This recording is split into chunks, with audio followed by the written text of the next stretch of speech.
select board and the water board. And we'll start with the water department, since we have all these good people here. We do have a copy of the budget.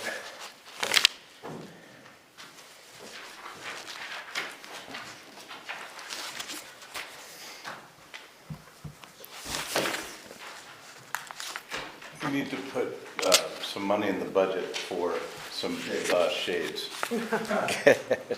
Maybe the ones with the button you can just hit. Or you can start the meeting at 10:30 and go. That's a good idea too. Yeah, that's not a bad idea. It's not bad for you guys. I don't have a copy of it. I don't have a copy of the water budget. That's the best. I don't believe. I don't think I have a copy.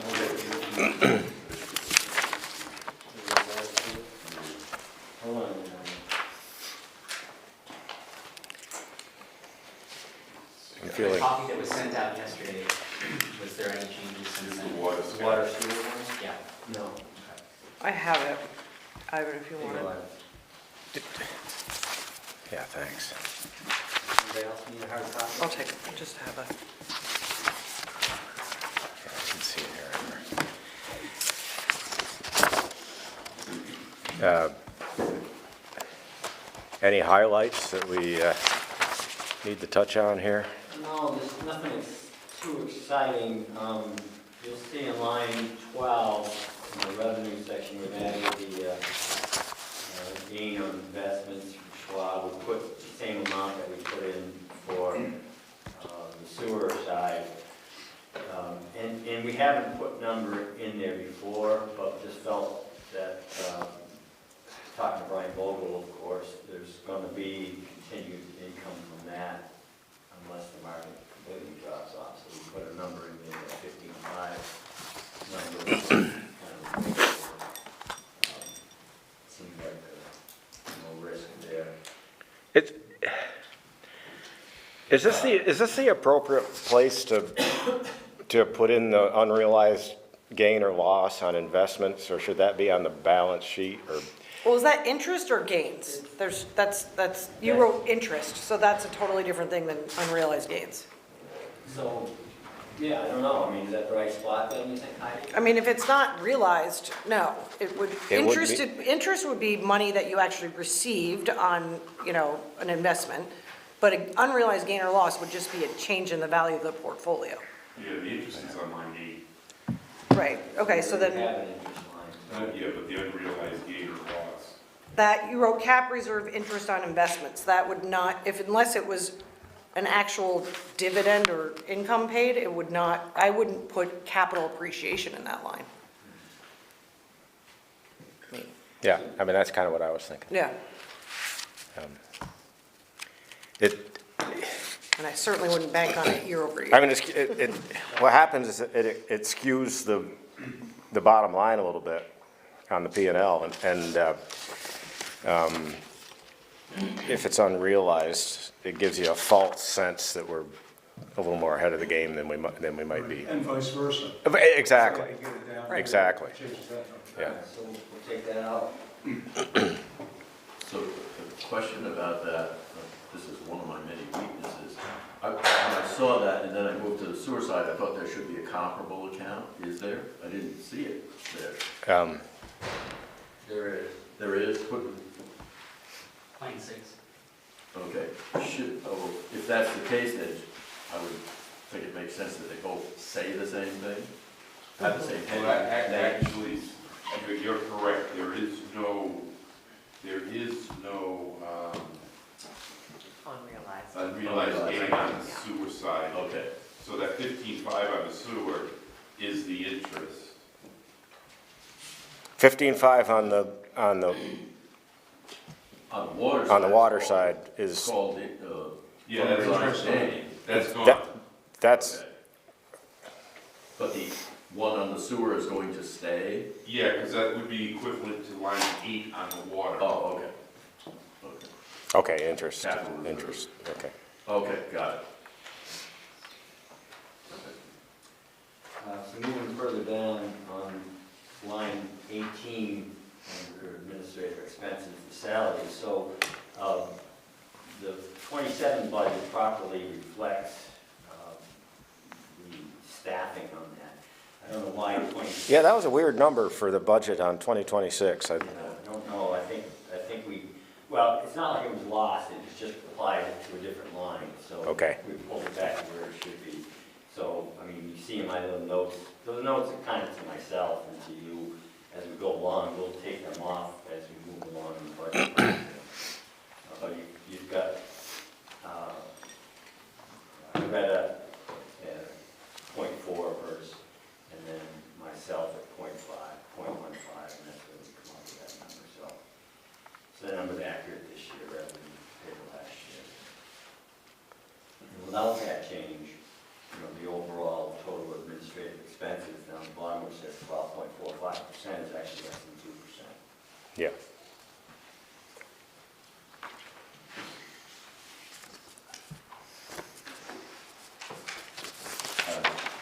Yes, Doug.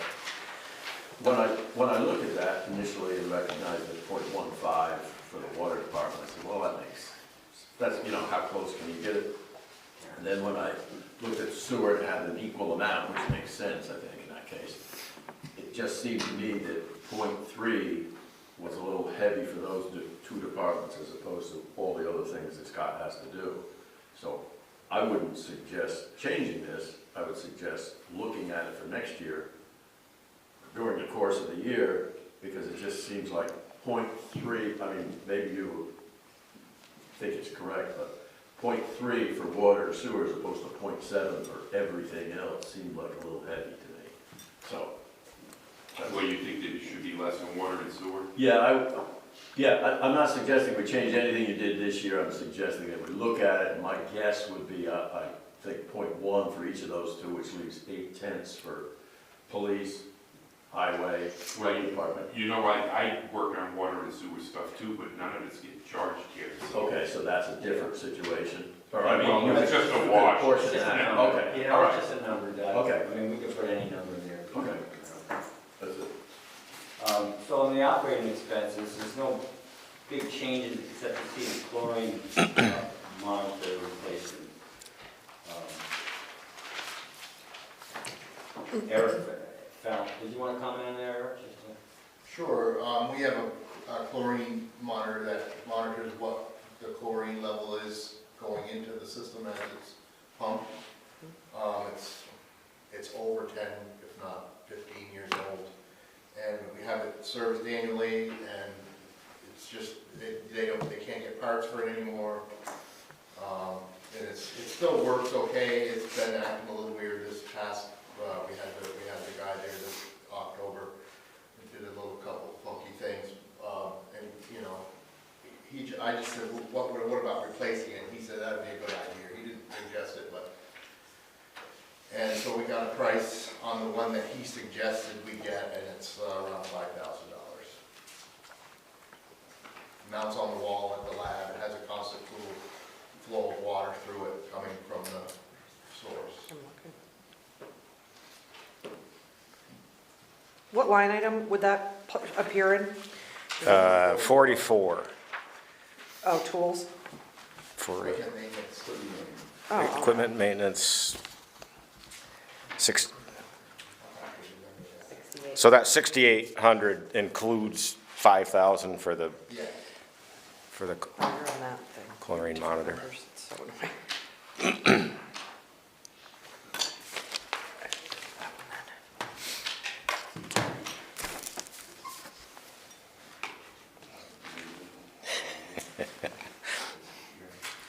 Anything else, Mark?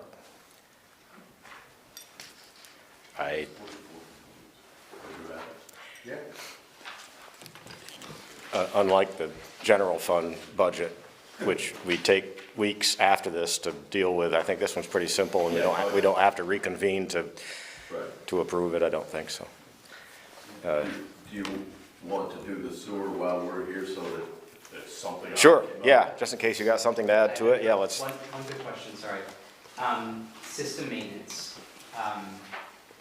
We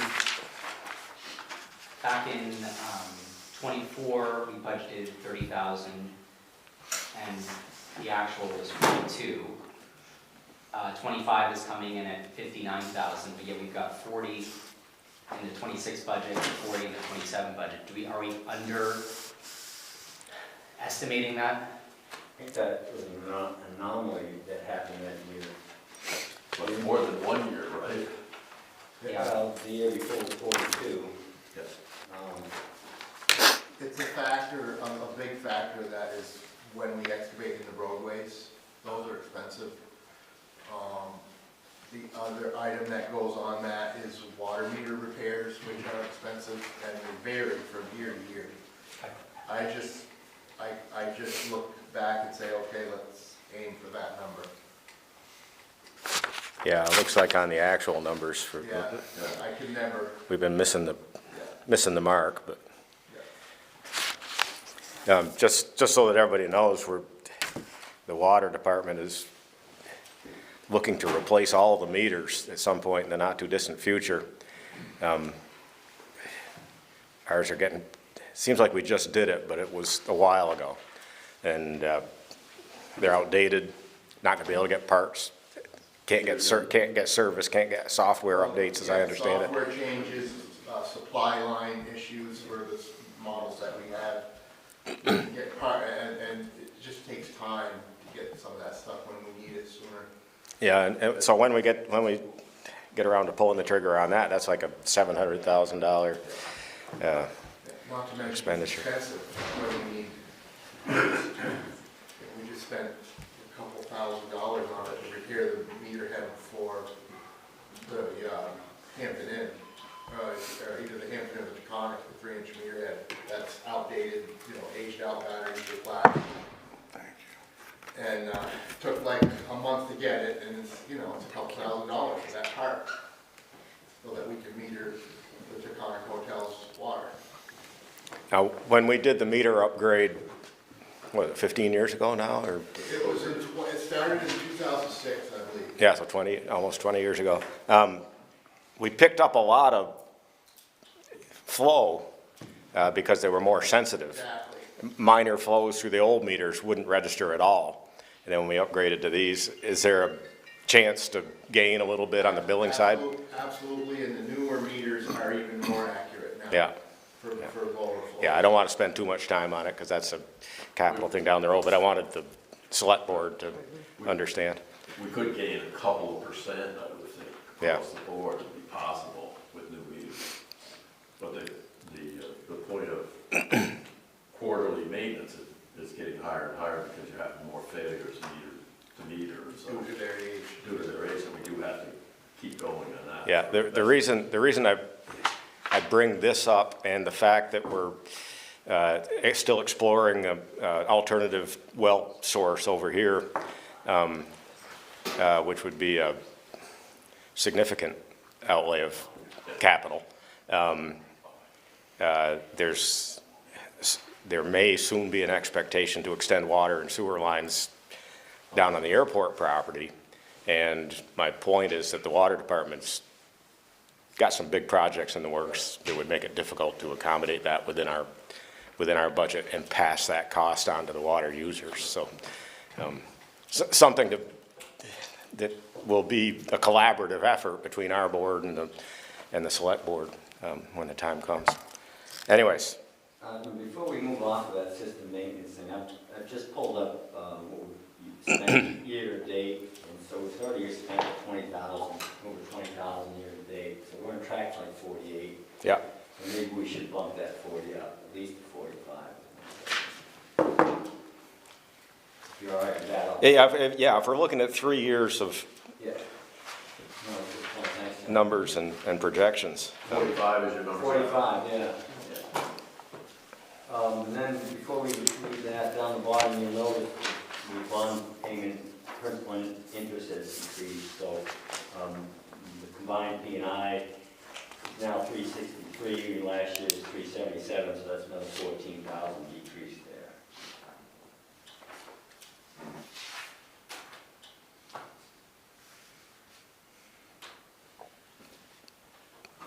we want to approve, does the water commission want to approve it now?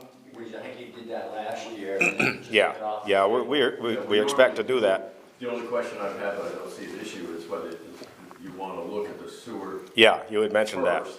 and then- Yeah, Doug said, why don't we look at the sewer budget, just in case there's some If impact. we're gonna buy half a truck, we need to buy half a truck. Yeah. You know, you Yeah. sewer department. Sure. So why don't we review the sewer budget, and you guys can participate, but you won't be voting on We this. could pass the sewer as well, right? That's part of it. We could. When I say we, Yeah. that's this table. Right. And, Sure. yep, Scott and Eric. Yeah. So,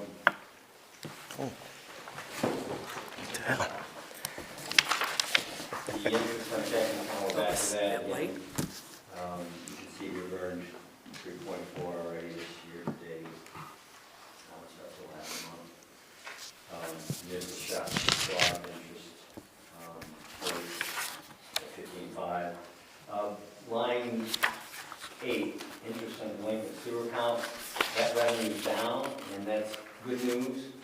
Because our delinquencies are down. Many thanks to Greta Fitton for staying on top of it, and like, Greta's got the delinquencies in water and sewer down to, between the two of them, $6,400 out of 369 water accounts and 255 sewer accounts. And of that $6,400, one property has 4,000. So really, and that property's going to tax sale. So we're really at $2,400 in delinquencies. That's great. So that's good news. Yeah, that's pretty good. Better to spend it a long time. Very small, yeah, percentage. On line 12, again, there's that anomaly that we correcting managers' time spent and Greta's time spent.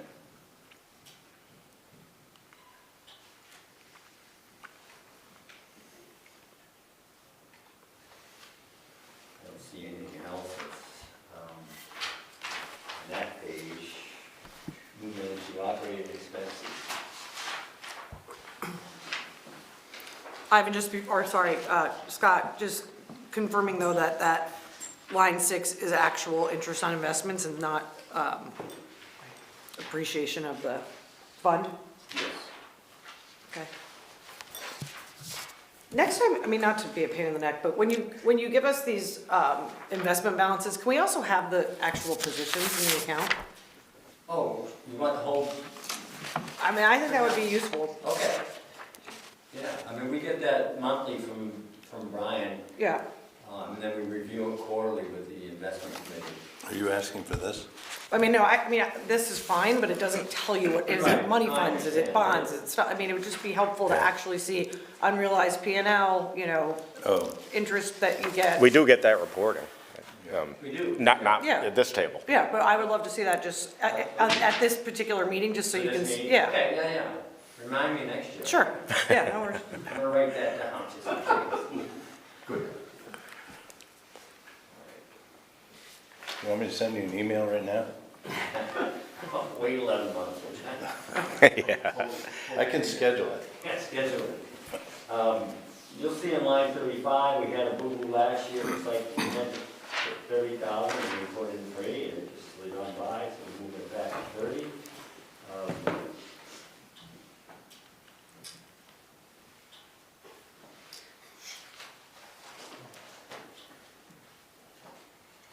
The lease vehicle, line 50, we paid up front, so we don't have payment now. And again, the bond principal and interest decreased from last year. Eric, you want to talk about the pumps at Riverside Heights? Yep. The pumps, Riverside Heights Pump Station, that's a small little duplex that serves trailer parking and doors properties. It was built, we think, around 1970. One of the pumps is still dated 1970. We replaced the other pump with a spare that Al Boucher had bought that was dated 1988 or 9. That one's holding it. The 1970 pump we use as a backup. I had an assessment done by Champlin Associates, which is a local Burlington-based engineering firm that does primarily pumping stations. They did our Hayes pump station at our well site, our water well site, pump controls. And, you know, they just take one look at it and say, you need new controls and you need new pumps. The pumps in there, you can't get parts for anymore, so if one of those goes down, I'm looking at new pumps. So I just said, throw me a price to just do a new controls and new pumps, which came in at the 50,000. So, and they're ready to do it whenever we say yes, and I said that we're probably not talking until after July 1st. I like working with those guys. They're really prompt and good. Yeah, do a nice job. That pump station collects from the trailers, does it collect from any of the houses that are on that? No, the house is on the right after, you know, Donnie Door's rental properties and Yeah. his home. I don't know if you're familiar with where the station is. You go up over the hump there and it's on your left at the foot of the Yeah. hill. Everything from there out it collects. It's hard to spend money on it because it's so few Yeah. properties, but it's due. Yeah, How many properties is it? The trailer park is probably 6 trailers. Donnie has 2 rental houses and his home. I think that's about it. None. yeah. Will they last another 50 years, you think? Quite likely.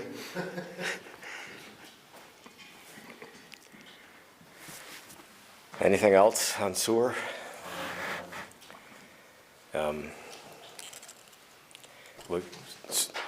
Let's swing back over to water. At this point, I'd enter, I'll make a motion to approve the water budget. Did we make a change here? Yes, yes we did. yeah, 40 to 45 on the, Oh, let's see, sorry. on the, There's a change in line 42, is that right? yeah, To $45,000. Is that correct, Mike? 12 also. And we're removing line 12, unrealized gain on investment. You know what, if you don't mind me interjecting, why don't you just say as amended, because those numbers that we have inside, they change with each edition we print. I'll amend my motion to suggest we approve the budget as amended. I get it right, Scott? That should take. I I think it was good to reflect back on what the amendments actually were, though, so that we're all on the same page. Moved and seconded, this is water board only, all in favor say aye. Aye, and the budget's approved.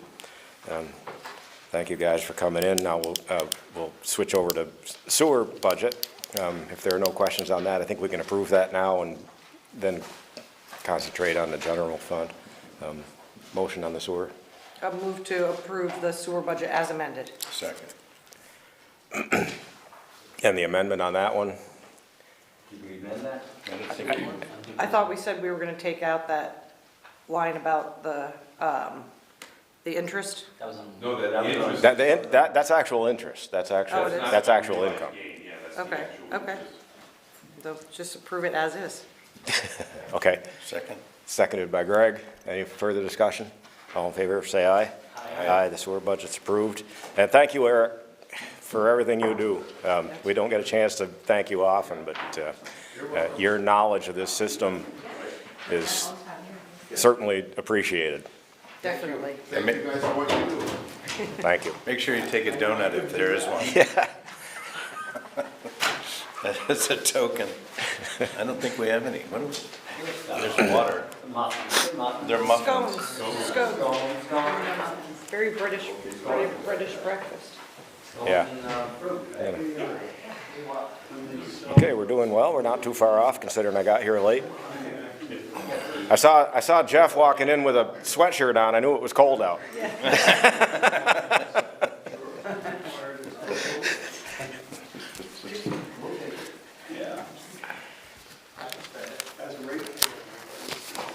All right, this is the biggest section of our whole budget. And year after year after year, the one with the smallest incremental increase, which we certainly appreciate, because it's a lot to manage. And we'll get into the numbers, but I'm going to say good job going in. Jeff and his crew do a good job. Often it's a thankless job. People reach out to him with many requests and complaints. Luckily, he's weathered.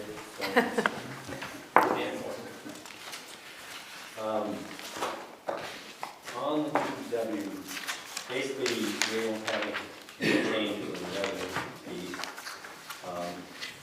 And the administrative expense section, we're eliminating, we move that into the other line items that we wrote about there. The first big thing is 88, line 88. Winter sand and salt, that's our biggest unknown. You know, it's also our biggest expense, but the biggest unknown too, based on, weather, right? Yeah. That's correct. We've been lucky so far to be able to access the salt. I know the state had some problems last year. But Jeff's had a couple of good contacts that were established over the years. Last year was a tough year for salt. We just couldn't get it for one. Yeah. And when we could, it was expensive. It was expensive, and it's going up. I see the town of Bennington trucks. I've seen them, I don't know, 2 or 3 times headed north on 7, all their trucks. So I'm guessing they're getting it somewhere in like Wallingford area or something like that, or, because they can't get it either. Interesting. Is there enough buffer in there for price increases? I mean, that's what, is there enough buffer in there for costing increases? That's, my day job. And It goes up about 10, 15%, to be honest with you. yeah, so I don't know. Aggregates are tough. And there's only so much of it, and it's gonna keep getting worse. Yeah, that's where I worry with, And if we have a mild winter or something like that, then we're okay. But if we have like these constant little storms, little ice storms, those kill us. yeah. Because we're always out there, we're always putting it out, and then In my opinion, the best way to do it is come up with a 5% or something and allocate it every year. And then you'll get the swings, you'll get the dip. Yeah, maybe you'll get a mild winter, but I wouldn't bet on it. Right. Exactly. Right. The village budget for salt must be exorbitant, because Ours, they, compared to the they miles pound the of road. salt. I mean, I've never seen so much, salting and sanding going on in my entire He days. has 7, 8 miles of road, we've got 35, 40 Yeah, of blacktop right, comparatively. comparatively. Do you mark down what date is the first date, like this year seems early? I don't, You don't keep track of that? That day after Thanksgiving was unexpected. That was a lot of issues. yeah, of course, each storm is, its own animal. If they, like this big one, we'll call it, I mean, it was over relatively soon, so that helped. If they prolong, Yeah. it kills you. And of course, the ice storms are 3 times what a snowstorm is. Right. And it holds, if you have a surplus from one year to the next, it's fine to use. We have aggregate that, yes. Yeah. You If can- we had money left over, no. No, So that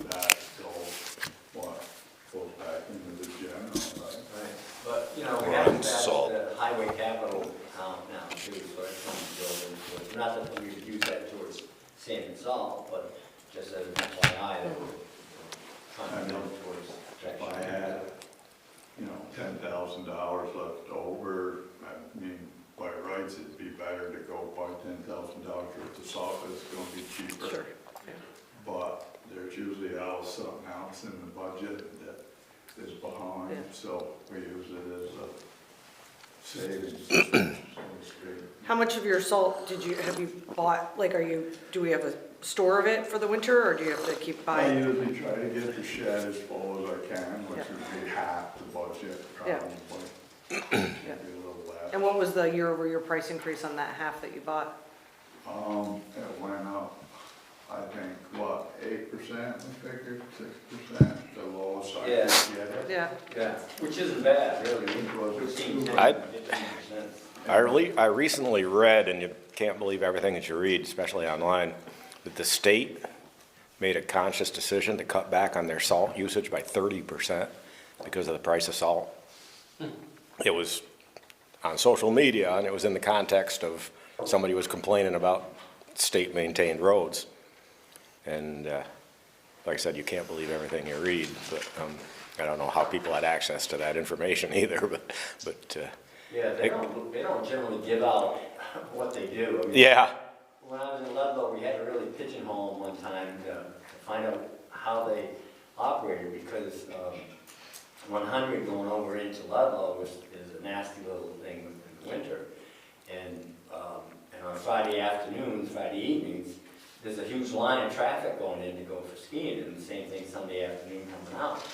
And if you get hit with a storm at those times, and then they don't treat it. yeah. So that's where we were trying to get it after. And apparently they have some sort of mapping system showing the volume of traffic, average volume, and they hit it based on that. So even though Friday afternoon over there would be highly trafficked, the average was not warranting more work. Yeah, you'd think whoever was doing that particular stretch of highway would understand that you get a peak traffic usage during that time frame. You knew that route pretty well.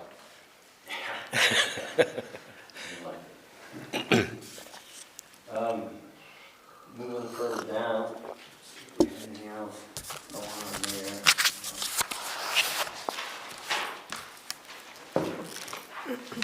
I want to thank you, Scott, for your percentage numbers out here in the margin. I used to go through the thing and do that myself, and this is really handy. Yeah, I mean, I really don't like using percentages, because if you have like $100 budget, you can go up $50. Yeah. It's terrible, so, but I think overall for like a whole department, it really, On tree removal, so I noticed that giant branch I complained about on East Manchester disappeared, that was hanging over the corner Yeah, there. it's all your fault. Yeah, well, it didn't come down on anybody as far as I know. I like that. Yeah, I just wanted to wait till today to tell you. Well, Jeff pays particular attention to trees that are near select board members when it comes close to budget time. But what I was gonna ask you is, I don't know if this is way out of bounds. If somebody's ash tree from their property lands in town roadways and we have to clean it up, is that our expense? If it lands in the road, yeah. Is there any, I don't know if I mentioned this to you, Ivan, but should we encourage somehow people to take down their dead ash before it winds up in the street? And if it does, then they're responsible for the expense of removing it? Well, I have some personal experience in this area. Oh. And the way the state looks at it is that if there's a tree on a property and it falls onto another property, as long as it was a healthy tree, it's up to the people whose property it fell on to fix it. If the tree was dying and it was obviously something that should have been dealt with and taken down, and the tree the property was on, owner didn't take those steps, then they can be held liable. And I'm really referring specifically to all the dead ash. which If are, the tree's dead and the owner those are the doesn't ones, remove it, they can be held liable if it falls on something. well, there's that, and, yeah, and, for example, in front of, I think, one of the hotels on Main Street is that in the village? No, it's outside the village. The Weathervane, I think, has a ton of dead ash, that appears to be on their side of the stone wall. And it just looks as though. Yeah, it doesn't matter where the stone wall is, depends on. Well, I mean, not the It stone depends wall, on- whatever. No, I just mean. Yeah, no. Depending on Well, what the road I'm right giving away it a is. visual 25 foot from the center line But type that's, of idea. that's state highway there, Is it?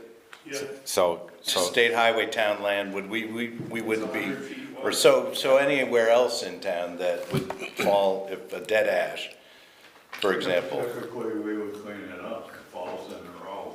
I mean, argue about it after, but we gotta get the road open. I think what I'm advocating for is for people to take these things down themselves before it winds we, up. in the road. on a lot And- of the, I mean, Jeff knows this, on a lot of our back roads, people want to take a tree down, and of course, if it's in the road right away, they have to get permission from the tree warden. And, I consider all ash diseased, you know, if it's a healthy tree and doesn't pose any kind of safety hazard, then I have to hold a hearing to, and advertise it and see if the neighbors or other people in town are interested in saving that tree. If it's a danger, presents a public safety hazard, or is diseased, I can give permission to take the tree down. And in most of those cases, the landowner, even though it's in the road right away, they pay for it because it's something they want to have done, which is helpful to our bottom line. And sometimes it's leaning over their house. Yeah. And it would be, and it's a big project, Yeah. taking those down In too. most cases, like you say, they do pay for it. Yeah. In the more recent one, I think they planted some more trees afterwards. Yep. Hard to argue that, Yeah, I'm just. Maples are the big problem because they're all dying on the roadsides. All right, let's keep it moving. I'm sorry, I have one question. Because I don't remember this from last year, but on the line 61 through 64, so the admin expenses, there was a pretty sizable jump in full-time overtime and seasonal overtime. And I was just curious if that's from filling, you know, everyone working overtime to fill vacancies, is it lack of staff or? It's less that, Jonathan, than it was split before. We had it in two different locations. Now we commingled it into one, so Okay. you'll only see that in this line item. Got it. And not as, not there. Yeah, if you look at 81, lines 81 through 84, I see it, yep. And you see right below that, on line 63, the seasonal, we pulled those in two. So it's a better reflection of our seasonal help. So we hire at the DPW, we hire winter and summer seasonal help. But also over here, we have, as you know, seasonal help too. So Okay, put thank them you. all together so it's easy to figure out how much we're spending on seasonal help.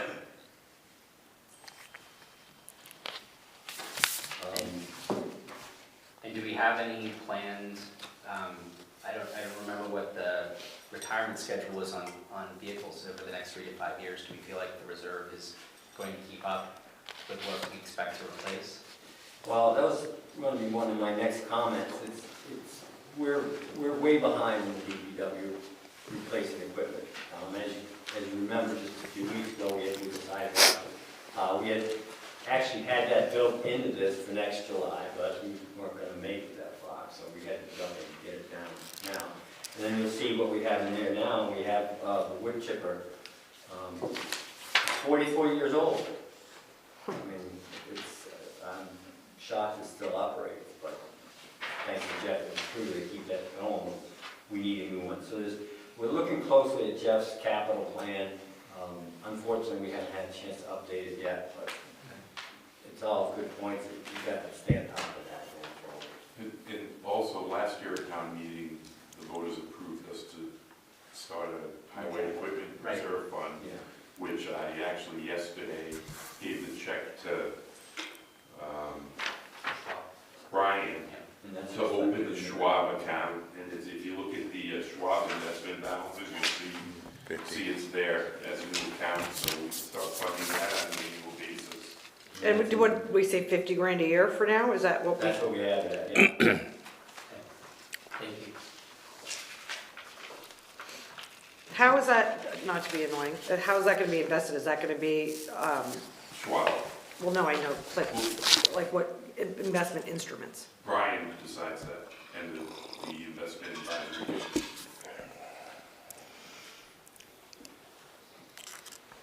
And he asked us if we have any upcoming cash needs. Yeah. So he'll plan around that. Great. And he reviews the statements on that monthly, and then you said that the advisory board meets quarterly. Right. He'll be in there after lunch. You can Great. ask him.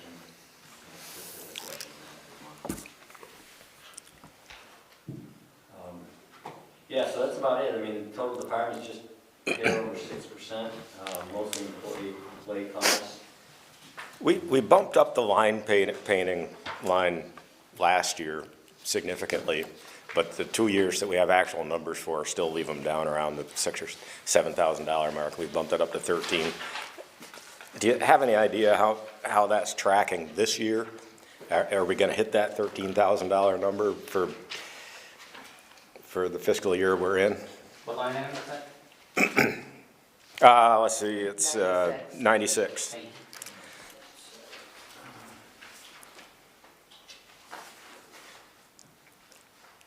So we've spent 3,700 so far this year.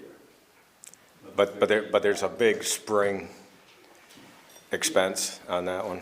Yeah, I mean, when we do new paving, when we do worn out roads, like we did North Road and we did West Road,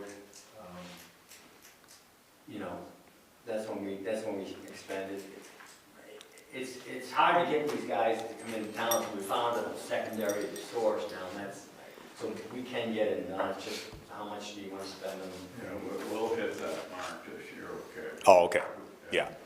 I mean, that's my only question. Is that the right number? We didn't do a lot of lines this year. We'll be fine. What are your top priorities for that, like, kind of going? I mean, we try to rotate most of the major traveled roads every other year. This year, I mean, they held up fairly well, so we didn't do it, but our priorities would be like Ridgeville, the class 2 roads. So it'd be Ridgeville, River Road, West Road, North Road, those type Yeah. roads. And the state does the center, Yeah. class 1. Right. And also, we have a River Road on the paving list this year, so if Right. we get that paving grant, we can do the whole We River could Road. do the whole thing. If we don't get the We grant, don't, we only do half if that's what we decide to do. Yeah. It's 150,000 a mile now. Yeah, that doesn't go very far. But a considerable portion of that road is in the village. You're talking River Road? It's 2 miles, almost 2 miles, it's in the town. Okay, yeah.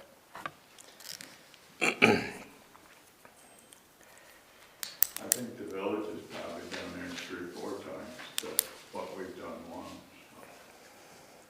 It's held up well though, it really has, it's almost 20 years now since we paved River Road. Wow, It's got a good base. yep. It doesn't have the truck grooves, I've noticed. No. It's got a good base. I'll tell you where they're deep is near the roundabouts in town. Boy, those truck ruts are, Doesn't take long. does Yeah. it?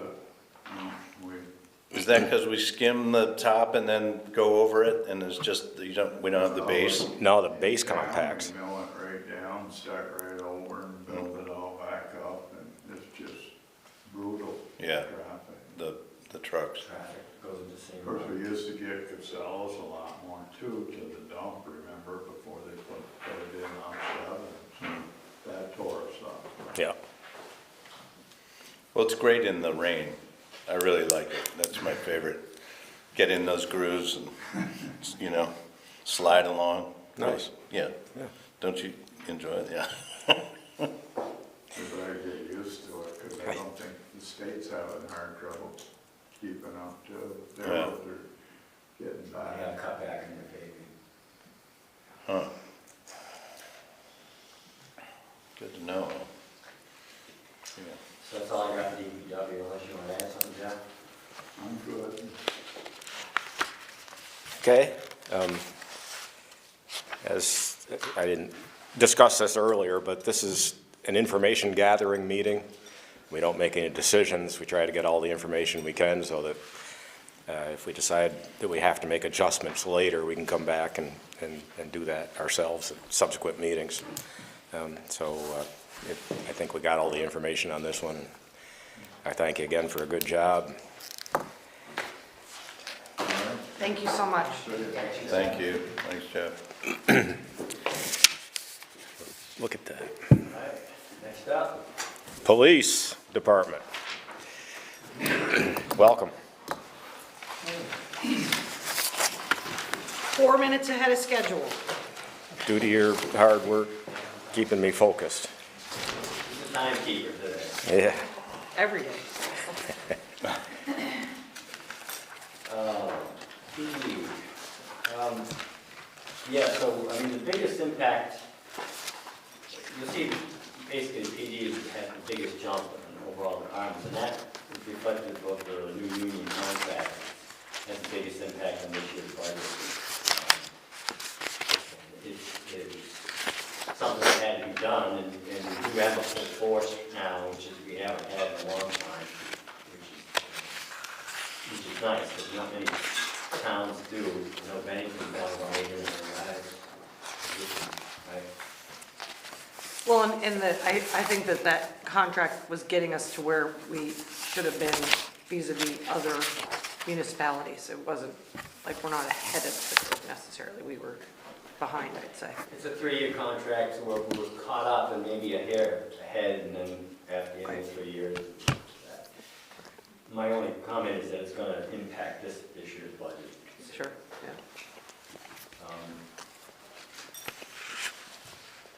Rescue squad on line 102 in revenue, it's just gone up, I think that's 5%. So we have a contract with the rescue squad, Kate will get in later on, which allows us to increase that line item for the cost of dispatch up to 5%, matching whatever we have for town staff, but it has that ceiling of 5%. So that's the cost grant, we'll be submitting for the last payment on that this year, this fiscal year, on line 114. So that will be closed out grant, which was a good, effective grant, wouldn't you say, PJ? Yeah. Moving through expenses. So there's just the biggest impacts right there, 119 and 120, into another degree, 128 dispatch. I hope those numbers are right. It was a good contract, it was a fair negotiation. And I thank PJ and Amy for working really hard on that. I need your participation too. Sure. But, you know, you can see the impact it brings. And it certainly was. And as you say, the biggest impact is in this fiscal year, and it'll be incremental after that, but not to the, won't have the huge jump that we have. Well, you're right. So basically, the way we've done, set it up, is now that we have a step program for them. So they're in a certain step, and each year they will step up. However, they also have an opportunity for a 3% boost if they meet so many training hours. And then annually, on July 1st, they would get a 3% increase according to the contract. So this year is the impact year. Going forward, at least for the next 2 years, would be 6%. Am I still reading that basically right, Jamie? Yeah. Yeah, year one was the largest jump. I think it was a 10% increase year one, and then year 2 and 3 are the step system that Scott was talking about, where it would be the COLA on July 1st, and then assuming that the training hours were met, it would be a 3% step increase on January 1st. Now, when we're up to fully staffed, does that save money because of a reduction in overtime, or does it just mean we got more coverage? Or both? I think we have more coverage. Yeah, I think we okay.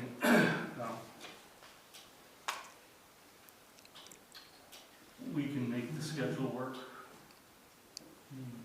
We did, we added this, the cops grant was for the street crimes unit, which was strictly for the drugs. Yep. We're working on that. We have budgeted less money in that, that's line 129. You see, we've gone from 54 down to 35. And year to date, we're at 10,000 so far. Yeah, no, that's dispatch, I'm sorry. But again, that works the same way too. We haven't reduced the overtime on line 121. What are, Yeah, it looks like we probably overspent our budget on overtime going back a couple of years, probably because we weren't fully staffed. That's part of it, and I think one of the other things that contributes to it is the lack of part-time officers. Going back several years, at the time we would have Yep. 4 or 5 part-time officers that could help pick up some extra shifts and whatnot, and just because of the nature of policing in Vermont, and the demand for the part-time or level 2 certification, it's just so much harder to get a part-time officer. And we're kind of facing, like, if we hire somebody new off the street and put them through the training, it's a big investment to get them trained for a part-time position, and then once they're on the road, they'll get scooped up by another agency for Sure. a full-time position, so we're right back to square one. So where we used to have 4 or 5 part-timers, we now have 1 or 2. So when we do have shift coverage that's needed, the 2 that we have certainly help out and contribute, but by default, we still need to fall back on the full-time employees, which does incur overtime. Yep. I was gonna ask you about retention expenses, and you just answered it. Correct me if I'm wrong, when we run those things like the distracted driving, DUI, and is that all done on a full-time basis? For the full-timers, that's all done on an overtime basis. So we get reimbursed for that That's all through reimbursed. grants. So even though the overtime line looks high, There was a grant, there's revenues coming in. yeah, and I see there's to offset that. some grant revenue here in the anticipated budget, because the big DUI grant went away, but it's been replaced in expectation for 3 grants that'll just about cover that loss. Yeah, So, there'll be some straight time, but a lot of overtime that offsets.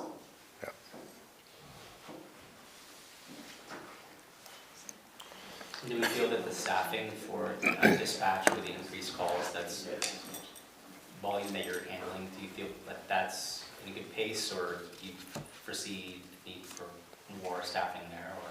So where we are right now, I think that we're at a good pace, able to keep up and provide a steady, consistent service. If we were to take on multiple other large contracts, then we would have to probably look at adding some extra coverage, but we're not to that point yet. Have you guys used that 3rd desk yet, or has that just been kind of back up? We've used it a few times, Oh, good. actually. Yeah. It comes in handy. Yeah. When was the last time that we used it for? Oh, we brought, We definitely used it for the plane crash. Yeah. we brought an extra dispatcher in for some of the saturated patrols and the light patrol and stuff like Oh. that. But the plane crash is a great example, because we had, We used all 3. all 3, and, Winhall was great. They sent a dispatcher down, and the sheriff's department sent a dispatcher up, so, we had our 1 dispatcher working, and then 2 more just appeared, and they worked so well together, and Awesome. Huh. it couldn't have gone better. What's the status of our dispatch offering to other towns? Where are we with, are we still in talks to provide? Well, you know, it shows up here, With the Arlington Rescue Squad, we're just waiting on the infrastructure to get in place, and there's been a delay. My understanding is getting the FCC license, and the government shutdown pretty much just put that right to a halt for a while. And Burlington Communications is working on trying to get that all squared away now. So we're just waiting on that. Our biggest hurdle that we don't know for a fact yet, but Burlington is not all that excited about trying to install repeaters in the dead of winter, and now here we are again. Yeah. So we'll have to cross that bridge when we get to that. Okay. And what line was that, Ivan? well, the revenue line for dispatch is 102 Oh, there it through, is, yeah, Arlington. through North 105. Shore, And East Dorset. Yeah. it's pretty substantial.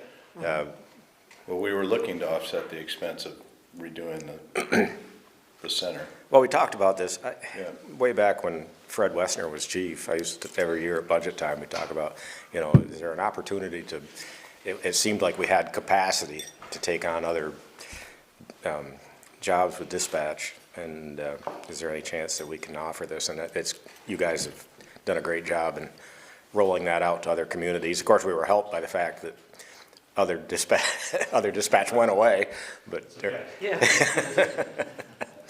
Is Win Hall still in the, sorry, EJ's been very aggressive in reaching out and keeping the lines of communication. yeah, good. is Win Hall still in the possible Yes, client? it's still certainly. And that's all gonna rely on getting those repeaters installed. That's, yeah. Great.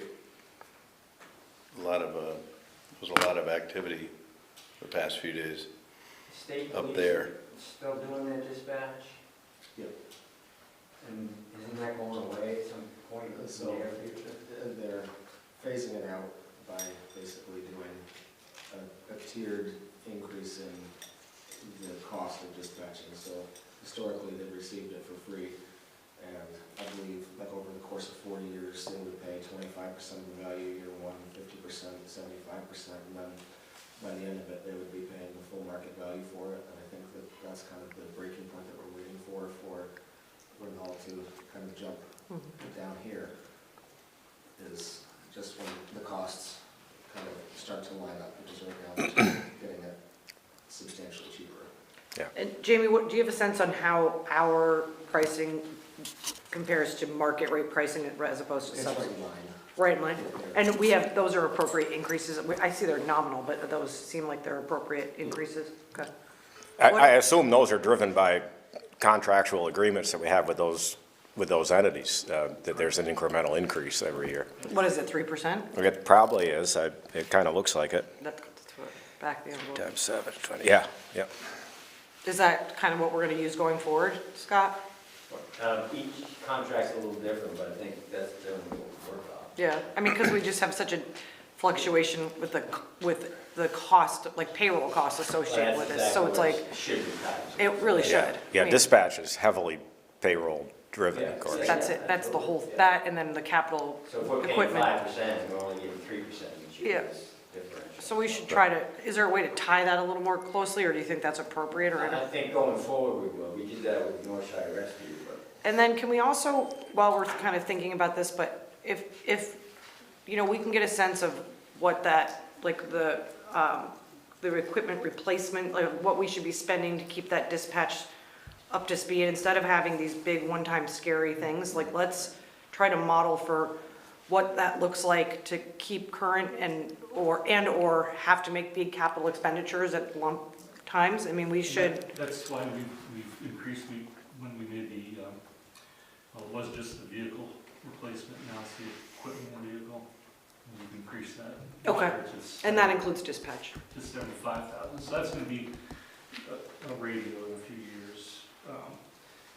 Body worn cameras that have 5-6 year life expectancy. We're gonna hit, a few years ago, we were hit with $100,000 for body cams. Yeah. So to build that up, we'll be able to use it for all those items. Several decades ago, we had a big discussion on how to spread big capital expenses. Do you create a sinking fund and make the people that are using the system today pay for improvements in the future that somebody else will take advantage of? Or do you borrow money at the time and pay back over time, where people that are coming in and populating the area pay for the actual expenditure that accommodates the growth of the community? And I'm sure it was. there's no good answer. Yeah. But we spent the ARPA money on this, so that was such a, I mean, that was such a lucky thing that. Yeah. And it was so nice that you could tie it to a source of revenue. But I guess my point is that now that we have this revenue source, let's have it accurately reflect what it costs to, provide this service, but then also keep up with it, because we're not gonna get that ARPA money again to make that big one-time investment. We hope not. I mean, we hope not, but yeah. So I just think it's like, we kind of like, let's try to get ahead of it. I mean, not, because that ARPA money, you could argue was for the existing people and the future people. So like, Yes. right now, I think it's appropriate to try to make sure that that sinking fund would reflect what it would cost to maintain that system and keep generating those revenues. And I think this is really the second year we've started to really increase. I think last year was at $60,000. This year we proposed 75. Before that, I think the only thing that was, we didn't have it was strictly the vehicle fund, Right. which was, I think, at 40. And what about Mr. Moose? How's he doing? And like, what's his lifetime expectancy on the force? We have to think about. I see there's a little increase to accommodate him as well. Yeah. So, I think that's one of the benefits of the lab, is they have a longer working cycle than, say, German Shepherd does. So optimistically, we would love to get 9, I think 10 years out of them. Are we depreciating him? You kind of have to. Cost to train him. He's so cute. Vet care is going up. So he actually has that all covered by donation. Great. And are we using him for PR? Oh, Yeah, good. Yeah. Got a lot of mileage there. Everybody loves Moose. No, there's been a lot of collaboration between you and fire department and rescue squad too. There's been a lot of nice stuff happening, so I love seeing that. Yeah. Really good. That's really good. And nice community programming. Yeah. Yeah, we did the first ever trunk or treat, and we had police, fire, and rescue it over here in the rec park, and that was a huge hit. We didn't know what to expect, and I think everybody ran out of candy after the first hour, so it was supposed to be a 2-hour event, and it didn't make it that far.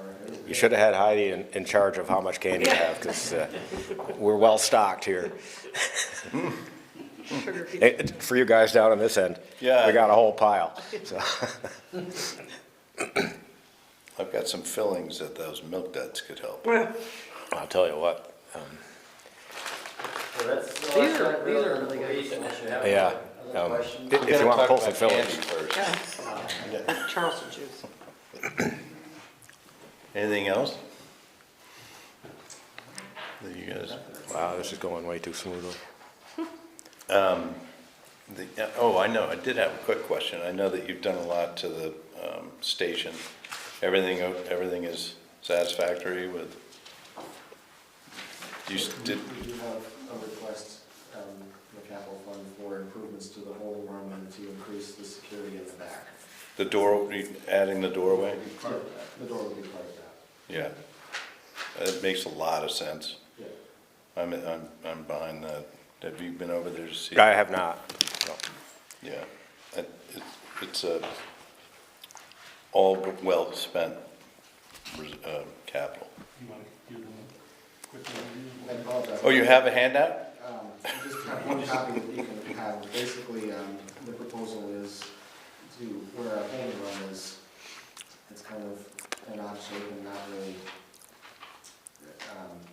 modern in the sense that it's not a secure holding room, but it's now also like a formal interview room. So what we would like to do is basically divide that room in half and have the back half be a more modern, secure holding station. Then the front half of the room would just be updated into a more formal interview room.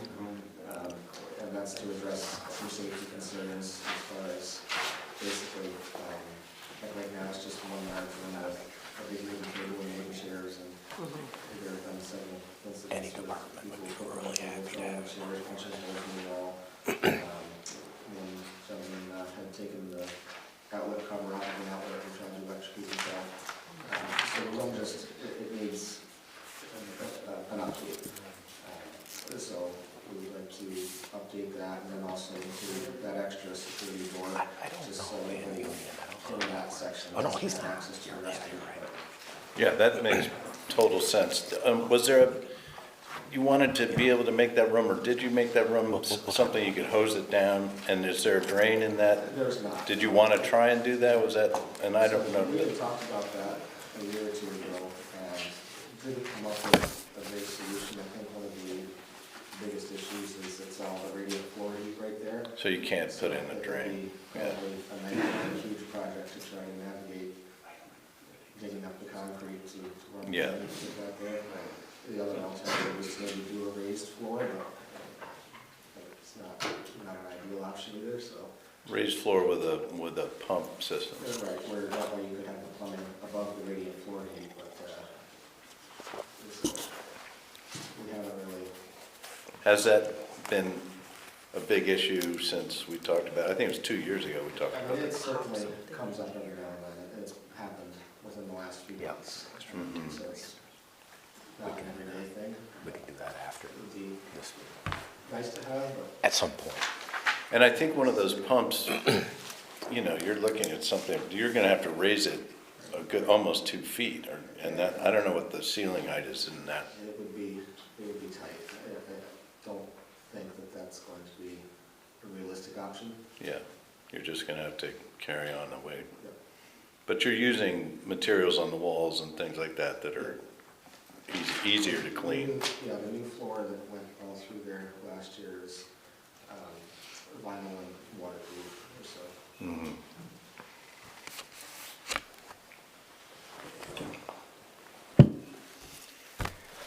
You guys are great. Thank you for everything you do. Yeah, thank you. Yeah, I know that the job that you're doing gets more and more complex every year, and both of you have done a remarkable job of managing that situation and keeping things in check, keeping everybody happy. Everything seems pretty good. First time in years that we've had a full contingent of officers, which in this environment has got to be pretty difficult to do, so. It is,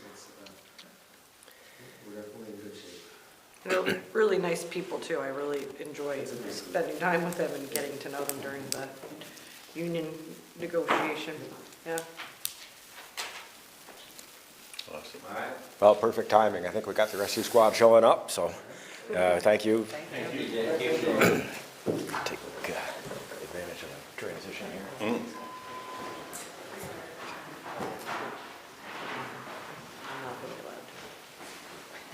Where's my meeting? 11 schedule, is this possible? Let's keep it going.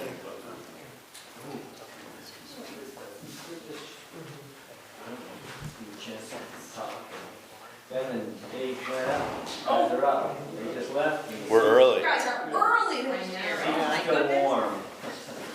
Good, it's freezing. Yeah, it is. Doesn't break your desk. Yeah. See how it-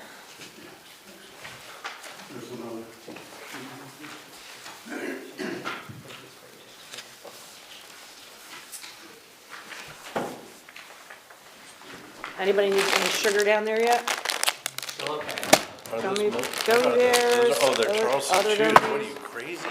Those will definitely rip the. Tooth crackers, Junior Mints, Oh. Bunch of Crunch. Did you get these at the, Movie theater? yeah, No, I went to Walgreens.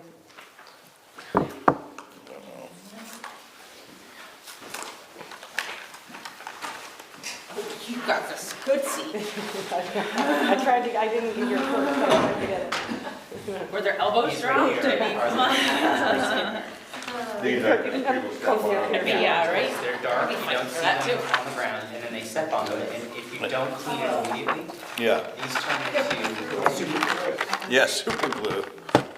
My days of learning the Thank you.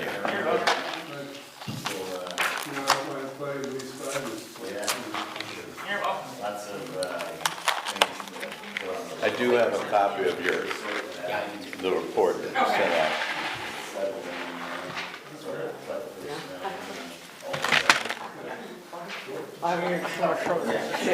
Heidi, before we take them all, you better have a few of those too. These were good. I haven't had those before. What are these? Those used to be the bestseller. Really? They're really These good. things? It's like chocolate covered Rice Krispies. So what did you do? You designed this meeting to have a crash around, No, you just gotta keep eating it. oh, yeah. No crash that way. Right. Yeah. Keep it going. Whoa. And I think I asked the fire department to bring us espresso martinis at 3 o'clock. So Oh, gee. everybody will be good all the way.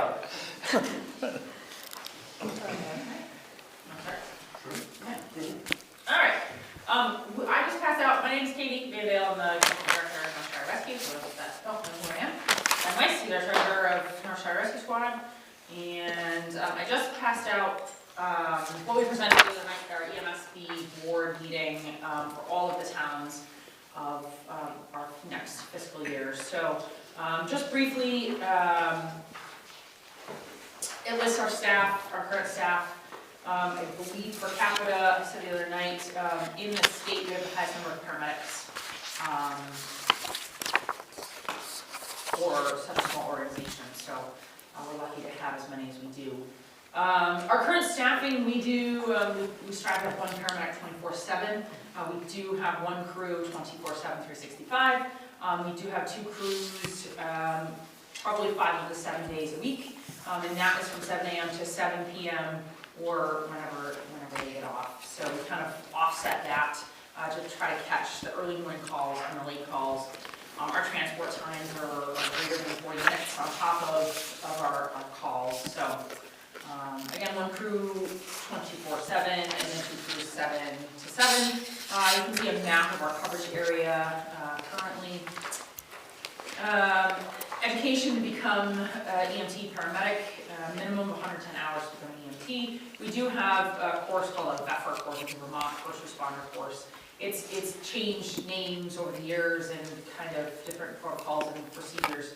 But basically it's a glorified first aid position that a lot of our firemen have actually gone through, Dorset's gone through, so they can first respond for us if we're unavailable or Arlington or mutually crews are unavailable. So all the way up to paramedic level, it's typically a 2-year degree now, at least with an associate's. We're now coming into bachelor's degrees with paramedicine, and a bunch of our staff are going back to get their bachelor's in that.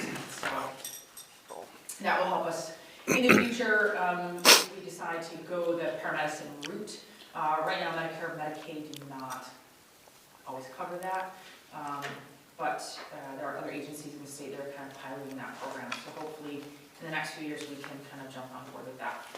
And that's more of like a visiting, kind of like a pseudo-visiting nurses, but on the paramedic level side of things. Community engagement, we've worked really well with Police Department Fire Department over the last couple of years. Kind of doing collaborative CPR classes at the local elementary schools. We've had the officers come in, firemen come in, and kind of the 3 of us or 5 of us, however many are there, we go in and teach classes. We cover all of the Burn football games, home football games. We do the graduation. We do the summer festival, the horse show, which takes up a lot of our time. Girls on the Run when it's here, and then Equinox Hill Climb up on Equinox. the little cars that go up and down and cover that as well. So lots of different things that we kind of invite ourselves with and collaborative with the police department and the fire department. Do you do the music events, So we don't, we did the, that was Dead of Summer and Dead then of the Summer man? last year. You did do that? Yep, we did that one last summer. We were not asked to come back this summer. They had alternative coverage. You know, we don't we let them reach out to us. The Bluegrass Festival, they reach out to us. They have a long-standing, working relationship with a PA from the Pownell, SUNC Pownell campus. It comes and covers that for medical coverage, and then they hire private EMTs. I don't know who they are, I'd like to know who they are, but, I don't know who they are, but, we've had several events, several calls there over the summer, this past summer, at both of them. You know, general dehydration and probably some, not so nice stuff over there, but, we're not too busy with those.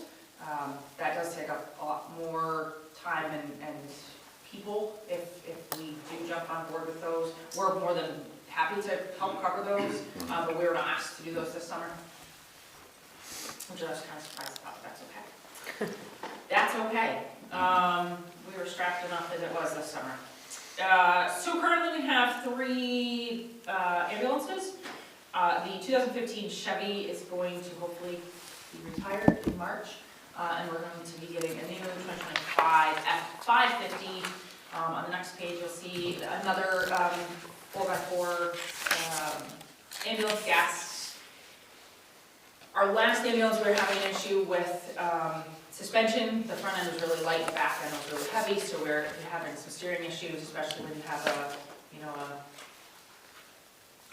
30-ton ambulance driving 6 miles an hour down the highway. You're doing one of these numbers. So we bought the 550 in hopes that we can kind of counter that with the liquid spring to kind of hopefully create a more smooth ride for our patients. Again, Sorry to interrupt. Are we getting trade-in money for the 2015 towards the I think I know the answer to this, 2025? yes, I believe so. Yeah. And again, 4x4, just because of the rules that we go on. We're finding last winter we found it wasn't so much the roads, it's the driveways that are unkept. And it's the ice more than the actual snow.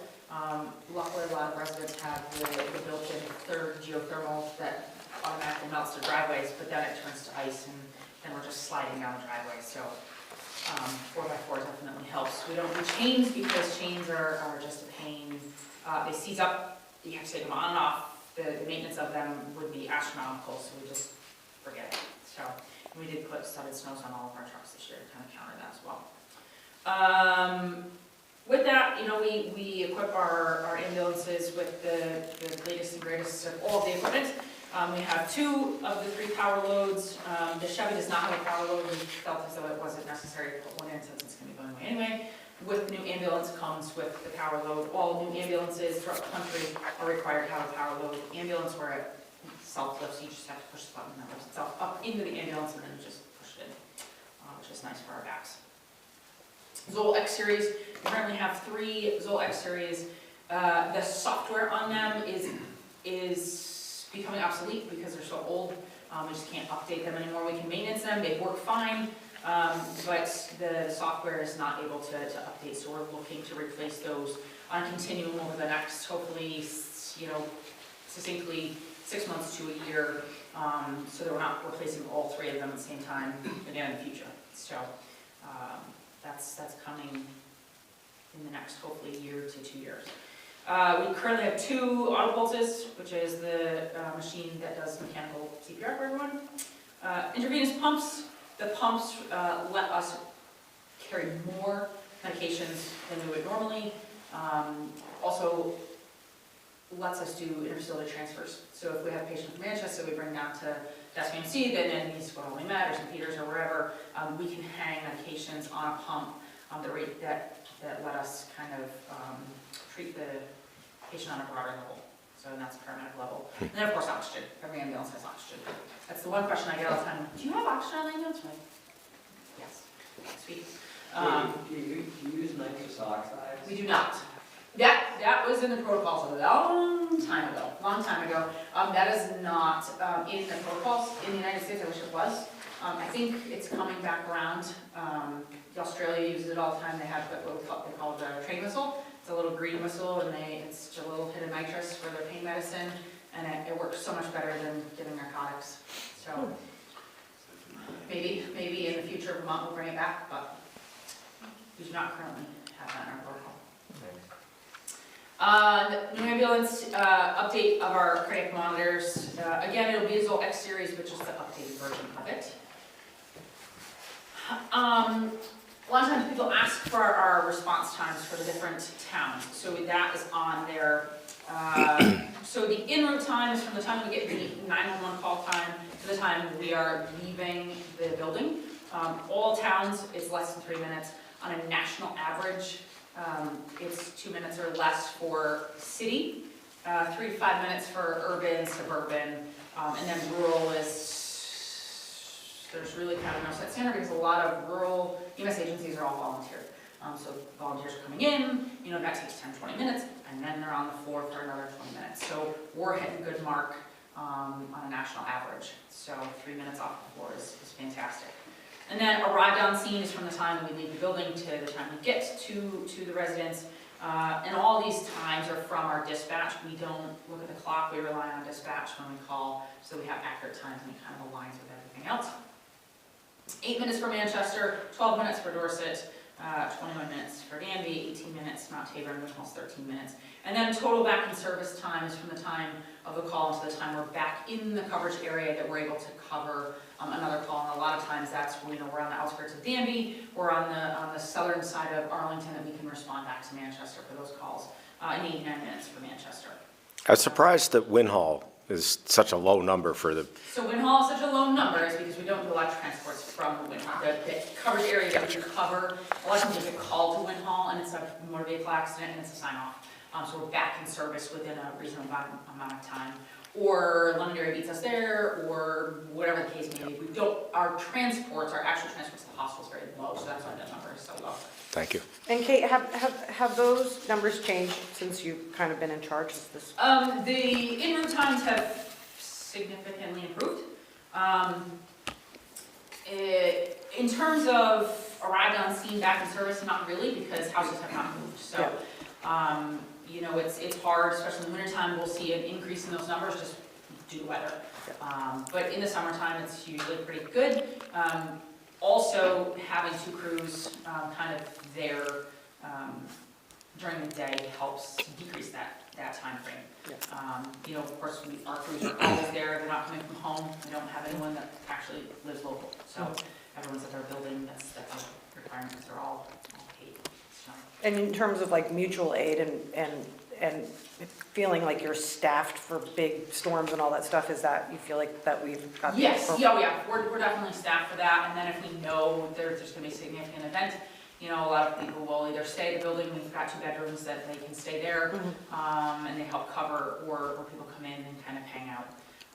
But years ago, I don't know what the coverage was for like Irene and that sort of thing, but we definitely have the coverage for that. And mutual aid, Arlington has increased their staffing, so we're able to get more mutual aid from them. Several years ago, we were providing a lot of mutual aid down to Arlington, and now it's kind of flip-flopped. Call volume fluctuates, it's not linear, it's very fluid, so, there's no rhyme or reason why we have such a low number this month and such a high number next month. There's no like, okay, there was a flu outbreak at X, Y, and Z facility, or there was, there's no kind of rhyme or reason, just people are aging, people are passing away, so that call volume is going down, but then in the wintertime, we get the influx of skiers and that sort of thing, so a lot of mutual aid from Londonderry and Stratton, up to the mountain and Bromley, so we'll see probably an increase this winter, especially since we have early snow. The aging people are being replaced on a regular Yeah. basis. Luckily, the replacements are not as ill as the ones that we're aging out. That's an interesting observation. I would say, without having the numbers in front of me, that there may have not been a big change in the back and service numbers in the time that you've been there. But historically, I think this is much lower. It's a lower time interval than it was maybe several years ago. And it may be the difference in the way that you're considering back in service. You're back within radio range, Yes. and you're essentially- calling that back in Yeah. service, not back at, Right. Right, So- no, I kind of changed that, I'm like, you're in service when you can respond to another call, not when you're at the building. I'm like, don't even bother calling back in the building, that's just driving me crazy. Because I'm like, you're in service when you're in Danby, because you can respond to Danby, you can respond to Northern Manchester, you can respond to Arlington, it's just gonna take you a little bit longer, but you can still respond. It's not like we're sitting at Rutland Right. Regional or SPMC. yeah. So if you're Makes within sense. radio range, if you can hear the call go out, you're in coverage area, so you can respond to the call. So I kind of nudged them to take those calls a little bit more. So we're picking up a lot more of Yeah, those calls. good job. Questions on it? Good? Okay. Good. Next. That's you, Ben. Go for it. So I'm Ben Weiss, I'm the treasurer of the rescue squad. So in 2017, we formed this EMS board with the 5 towns that we support. The purpose of that was to have more of a equitable funding from the towns. And it was important that we do that based not only on service calls in one component, but also on population in another component. And also the EMSB board was set up to improve communications between the towns and the rescue squads. So we came up with a contract. The latest version of that contract was signed in 2023, and it's a 3-year contract. It actually expires this coming June, but it has an automatic renewal clause for successive 1-year terms. Any of the parties can get out of the contract provided after, well, in this version of the contract, after June 30th of this year, but you have to do a 12-month notification to all the parties. Can I just interject just a little bit?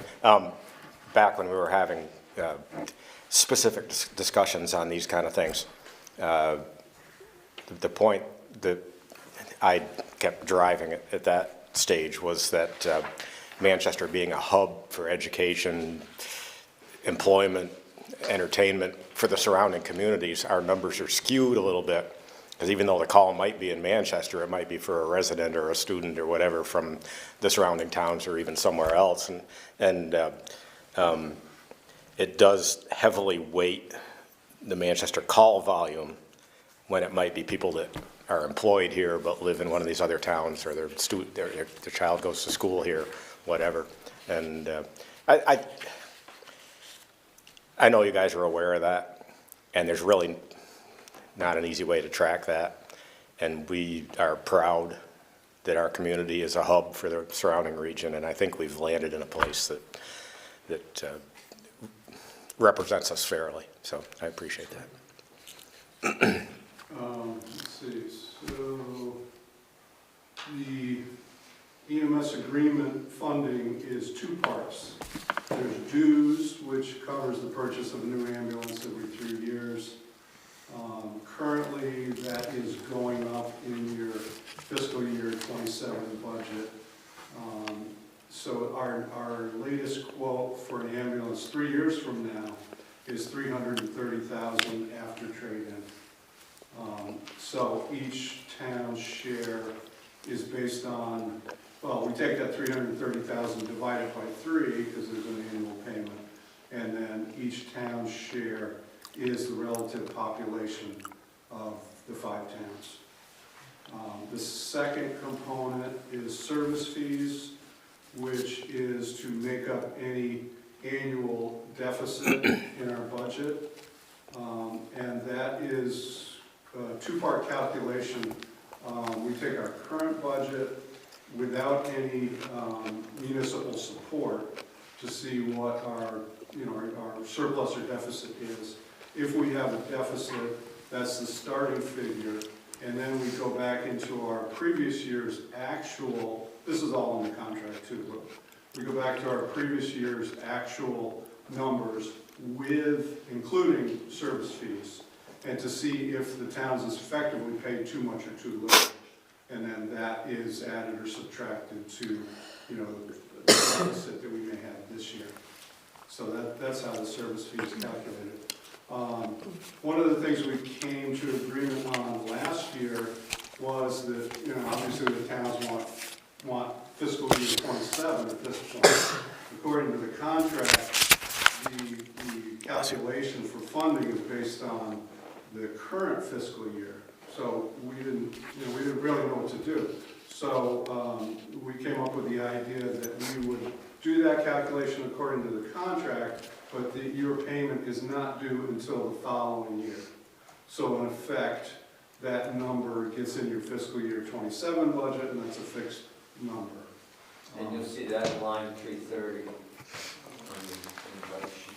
This will change from last year.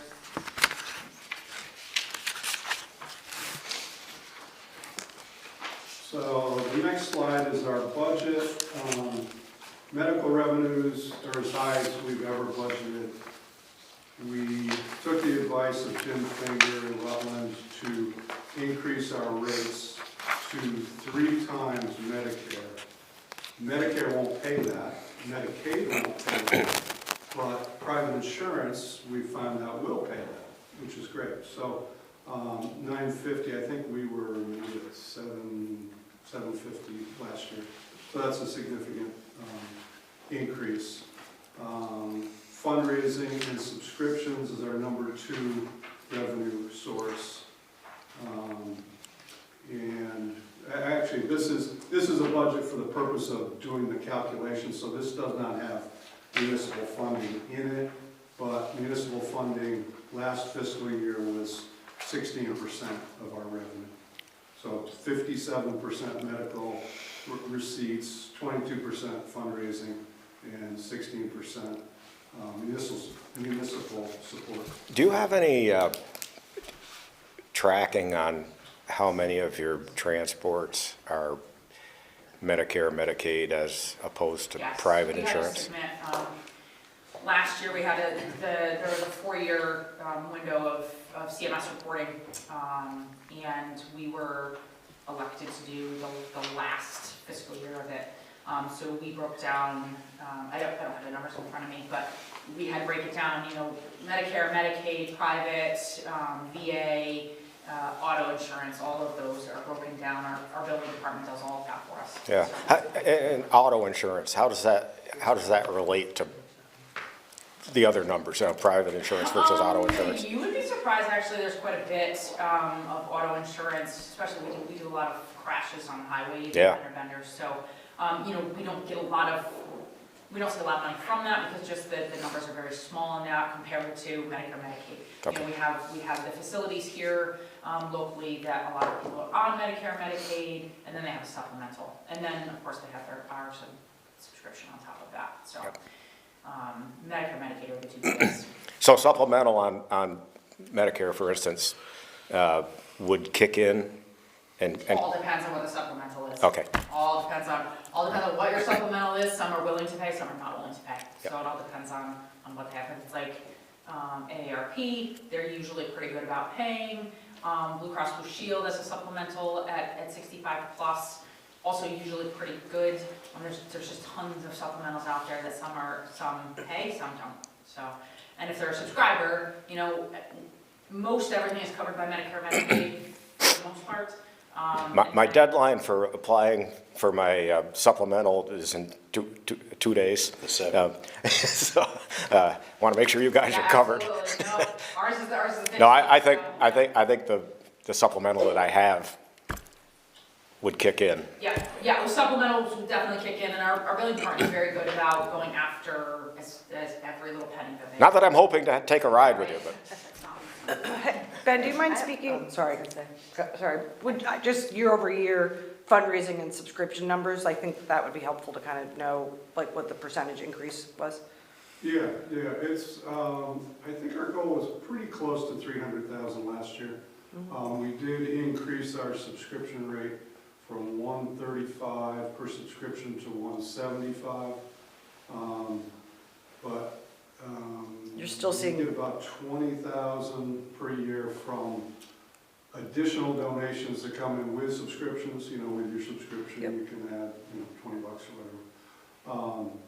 And so it's 300 is an aggressive figure. We were very close to that last year. We hope to be able to hit that this year, but it's a tough number, and it gets seemingly tougher every year. I mean, this year we came out with this, you know, we've never done a real professional piece like this, and, you know, we list all our donors, and, you know, there's a donation envelope in there, and it's the best that we've done, and so far we're at 50,000, right about 50,000, but, you know, there's still the rest of the year, and you know, we're committed to doing, we did a, you know, Giving Tuesday email, and we've been doing a newsletter, The newsletter's informational great. newsletter every Yep. month Yeah. that obviously includes I- who subscribe. I mean, just this thing alone, Yeah. to me, it was a lot more visual, and a reminder, Oh, I thought it was excellent.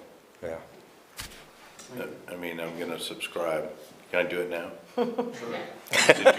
Did you bring a handheld, Yeah, and most of our stuff is, well, a good bit of our stuff is online now. yeah.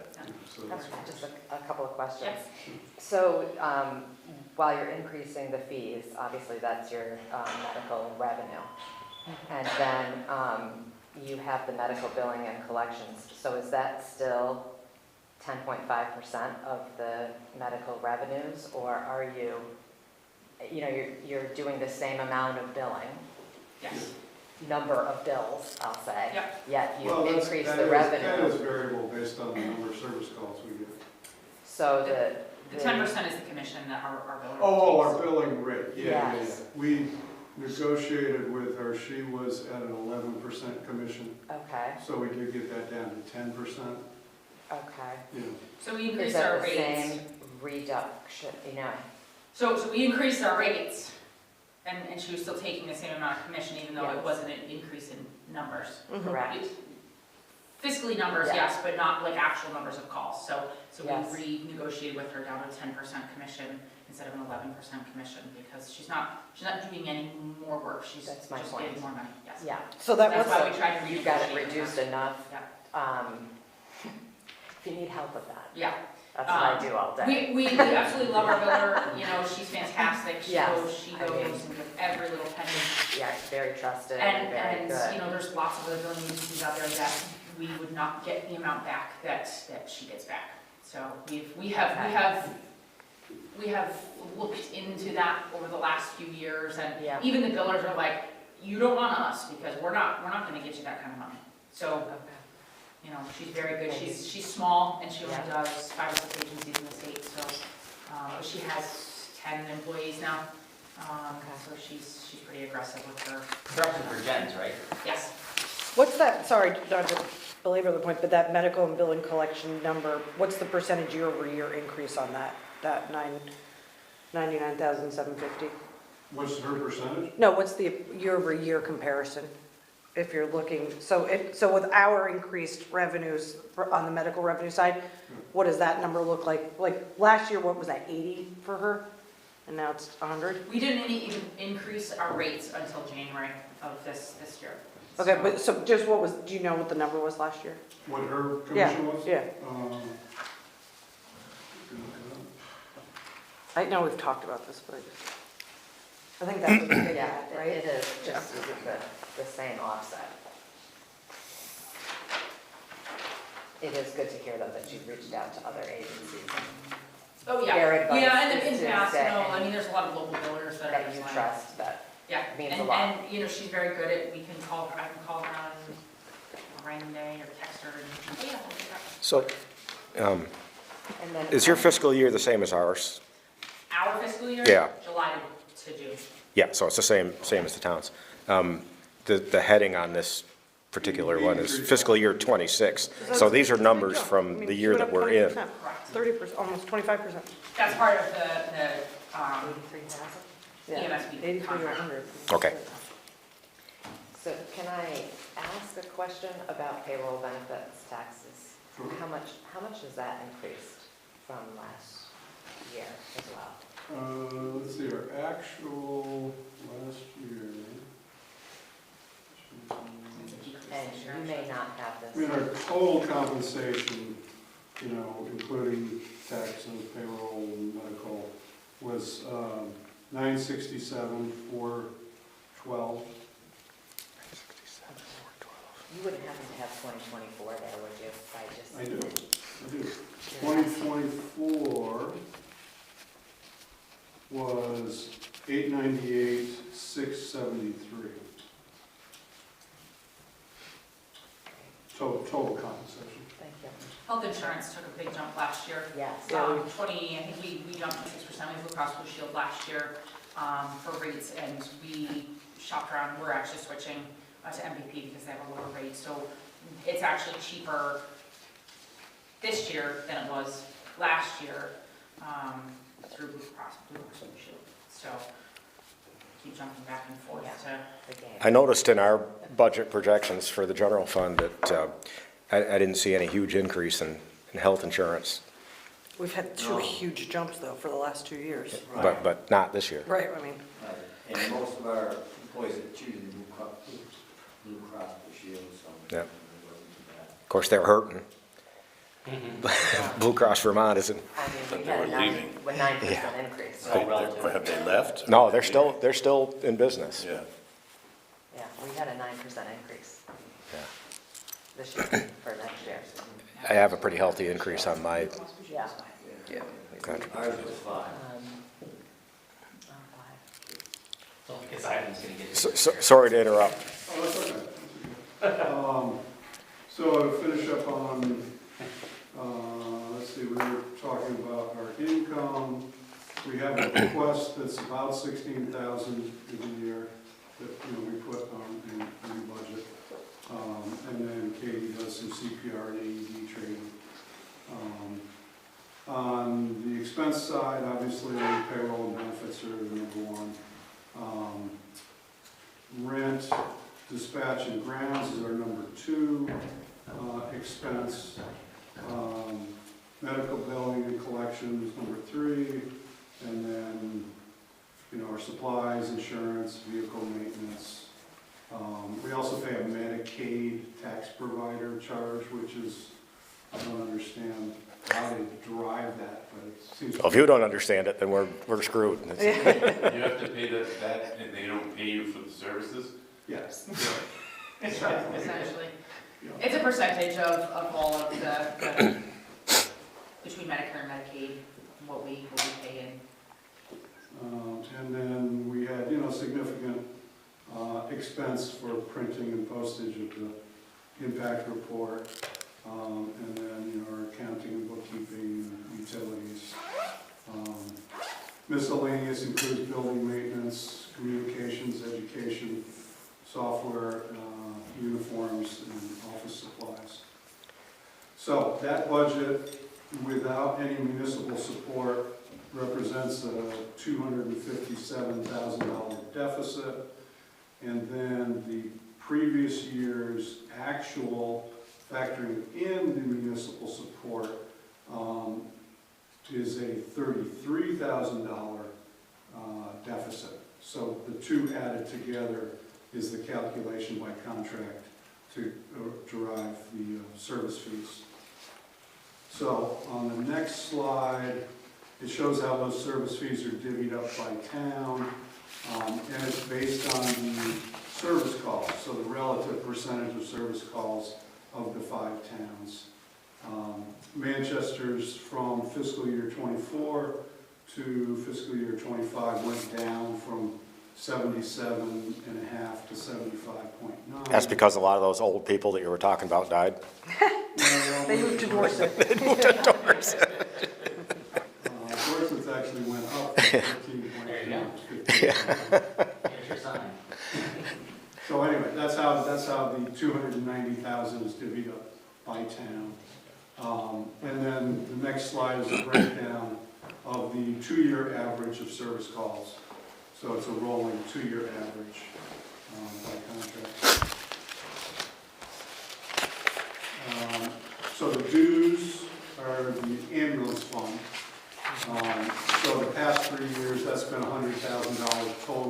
amongst the 5 towns.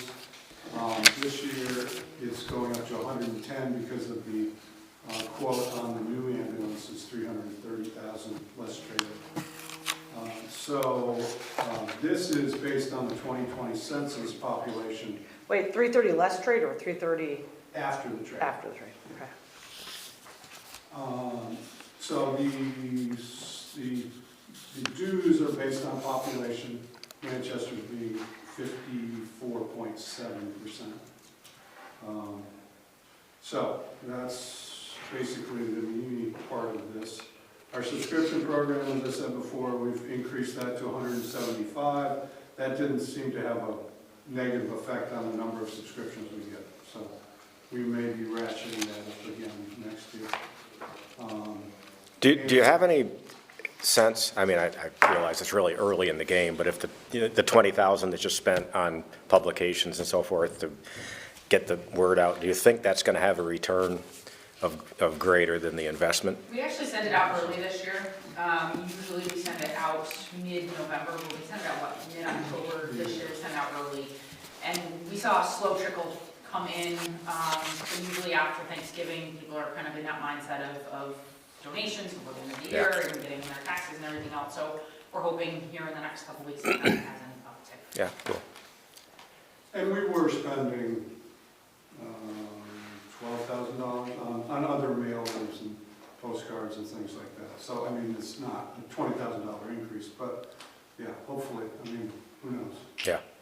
It's Well, hard to predict. Well, and you guys get some lumpy one-time gifts every once in a while too. It's hard We do. to predict that too, because it's like either Yeah, there's big actually bequeath a or, house yeah. on Route 30 that's being donated to Fire and Rescue. Her estate. It's in probate right now. Nice. Huh, Yeah, so Interesting. That'd be a nice shot in the arm. What was I gonna say? Oh, my goodness. Say something. I haven't had this thing coffee yet. welcome to my Would world. you like some sugar?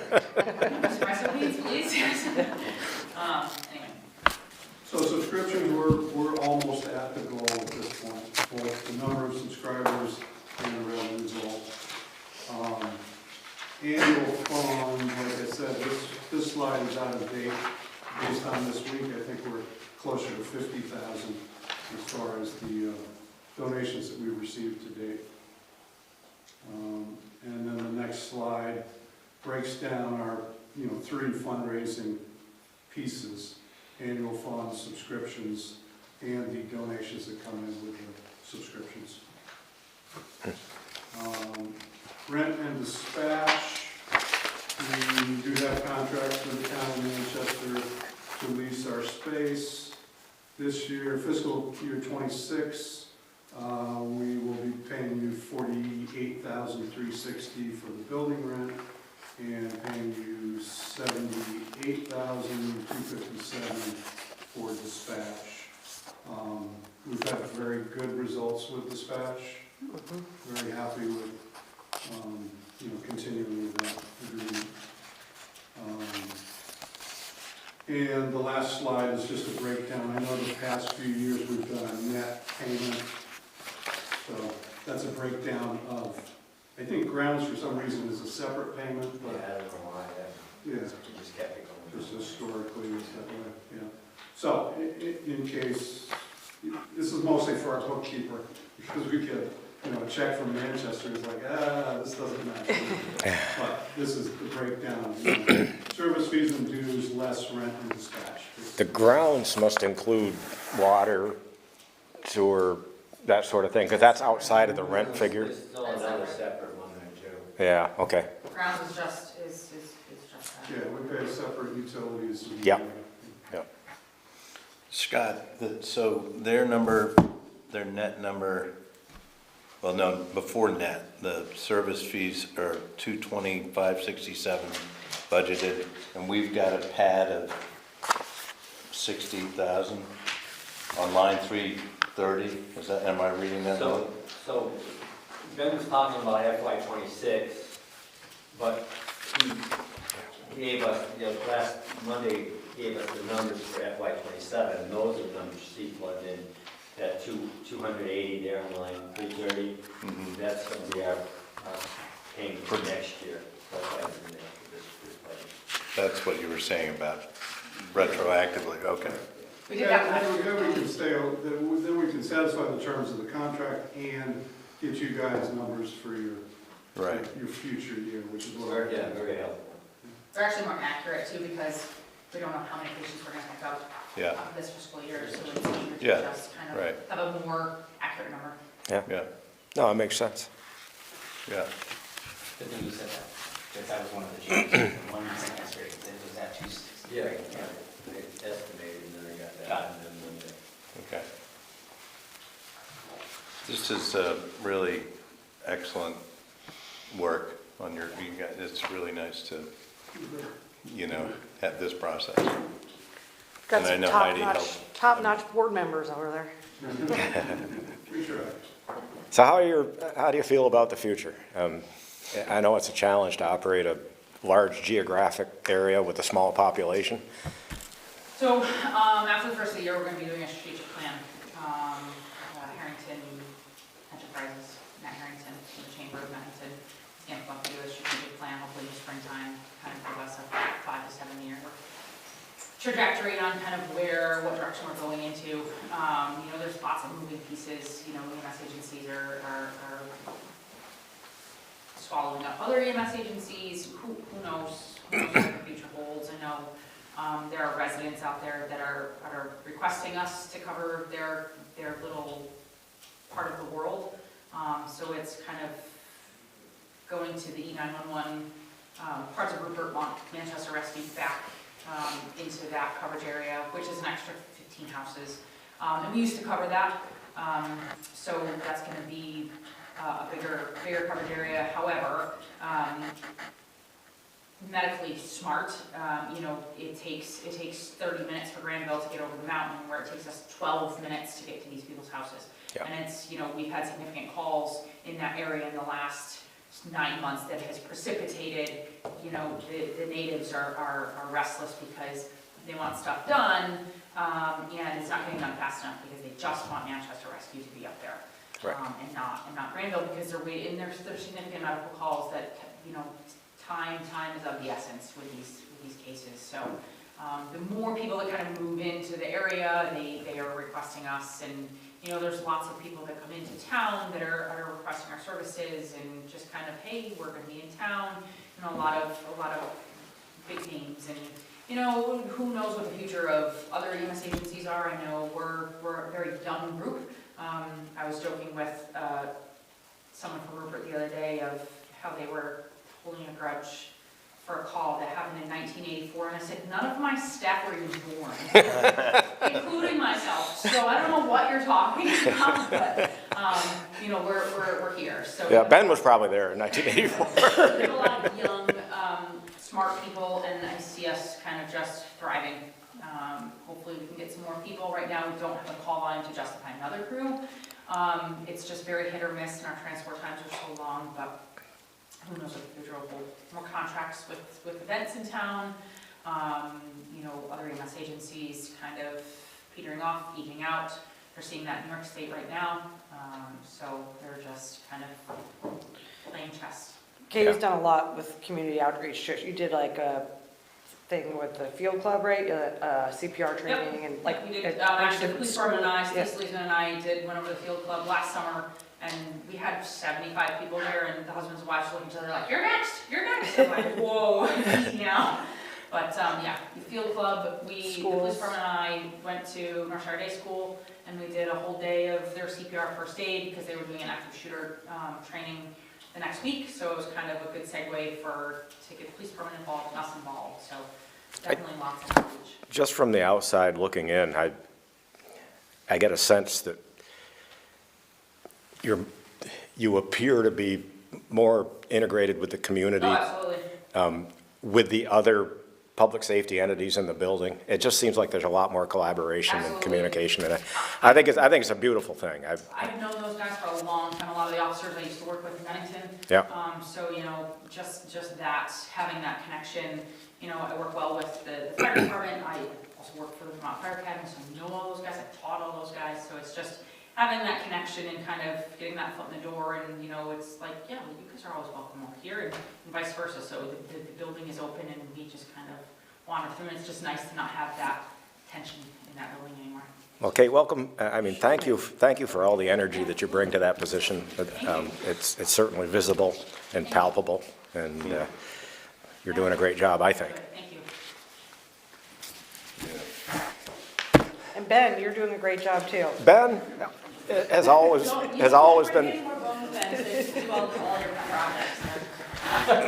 I mean, one of the thoughts, future-wise, Katie will probably not be happy hearing this, but, you know, I'm on the Prudential Board in Dorset Fire and Water, and we're losing our chief in middle of next year. So, you know, fire is tough to get guys to volunteer. Yeah.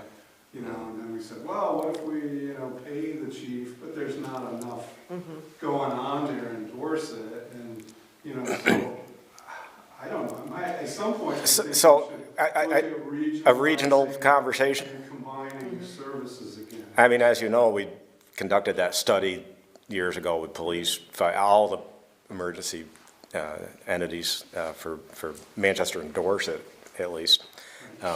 Dorchester. Yeah, I look forward to having a conversation with you. I mean, I look at the average age of people that we're sending into burning structures. It's not going down. Yeah. I mean, yeah, I mean, this young chief in Dorset was really good in attracting young guys, but none of them want to step up and be chief, and he's burnt out.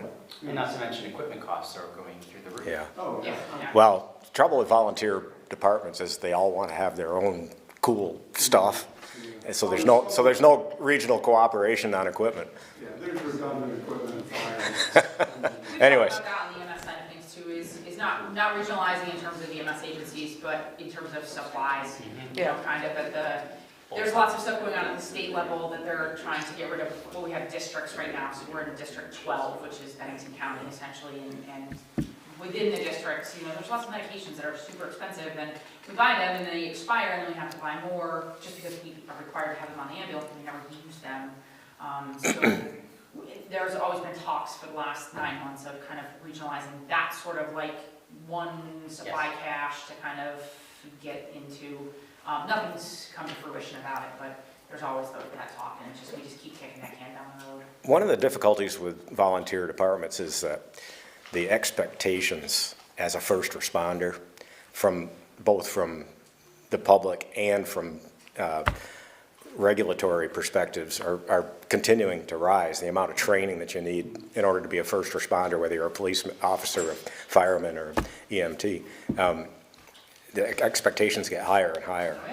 And I mean, we're lucky we have a full-time police department here, and they receive training in that area. But for volunteer firemen, it's really hard. I teach on that side of things, and it's the number of classes that we teach are dwindling, and then the number of people in those classes are dwindling, because as soon as you turn 18, kids want out, so. This is maybe not as exciting, but I think it's worth discussing is that how much we've upgraded kind of the systems and technology within the rescue squad to help you with like payroll, and Yes. she's done an incredible job. We actually Really, we just purchased 4 iPads, so we have Tough Books. If anyone knows what Tough Book is, Panasonic Tough Book, they're very antiquated. I think we got them from the state probably 10 years ago. They're like, here you go, they're left over from the state police, you can use them now. It's like, gee, thanks. But the software, you know, it was Windows 10 and we can't upgrade them anymore, and you know, it took You can't upgrade them. to start it up. So we just purchased 4 new iPads to update that, so we can write our reports in the ambulance and, you know, take pictures of insurance cards and that sort of thing, kind of have that. They're Wi-Fi and cell phone because we get up into Danby and we don't have, you know, they have satellite capability because we just don't have, radios don't work, nothing works. Smoke signals are your best option at that point. So we've upgraded that system as well. We're kind of working on that and policies and procedures and that sort of thing. with all your scheduling stuff too, you've gotten it so dialed in versus how it was 2 years ago. It's just, she's It's done not on paper anymore. Yeah, she's done a really good job. Yeah. Well, just to show you how much fun, Excel spreadsheet anymore. just to show you how much fun we're having. You guys started ahead of schedule, and we've gone almost through our break period, just because we're having so much fun with this conversation. We gotta do some jumping All right, jacks. thank you guys very much. Yeah. Yeah. Larry, you wanna take your sweater off? And like, I'm always like, I know.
play next Friday for our holiday party. I think the one where, the claymation ones,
it's all salted and sanded and it's the best. You're the best. We aim to please at a Manchester Parks. We appreciate you. Okay, Parks and Rec, revenue starts on page 7. Scott, you leading us through on this? Sure.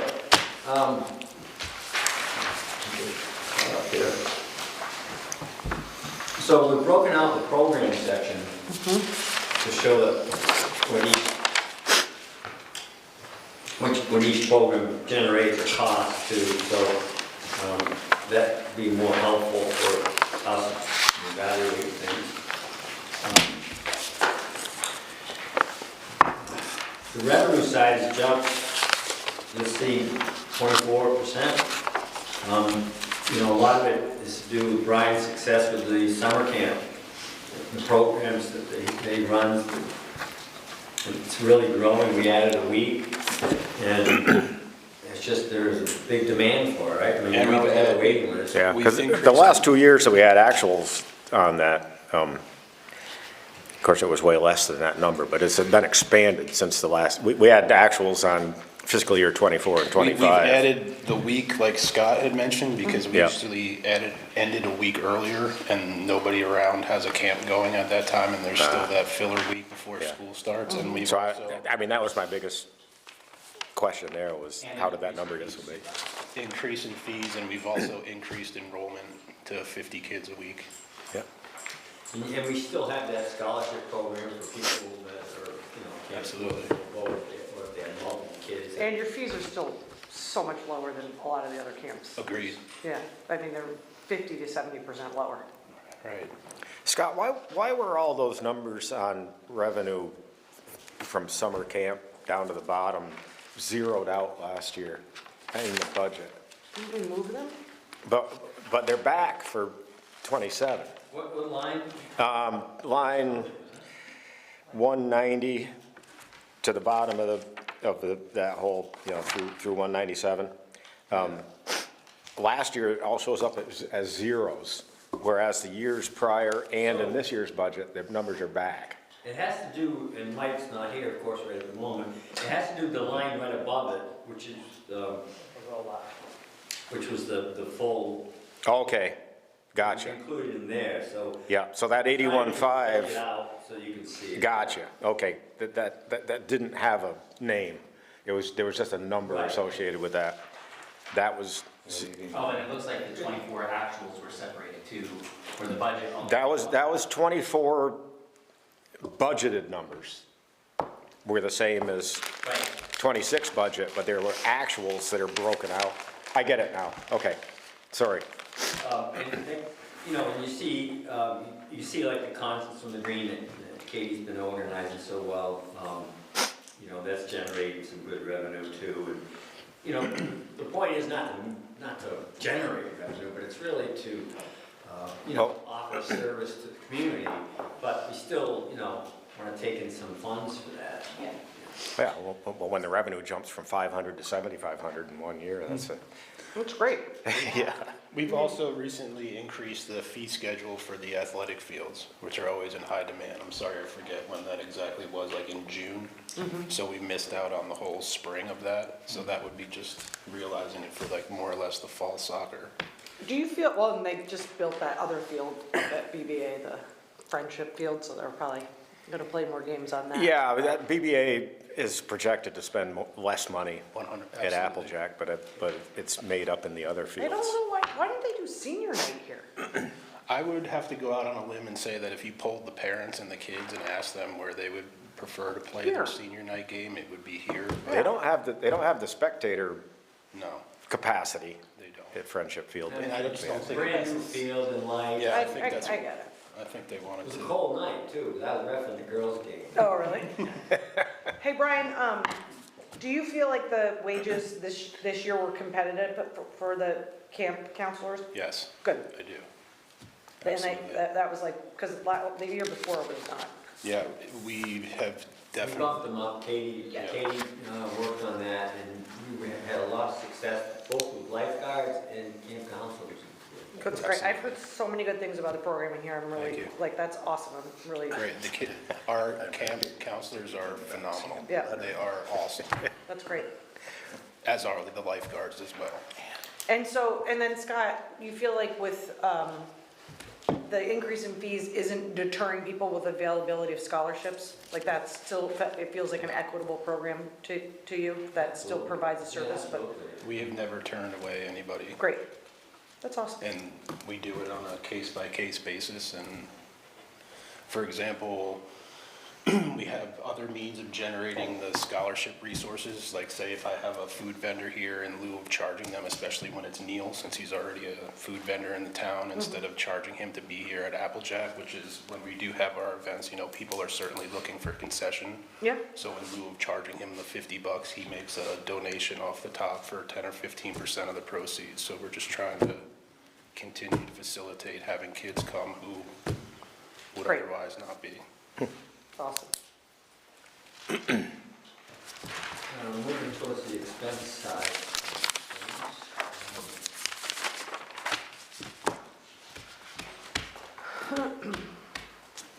The slight decrease in the total admin expenses. The swim team, we've washed our hands of funneling their payments through us, so they're taking care of it directly themselves, so they pay their coaches now directly from them, which is great relief. We get rid of the pass-through situation that we had. Lifeguard certifications, that, you know, that's gone up, that's how it is. We got a handle on somebody else that's local who might be able to do a little better than that. And that's all dictated by our volume of kids who are returners versus new hires. Your certification is for 2 years, so we've had a lot of new kids recently, so.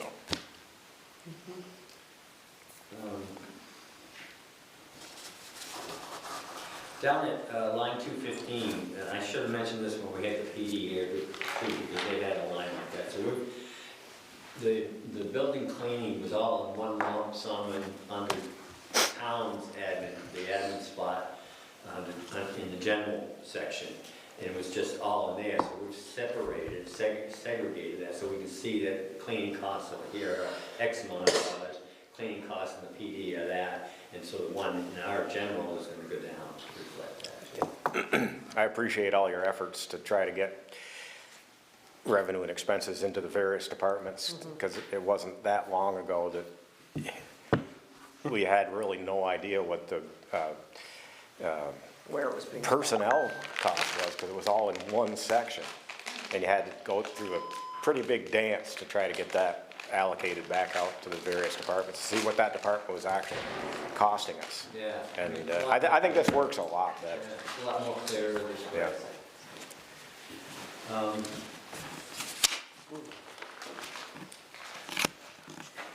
What does cleaning entail, Scott, or is it just this building, or They only do the In this outdoor line building. item it is, yeah. just this building? So that's about 400 a month they come. Yeah, so, I mean, this time of year, it's nothing, right? Yeah. You know, it's just Brian in here basically. But during the peak season, you know, you Oh, maybe I 3 know, days a week yeah. and No, thank God. and maybe more on a weekend. They do the outdoor bathrooms. They- Yeah, those must. Our get staff ton and of use. everybody does, we all do, I do everything but the outside, and then the lifeguards and everybody we clean in season.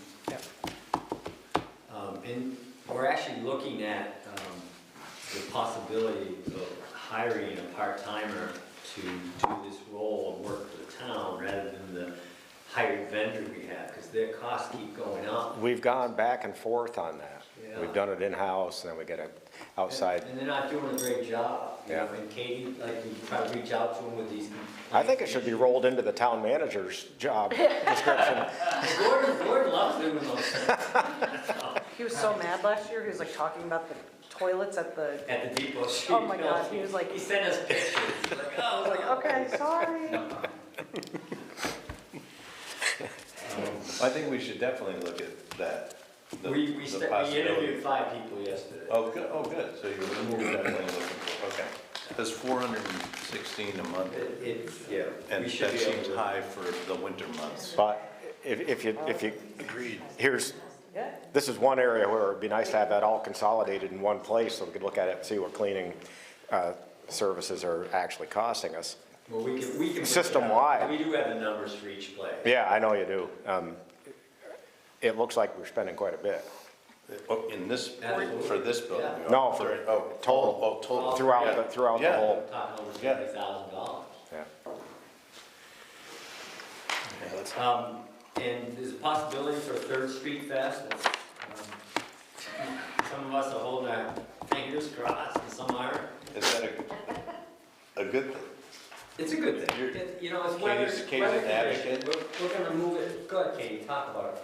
Oh, we'll do one in June, late June, probably skip July because it's just so hot and there's a lot of other activities going on in July. And we maybe want to expand July 4th a little bit more here and then do one in August and September. So that's the hope. And with the Riverwalk Bridge, kind of have, you know, Street Fest expanded where we'll have a nice archway going through the 2 buildings down to the bridge and have like a kids area down at Town Green and like another band, you know, doing like kids songs and kids activities and music bands up on Main Street. Is there any way to expand the number of vendors that we can accept?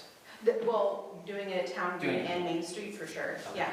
Hey, Katie, have you been, working with Val, the event planning coordinator? Not really on Street Fest yet, but I think closer to when we start planning it probably. But, yeah, once the bridge was constructed, it's kind of like we gotta incorporate Town Green into the event. They're coming in later. Yeah. No, I mean, this would would seem like in their wheelhouse, all of this stuff. Yeah. Well, it's something that the town already did before Val, and I feel like we had a really good handle on it. So if, you know, they want to be more involved with it, that's great, but like, you know, I think we do a really good job. I hate to jump ahead, but, you know, they're piggybacking on what we're already doing. You want them to bring more, Well, Yeah. in the agreement, in the Yeah. minutes from last year, when they sat here and spoke to you guys, they said they were gonna bring in new events. right, But so far, they're basically doing what our events, what we already have. right, okay, so So you can ask them. it's a that little when they teaser come. for the later meeting. Yeah. Is the What- portable stage on here? Sorry, you were gonna, It's not for replacement, repair. is it under miscellaneous or? No, it's under DPW and maintenance. Oh, it's under DPW. Yeah, yeah. Okay. You've already started in on it. Did it get, It's got new staircase, Did the it get its- tires are fine. It's the not tires stained. were okay? Yeah. Okay. We were pretty thin in the fall Yeah. with staffing. Yeah, I just remember we talked about, it. Anyway, sorry. Yeah, no, thank you for bringing that up, because we probably just Band-Aided it all along, we didn't hear about it. Okay. I had a question on the fireworks. How much of the total expense does that 23,000 represent? That's the cost for the fireworks company. Okay, that's the cost of the fireworks company. Right. Why does it say tariffs? I put that as a note, because I asked her why the cost went up so much. Oh, okay. And that was, Tariffs. That's it. That's a lot. I thought, doesn't somebody typically help us cover the cost of the fireworks? Don't we get a donor that, no? we used to, it used to be totally sponsored and by local businesses. And over time, that became more and more difficult to manage. But, Yeah. I don't know if we haven't really chased anybody on that. If we expand the event and maybe have like more food vendors, we could charge vendor fees to kind Yeah. of help a little bit. We're kind of hoping that NBA picks up this 4th of July ball along with it, because it's a good opportunity for them. It used to be a great program here. Yeah. Isn't it the Eagles or who was it? The Lions. The Lions, yeah. Oh, it was the Rotary, right? The Rotary?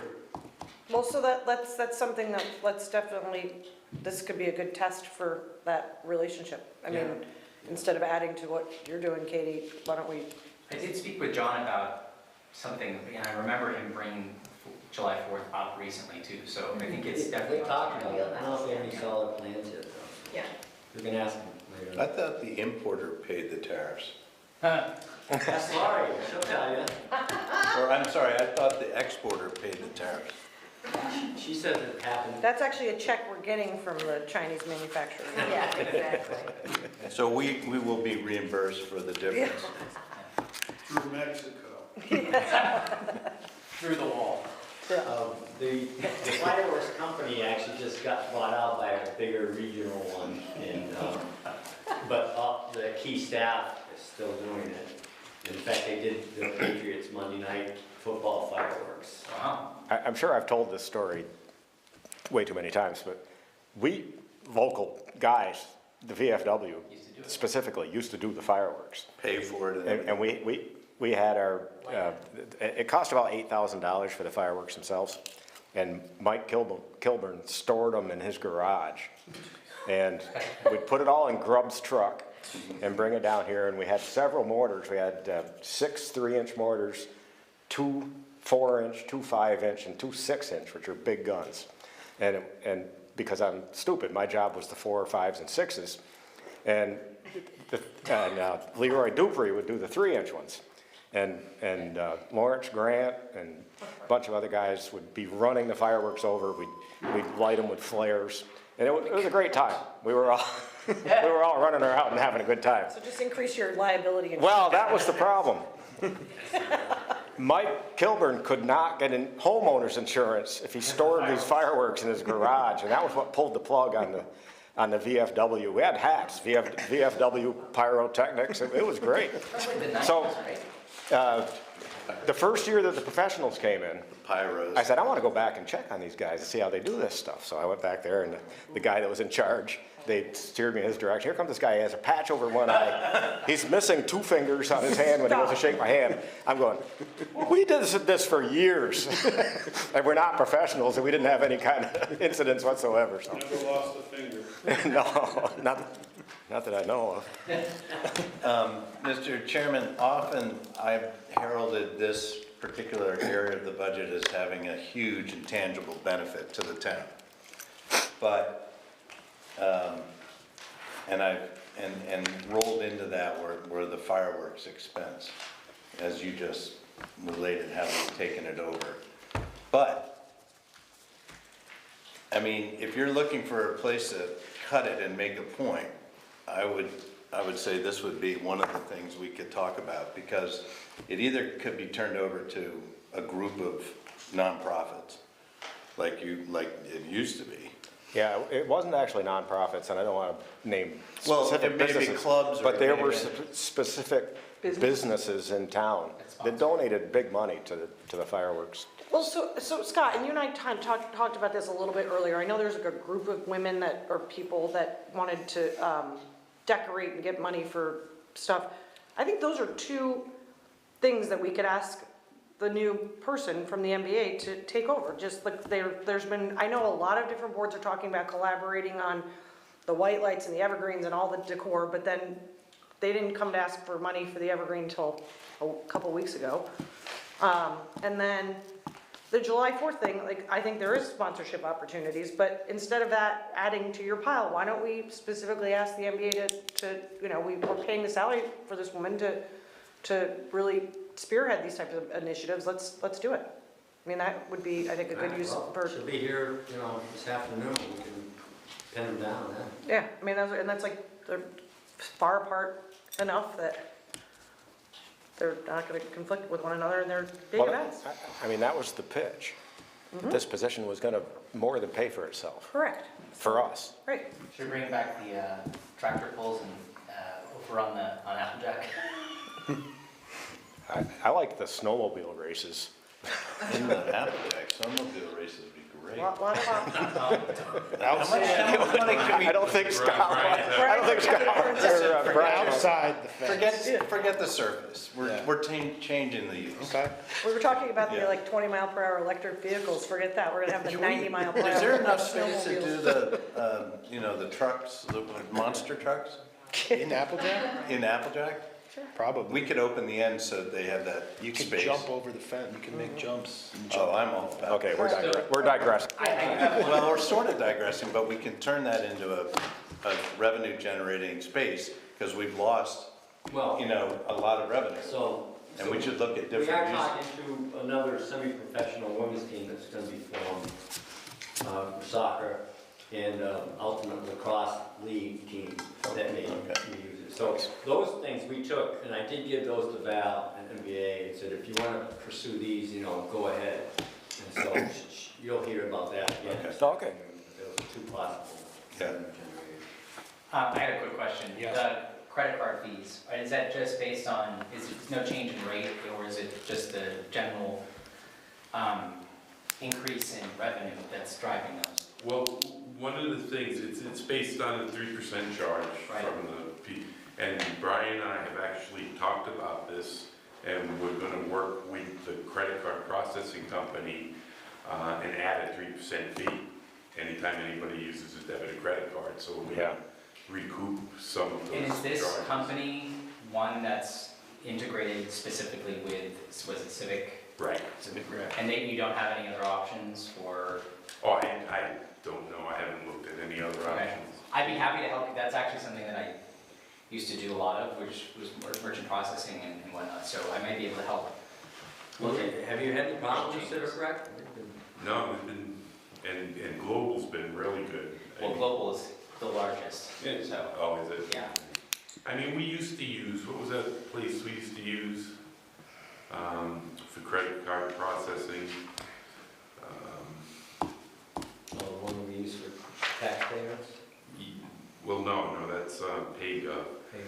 We used to use, there's actually a line item that's not in the budget anymore. You mean Square? Yeah, there you go. Yeah, that's a little different. That's still 285, but the point is that you might be able to find even, usually you can bundle, like even a local processor, like you could go Bank of Bennington or Community Bank, and they might be able to shave some of their commission off of it so that the rate goes from 3 to 2.7 or 2.6. But do they offer the same benefits, like I know with Global, if someone, you know, if Brian needs to issue a refund to someone, they process, it goes through them too? Yeah. Yeah, no, you potentially would have the same gateway, but just the underlying bank that's supporting it would change. I mean, it would be nice to have someone local, Yeah, for sure. Yeah. you know, if we could do that, and we get a lot of our eggs at Community Bank now, so. Yeah.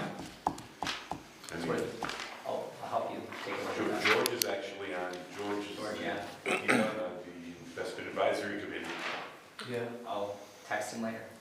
Thank you. Yeah. Another possible source of additional income this year is going to be the pickleball memberships. So we haven't worked out the details about how that's going to work yet, but there's a lot of excitement and energy from the pickleball people. Absolutely. And we have the new pickleball courts, and they're very enthusiastic about using them. And we're going to try to have a membership program in addition to the free use of them also. I believe they had a membership program before I started, when they first started doing the pickleball here. Yeah, so we're working. Because it's kind of hard, I somebody mean, many of the folks are here like literally every day, right? And so as you all know, all the facilities here are on a first come, first served basis unless you have a reservation for a specific time. So nobody makes reservations, they all just kind of come and take over the courts. But they kind of do, nobody makes a reservation per se through our Civic Rec system, but there's a platform called Playtime Scheduler. So they all go on there and say, I'm gonna play on tennis court or a pickleball court at the rec, you know, at this time. So in essence, for me, you're kind of claiming, right? Right, That you've made a reservation and you're gonna play here, yet nobody paid for it. yeah. So, I mean, with our pickleball fee being $5 an hour and 4 people participating, Yeah, I mean, $1.25 an hour is not a lot to expect, or, so it's just very hard. So there's gonna be probably 40, 50 or more people that play like consistently, so I feel it's probably better to just do an annual membership. They had a couple hundred people show up and that. Yeah.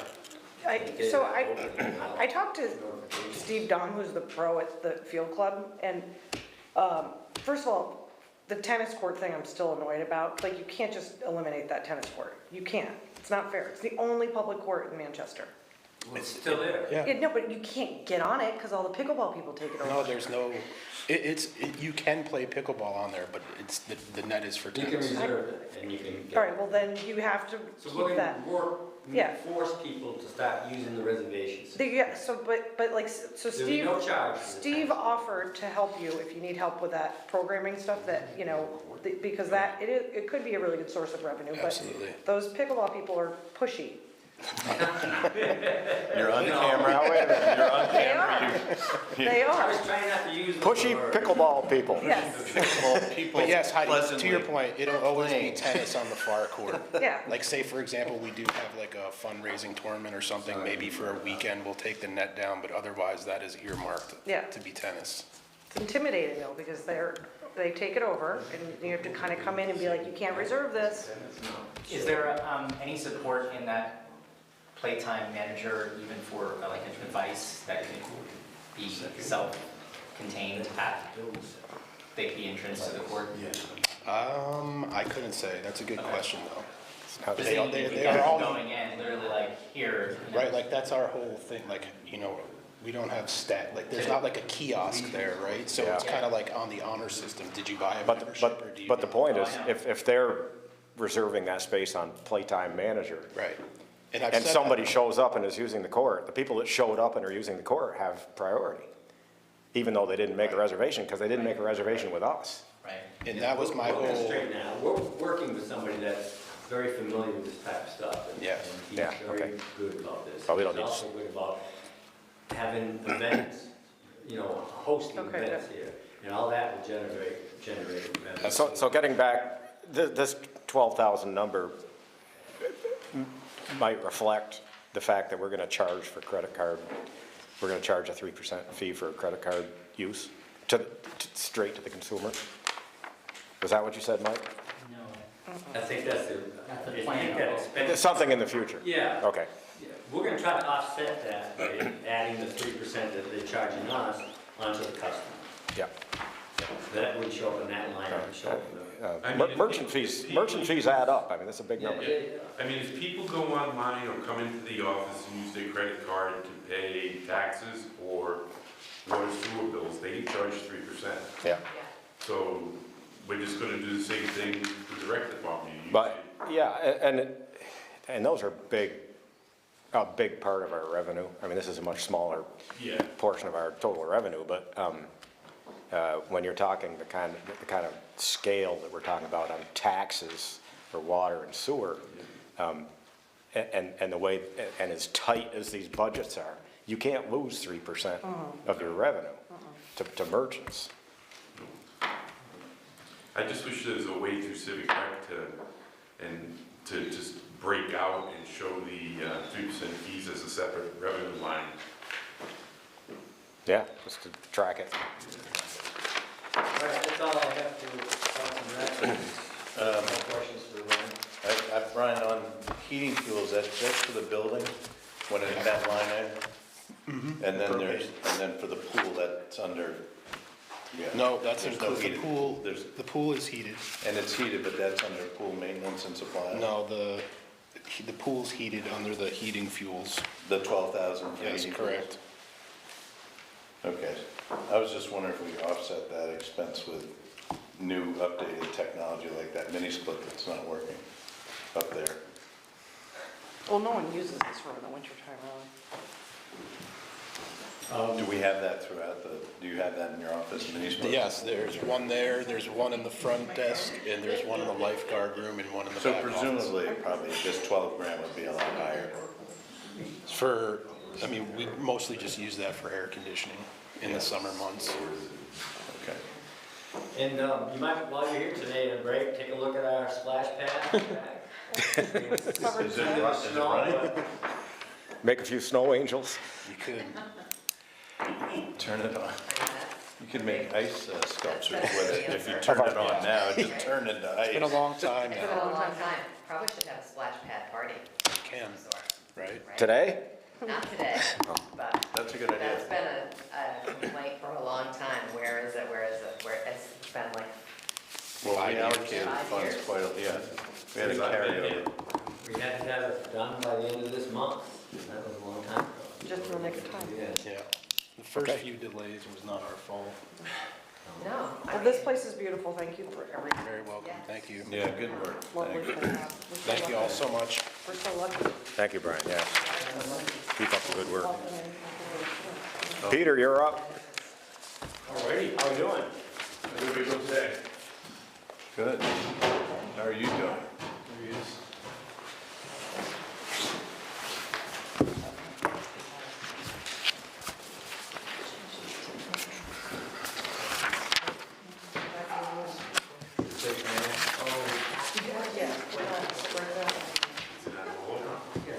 Okay. I have no idea. Going back to the beginning. Yep, page 2. Page 2.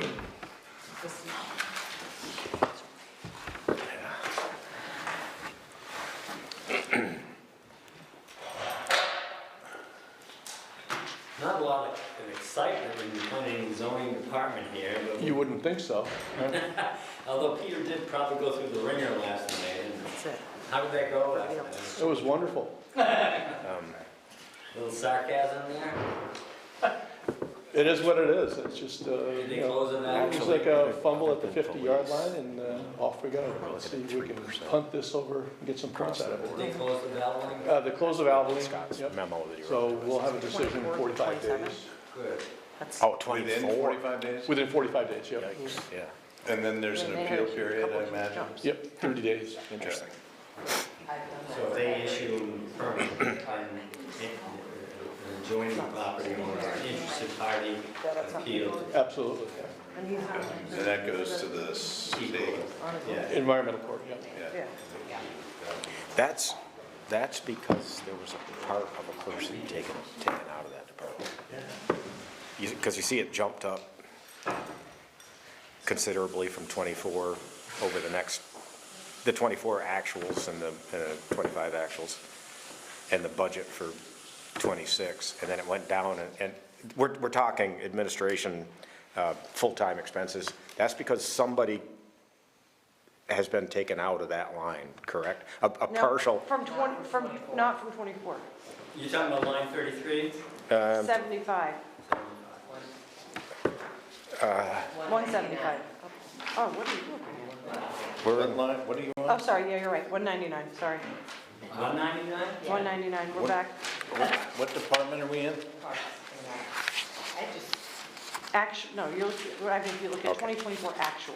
2024 actual, 27 budget is 3.65%. So that number, the 26 budget was 98.9, we had an assistant there. Right. Yeah, there was, Right. Yeah. But if So we're we doing pulled apples, that. apples to apples, 24 to 27.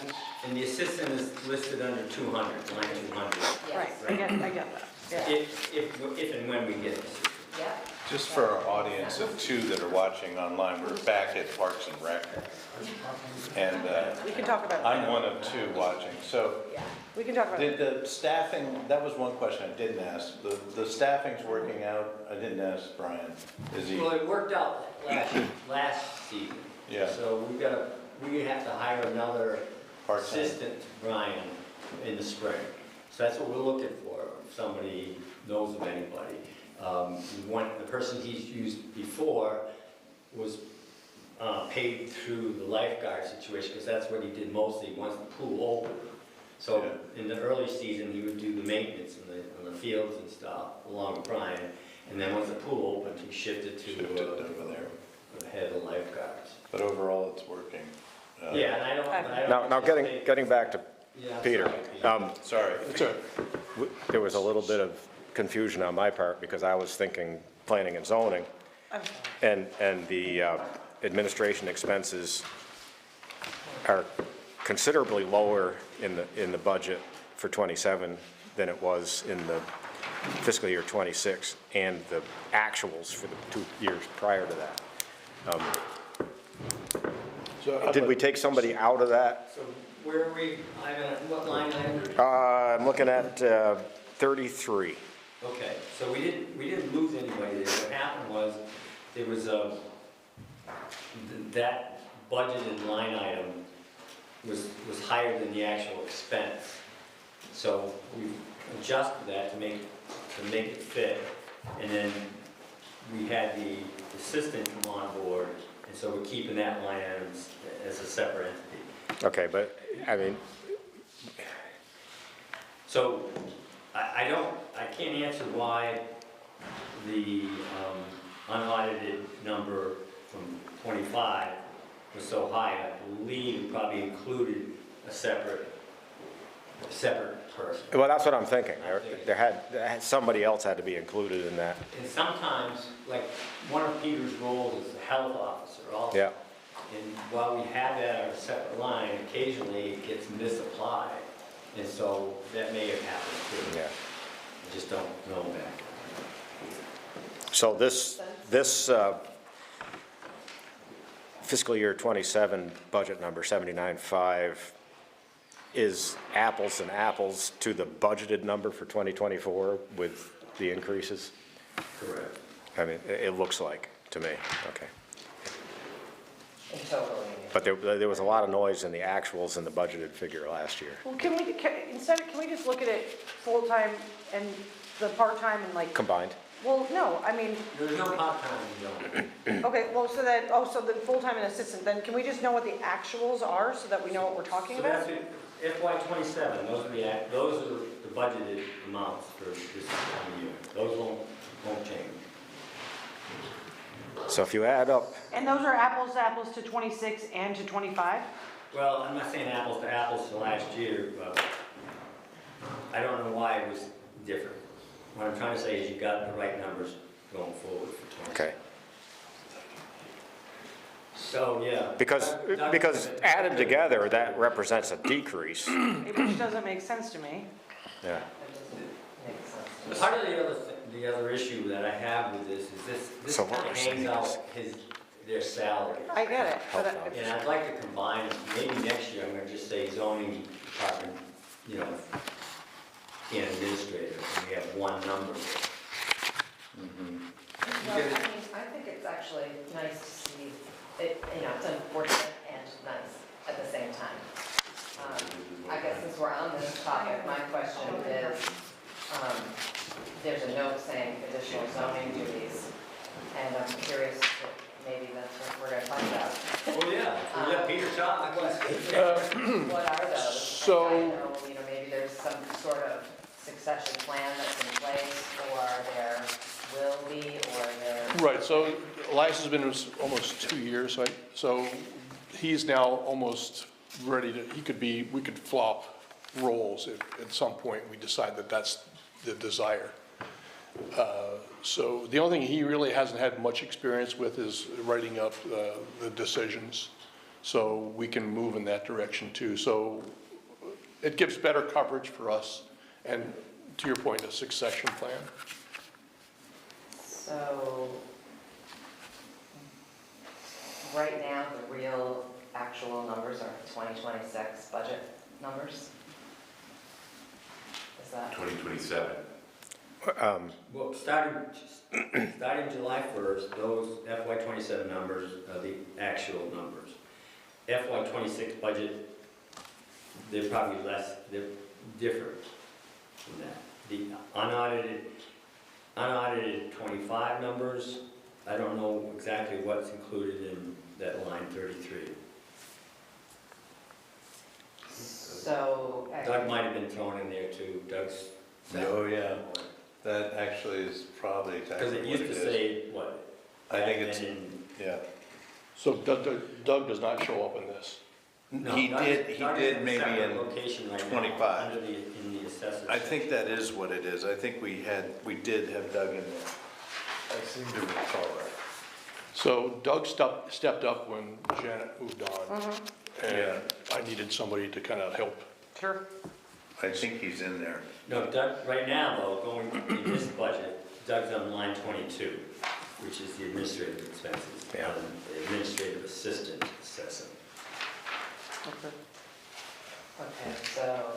What Lori's just been doing is like 33 looking for is a consistency along. 9% reduction, and line 34 is an almost 10% increase. And I just question if it's the, cart before the horse. That's all. You just go to our year-to-date figures. Just that'll help us a little bit in that question, Laurie. Oh, actually, he had Doug in his own line. Yeah, I was noticing that. But I do, for some reason, I seem to remember that was a factor. Okay, so, So year-to-date for the administrative assistant is projecting out to be a 52,800, all right? So below the 55,200 budget number. So that's even more.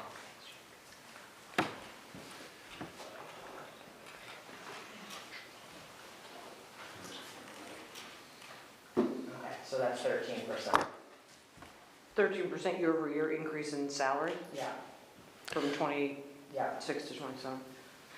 So the difficulty is, as you may imagine, is for a young person to come into this community and not have the ability to support themselves, especially with housing, right? So you could do the math and come up with, he's probably spending half or more of his income to rent a home or, Right. so I mean, that's kind of, in order to keep him here, that's almost required that we help out somehow. I have to advocate for 2 other town employees, though, that also live in Manchester that we're not making that consideration for. Thank you. One is in water and sewer, and one is in the town clerk's office. So if we're gonna make that, if we're gonna have that discussion, we should have it about those positions as well. Yeah, I just think it's a responsibility, that your role and responsibility has to actually exist in order to obtain that type of percentage increase. It just doesn't come before. So I've been looking at it as the department cost rather than individual person cost. So you see the department cost has not increased much. No, 7%, but probably it's more because it's 52.8 instead of 55.2.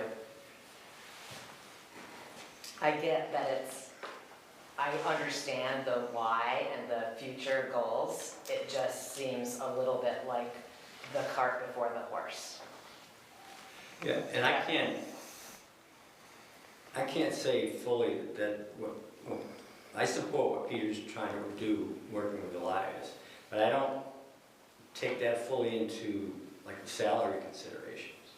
And I look at what Elias is doing, in additional roles as Peter relinquishes certain roles onto Elias as he grows into them. Now, if that makes sense. Yeah, which, It makes you know, sense. if maybe he's a senior administrative assistant or something. Something, There's, right, like, yeah. let's I mean- make it a real, I think the goal here is eventually get him into Peter's position and Peter reducing his participation. Well, we could actually just change the descriptions and say planning and zoning planner and assistant planner. Well, they're not really planners now. Some of my role, I don't know if it's, again, the cemetery is something that kind of falls our way. Not sure why, but the health officer, again, I get paid to do that. FEMA. The FEMA stuff. There's a lot of things that we make a contribution towards that are not kind of spelled out in the budget. So I'm open to suggestion on how we handle it. Well, we just have to make sure that there's not, like, we have to, it has to be equitable if we're Of course. doing like a pretty significant increase in salary, so, and we just, I guess, she's been doing the year-over-year comparisons for every department, so that just jumped out as one that didn't seem like it was in line with the other ones. No, understood.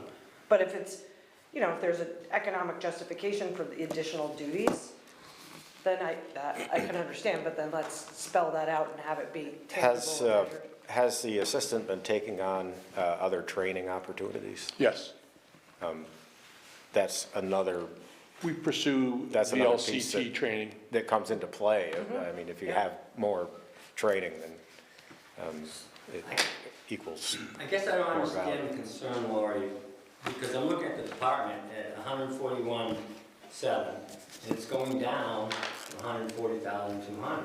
Yeah, but it looks like it's going down because the previous year's number seemed greatly inflated Well, that was at the Doug, top. Doug was in there. No, And now No, Doug, 'cause I Doug's went up and looked here. at Doug and he's in his full He's amount got his own every line. year, under his own line. Well, all right, let's take the I thought he was in there, too. unaudited numbers, you know, we've got, what, 91,763 plus yeah, I mean, 36. clearly line 33 is going down.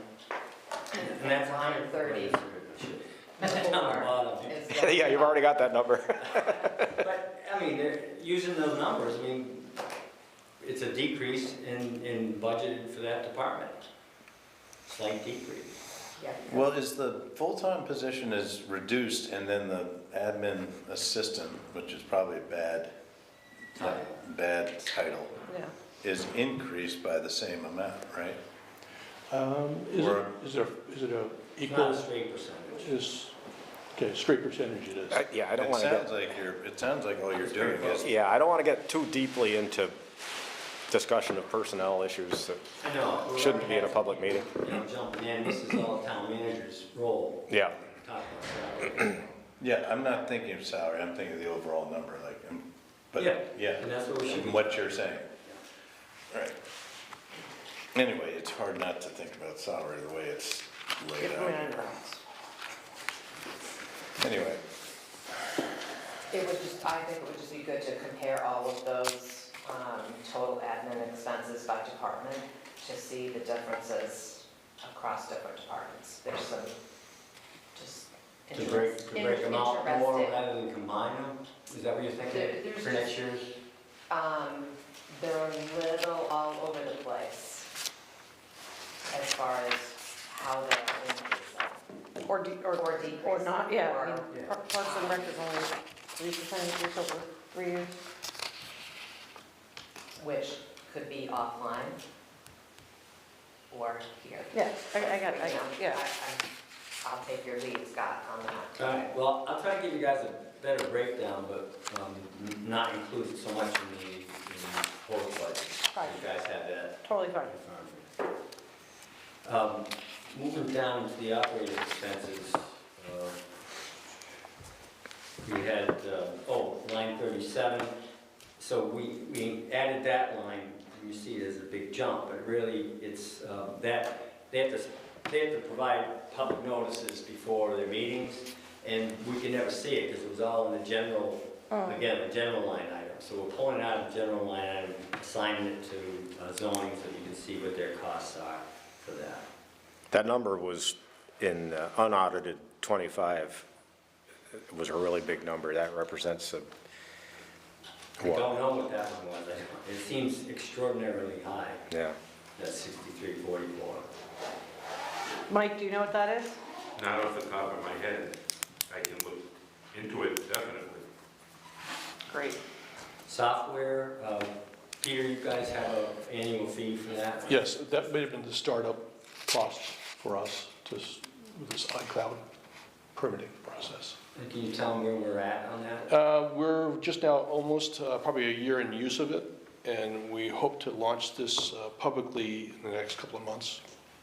So that'll take some of the labor off of it, but also this is an off-the-shelf product that we have to kind of modify as we go.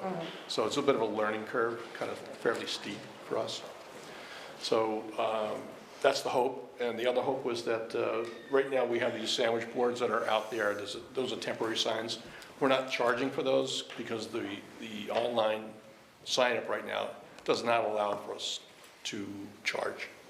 So this will take care of that. So now we'll be able to charge a fee for those temporary sandwich boards, and hopefully that'll, what I'd like to see happen, right now the fee is $25. I'd like to see that go to a little bit more of a significant number. Maybe it's $150 for the season, or for the summer. So that'll hopefully draw back some of the free sandwich boards that have been out there. So the iCloud software is going to allow us to do that.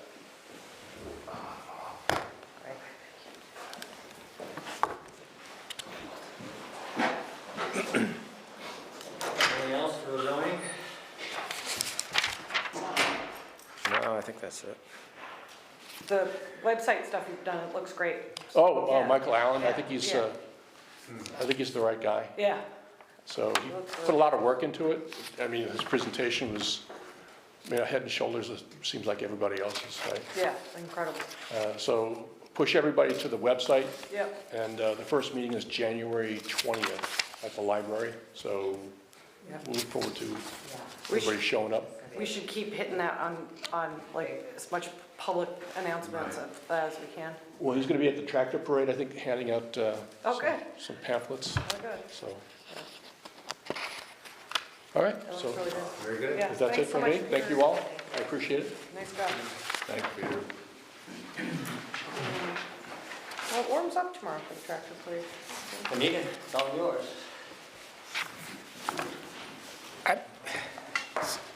Gonna- Hey guys, how are you? I'm gonna beat a dead horse one more time, even though it goes against everything that I stand for. On the planning and zoning full-time, Yeah. in those years where the number was higher, did that include a portion of Gordon's salary under economic development? What was it, Gordon? Yeah. No. Okay, I'm trying to come up with, We gotta just get some.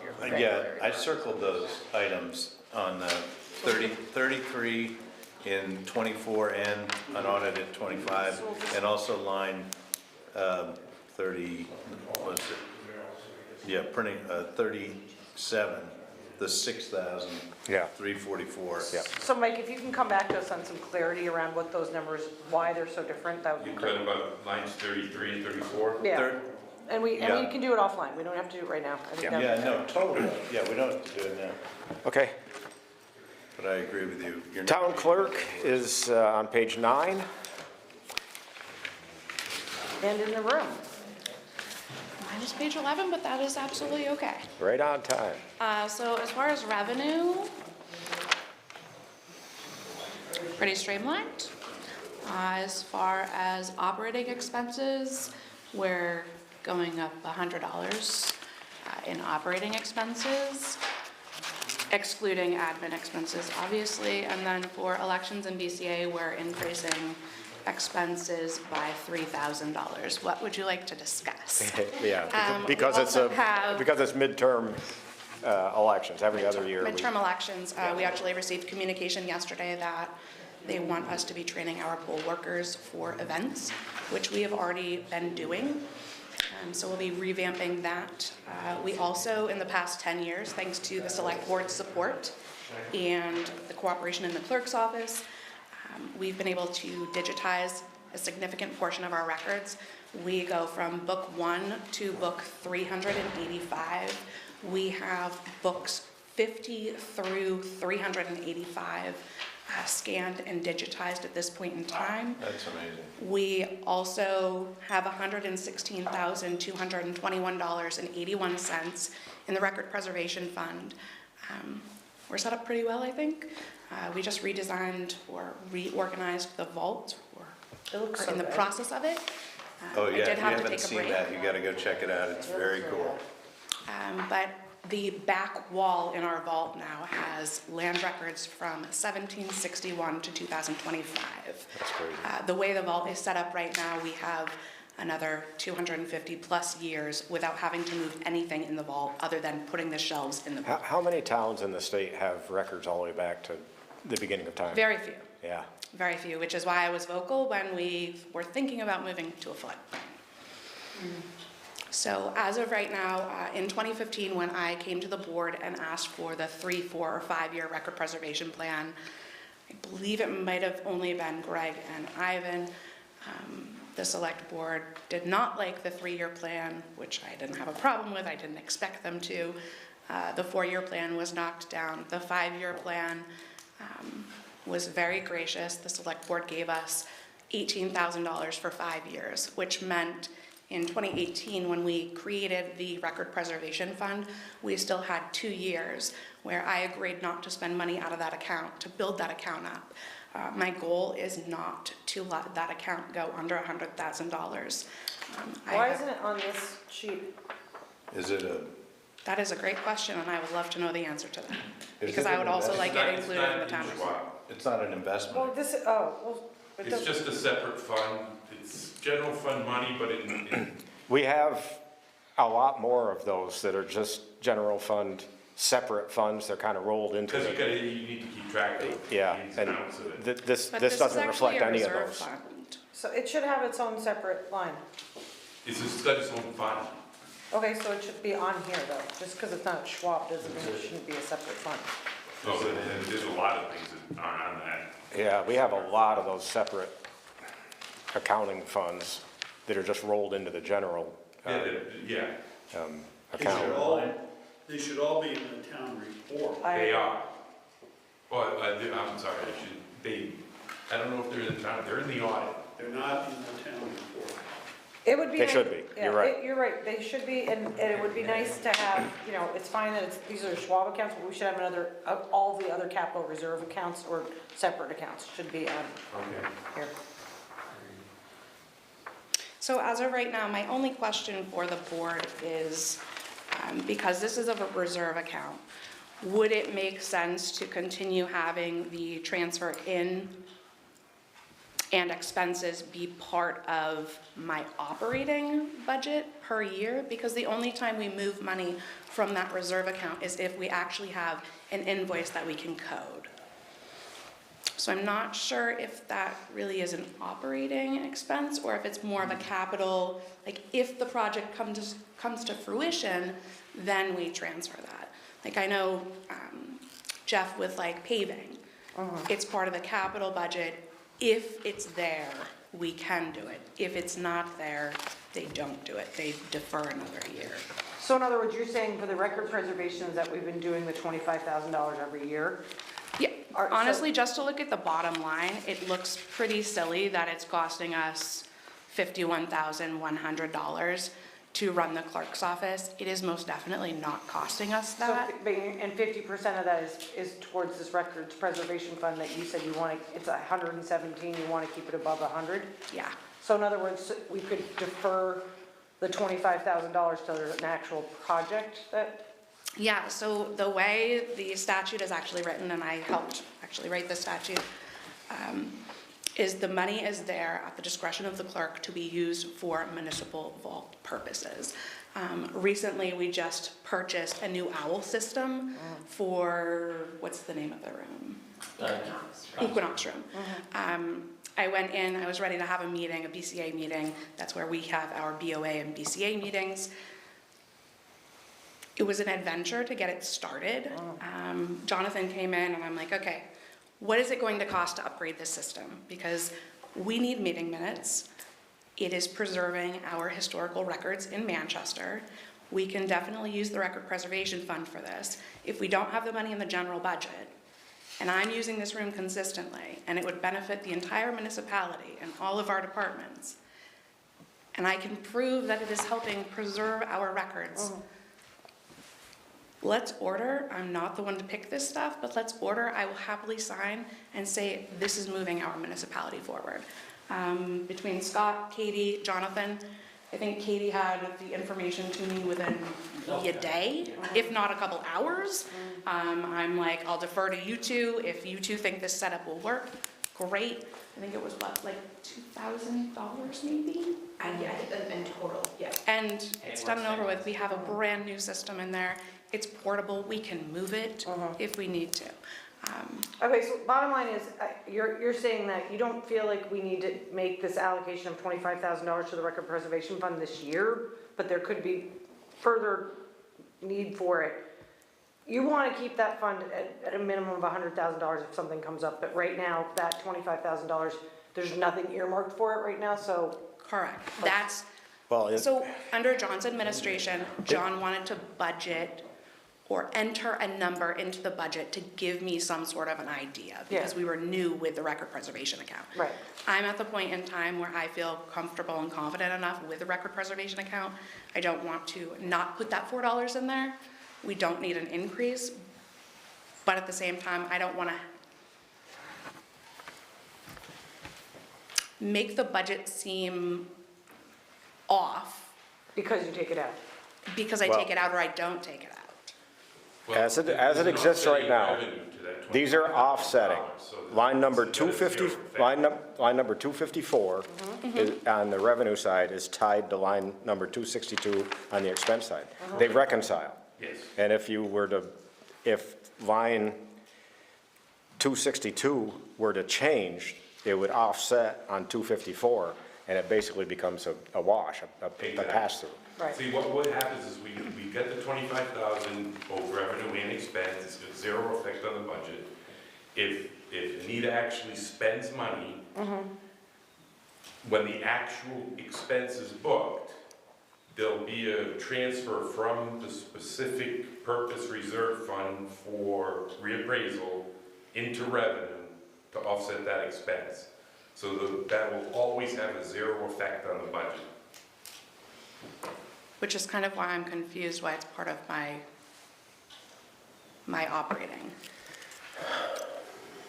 Because I guess part of the thing is not everything you spend it on is capital, so it wouldn't fit right in the capital. Yeah, that's what I was worried, that's what I was worried about, is that, because we have a definition of what is a capital expense. I mean, if you was buying big equipments or big projects at one time, yeah, that could go in capital. Yeah. Which is usually what it's for. Like the photocopy machine and all that, yeah. The $25,000 scan, or the $22,000 scanning Yeah. project, items like that. Because the board, and again, as a municipal clerk, this is very fortunate on my end, because not all municipal clerks have the support of the select board. We can, at the board's discretion, if the board wants, we can eliminate pretty much the entire clerk's budget and take it out of that record preservation fund. Please do it at your own peril if you make that decision, because I have built that account up. Do we want to deplete that account, or do we want to have some money ready in case we need it for some specific reasons? Here's the thing. Number one, if you don't spend anything, it doesn't go anywhere, it stays there. If we were to take, because the $4 going into that record preservation fund is state mandated, that's not considered a specific purpose fund. Correct, it's a reserve fund. So that's why it's in its own fund, because you need to report on them when you spend that money, don't you? Correct. Okay, if we were to just put it in the general fund at year end, when we close the year, all that revenue that came in that year would end up in fund balance. So if you were to come to me and say, how much do I have in that fund? My answer's gonna be, it's all rolled into the fund balance. And I mean, anything that we get that's considered a specific purpose, that can only be used for specific things, has its own fund. We have one set up for the K-9, because we get a lot of donations during that time frame, so we had to track those. We've got the reserve fund for we got a reappraisal reserve fund. Oh no, that's in Schwab. Trying to think what else we might have where I have to do transfers. Actually, not that many of them. But if we have anything that we have to track revenues and expenses, it has to be separated out from the general fund. Okay, there was in the settlement on the Green Mountain Estates, there was That's got its own fund. that's got its own fund, and we have spent money out of that fund for, Yes. for items that was earmarked for it. There's still a considerable fund balance with potentially not a lot to be spent in Green Mountain Estates. Remind me Didn't again. Scott say that went into the general fund by accident? No, it's, Originally it did. No, originally I think we put it in the CERT fund. it originally went in the And CERT we fund, took it out. but in order to spend money out of the CERT fund, we need voter approval. And so that was probably So the that was all correct. wrong place for that to go.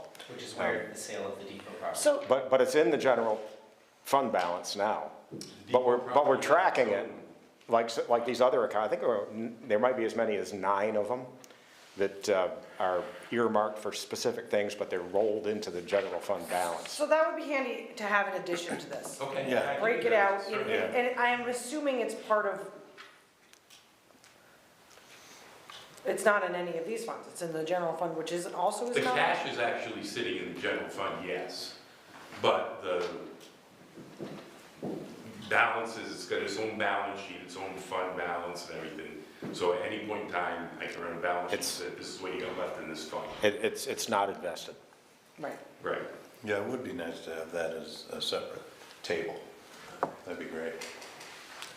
I mean, I know about Green Mountain Estates, I know a record preservation fund, and you said there's 7 others, Ivan? I know there's one for the Green Mountain. Based on a conversation that we had a long time ago, there may have been as many as 9 total. Yeah, I have to look, I don't have. Yeah, that was quite a while ago. Property tax relief fund, That, reserve.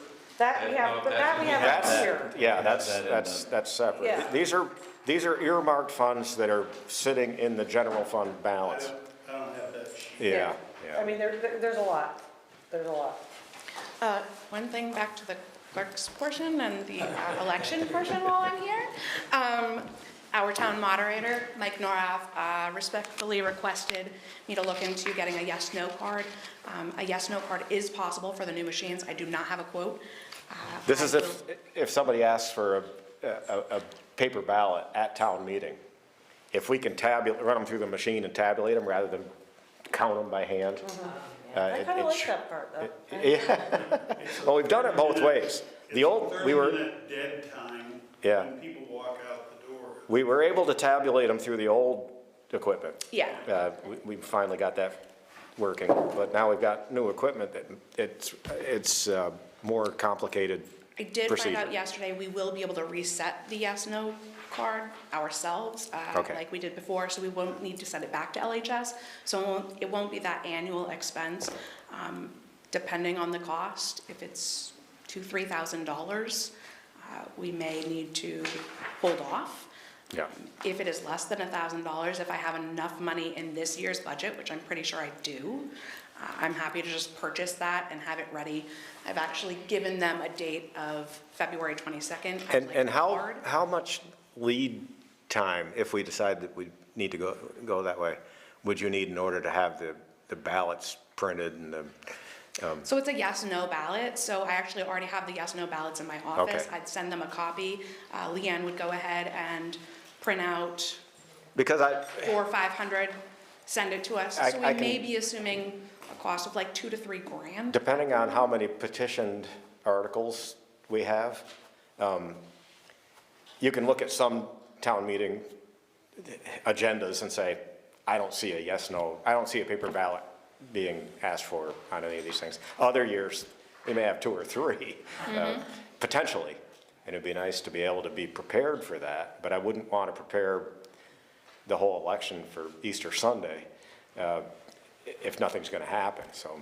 Right, I was suggesting it with the hope.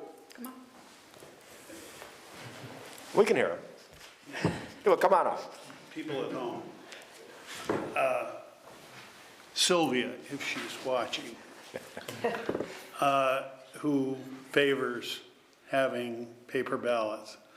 I don't anticipate that there would be one this year, but if we could get a chip that we could use ourselves without having to hire someone to come in every time to do it, it certainly, I think, makes a lot of sense. No, I agree with you.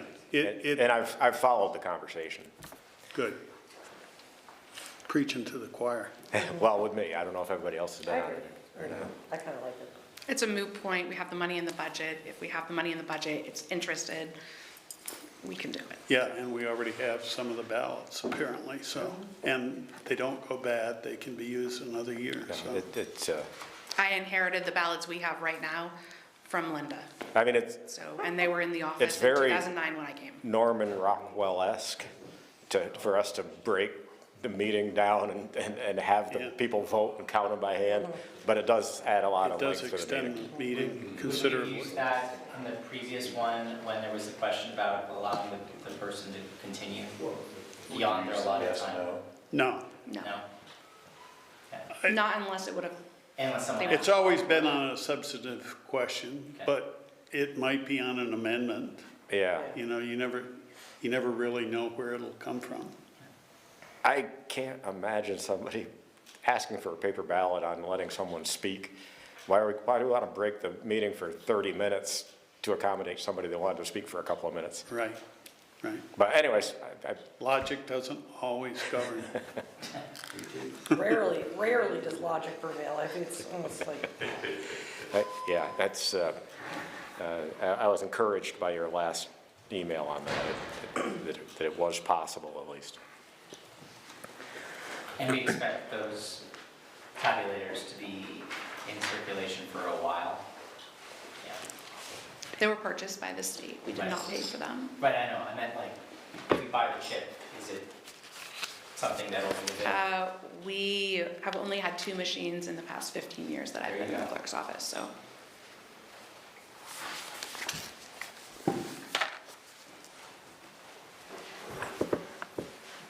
Anything else? Yeah. Thank you for Yeah, nice work. Thank you guys for your continued support for the clerk's office. Have a good day. Thank you, Anita, you too.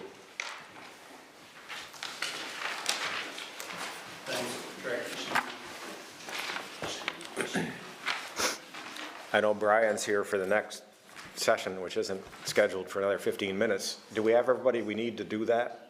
Yeah. Scott, it's just. Let's yeah. do it. So, town manager is rolled into this session. It starts on page 1. Yeah, I mean, okay. I don't have much to talk about, to be honest with you. It's pretty steady level across. Just, Page 1. back to line 6, there we are again with the administrative cost that was misapplied. Yeah. But it's still in the department received revenue. So that's just a strict percentage increase from 245 to 251.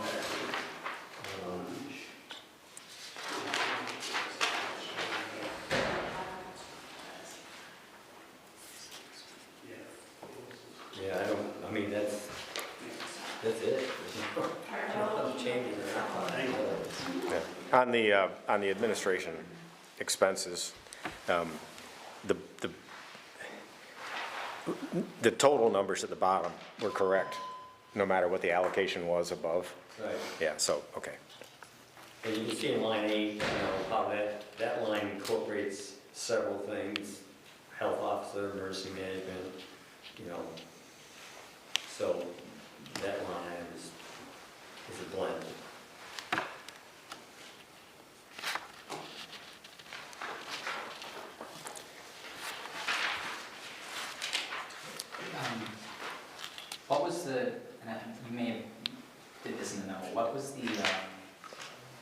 the steep increase in the county taxes? Yeah, so we get billed for the county court, the use of the county court down in Bennington, and the expenses thereof, and, I've had Gordon trying to find out why our expense has gone up so much. And, I believe, we always thought it was based on the grand list, but they were saying that it's population-based, and so we can't justify that with these large increases. We understand what they're doing with their increases. They're repairing the roof and there's something else, other big capital costs.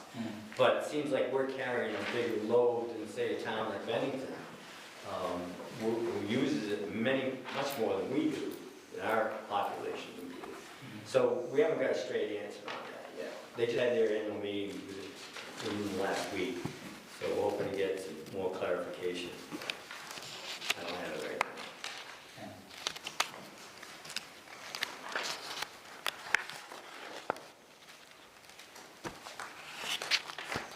You already said that the insurance, luckily, sounds like we didn't get hit too hard. No, we weren't too bad. Katie said over 5%.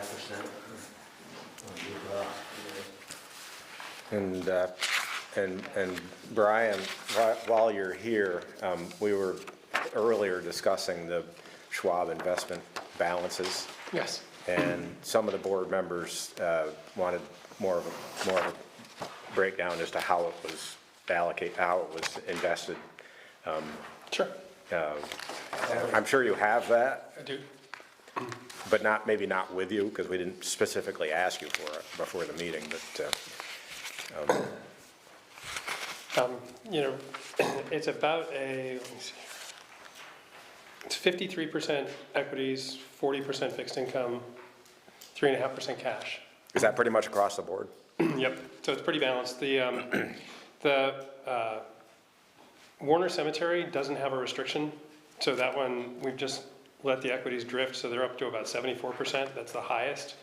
Everything else is between 50 and 55. Regardless of whether we feel we're gonna need access to that money or we think it's gonna sit? Yeah, and I mean, we've got next day access to everything.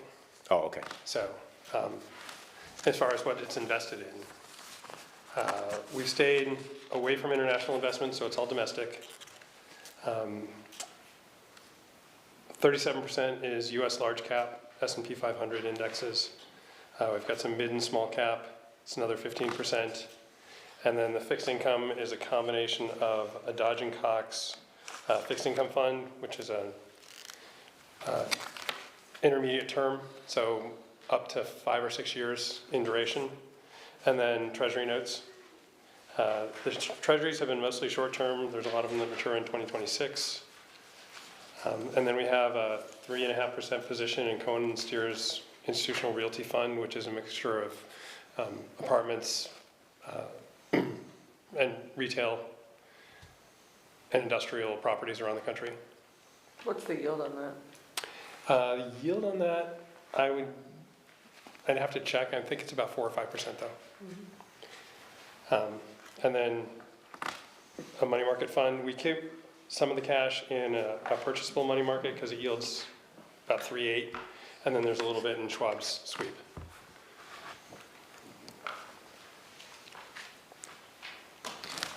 The mid and the small, we're using either exchange traded funds or Vanguard indices. So the cost on those, the cost on the Vanguard funds is like 9 basis points. They're very inexpensive because we're using institutional With the class. money market funds, is there any local bank participation in that? No.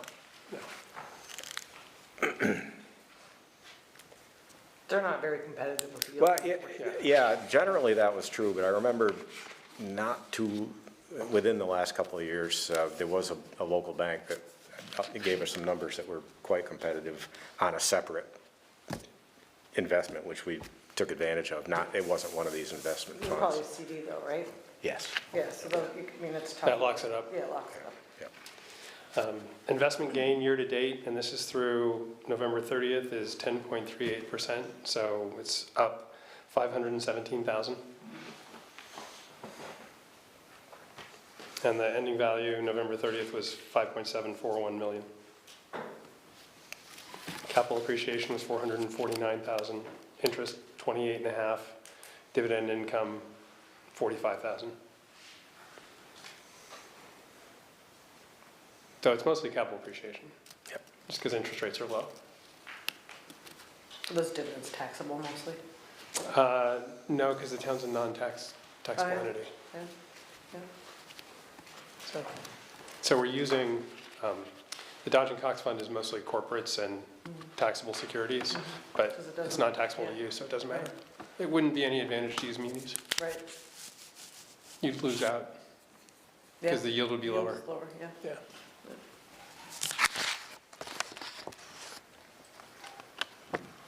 Mike, when we were talking about the water revenue, and there was a line item in there on unrealized gain or loss on investments, and we decided that probably wasn't the appropriate place for that because it didn't relate to any budgetary activity. Do you know, I didn't see any place, is there any place else in the budget where we track that? I don't believe so. Yeah, I don't think so either. I looked through as quickly as I could, and I didn't see it anywhere else. And then, generally speaking, if you get dividends anyway, you're reinvesting that either into a money fund or into the instrument that paid the dividend? We tend to have we don't use DRIP programs, dividend reinvestment automatic. Prefer to have it accrue as cash, and then you can rebalance using it. So there would never be a scenario where you would actually delineate the fund paying a dividend and it being taken out of the fund? Correct. So that. Correct. And you Yeah. certainly wouldn't have a mark-to-market unrealized gain anywhere, yeah. And what I've always found the nice thing about that is having it accrue as cash in like a scenario where the equities are running, you can put it back into fixed income. You don't automatically have it reinvest in equities so they shoot up faster. Right.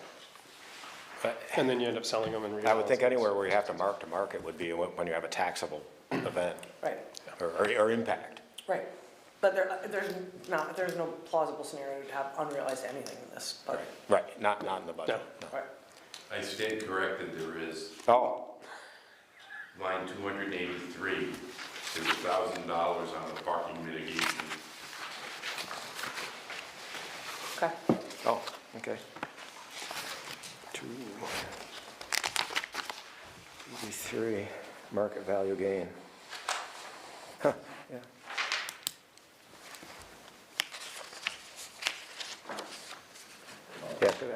Yeah, it really shouldn't show up in the revenue side of the budget because it's not being applied to the expense side. I guess I have another question, and this maybe is kind of more of a question for both you and Scott, but when we know that there's gonna be capital expenditures for like a particular fund that might be, a little bit greater than your anticipated or your typical allocation to cash, how does that work with you guys? How are you, So we meet quarterly, and the first item on every agenda for the investment advisory committee is what are the upcoming cash requirements? If we know that there's something coming up, we'll figure out what we want to sell immediately, Yeah. because that's the best time to raise the cash, and then put it in a purchasable money market so Yeah. that it's earning 3.5%, 4% yeah. until it's required. great. And then whenever they need it, I get a request and we overnight a check from Right. Schwab to the town. Right. All right, which takes me back to a question I asked earlier, which I'm not sure I fully absorbed the answer. Is each one of these funds invested individually, or are they invested as a lump? They're invested individually. Okay, thank you. Each is a separate Schwab account. So if you knew you needed some kind of cash withdrawal from a very specific fund, you could access that through that fund itself and Yeah. not impact the other, Correct. the way the other funds are invested. Each one is a separate Schwab account, so Factory Point Cemetery is its own account, Capital Improvement Reserve is its own account, invested in its own securities. So you have an overall allocation, but they have specific needs for each. They're each allocated similarly. Yeah.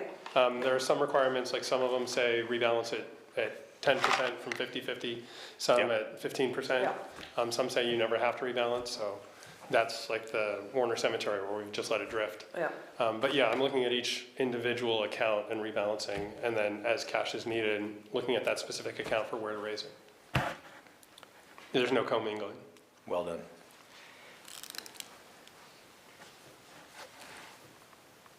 Great. What other question did we have for Brian? Let's see.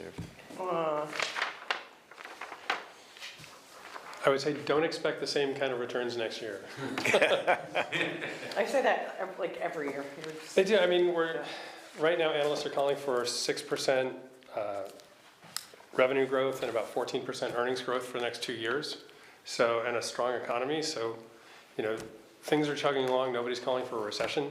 At the same time, the market's trading at 22.4 times So you're forward going to 12-month earnings. reconsider your allocation to international, or is it going to still? No, it was decided that, and this is an investment advisory committee group decision, that since they're town funds, that we really ought to be domestic rather than international.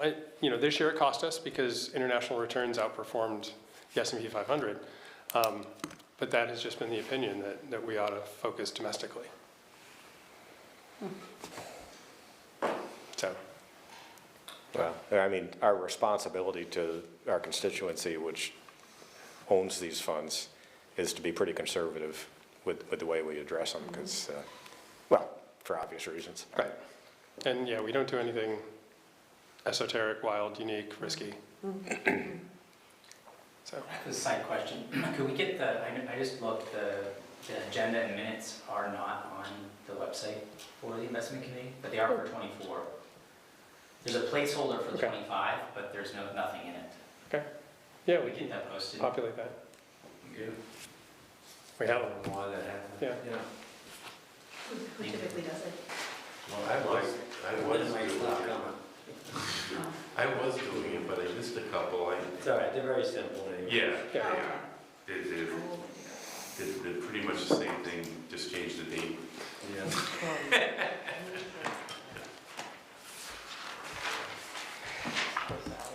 I got nothing. Okay. Thank you for coming Well, in. thank you all. Thanks, Mike. Appreciate it. Thanks, Steve. Good luck with the rest of your meeting. Thank you. Yeah, we are moving right along.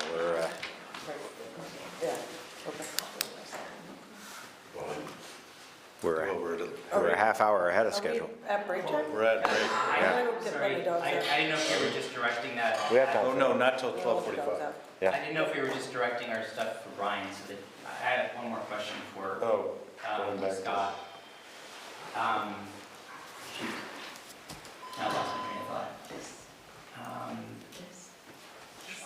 Is the school gate? No, it's not. No, it's all here. I can put it out. We could break down. Oh, IT costs. Oh, you sent me something for. IT There- comp. IT costs, That's line item. let me find it. Okay. Consulting is line 323. Yeah, multi network basically. Yeah, so, I mean, it looks like the budgeted for 27 is in line for 25, but, you know, we only budgeted 39 for this coming fiscal year, for 26 fiscal year, current year. The year we're in, yeah. So what is making up that, you know, Large roughly increase. 18,000? Well, first of all, just from a budgeting perspective, we didn't have access to the 2025 unaudited numbers when we created the 26 budget. 26. And the, Most recent had been the 32,410. Right, no, I get that. I was just curious, is it just the usage of the consulting services, or is there a particular project that's creating that increase? From 39 to 67, 8. We've had to redo all of our computers because of the Windows 10 that expires and stuff. So it's things like that kept adding up during the year, and that cost with him keep escalating. It's a frustrating point for me because we're so entangled with that vendor. And I'd like to find a way out. And at least give us options, but I don't have the answer to that right now. Do you have access to the current year expenditures to date for that line? Yeah.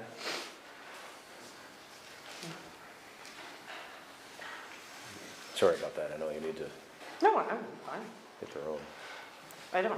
She's gonna turn her dogs out During lunch break. during lunch break. Well, we are a little early. So we're still doing, They did not want to be outside this morning. They were like, forget it. I'm not sure what our dogs are doing. I better do the same thing. I'll grab something and go and let the dogs out.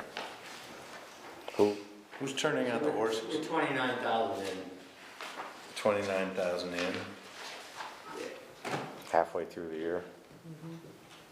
So we're gonna probably hit the 60. 69. Yeah.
All right, so, we don't have a whole lot to talk about in capital sections. We talked about the paving, and that's, River Road. We hope to get a grant for Class 2 roadway for $200,000. Page 13. And we would do the whole River Road if we got that. We have $150,000 against that on the expenditure side.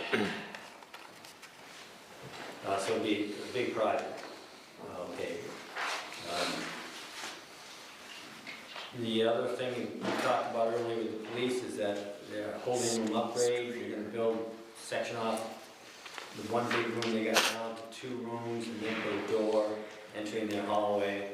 So that section itself is secluded from the main entrance to the offices, officers' offices.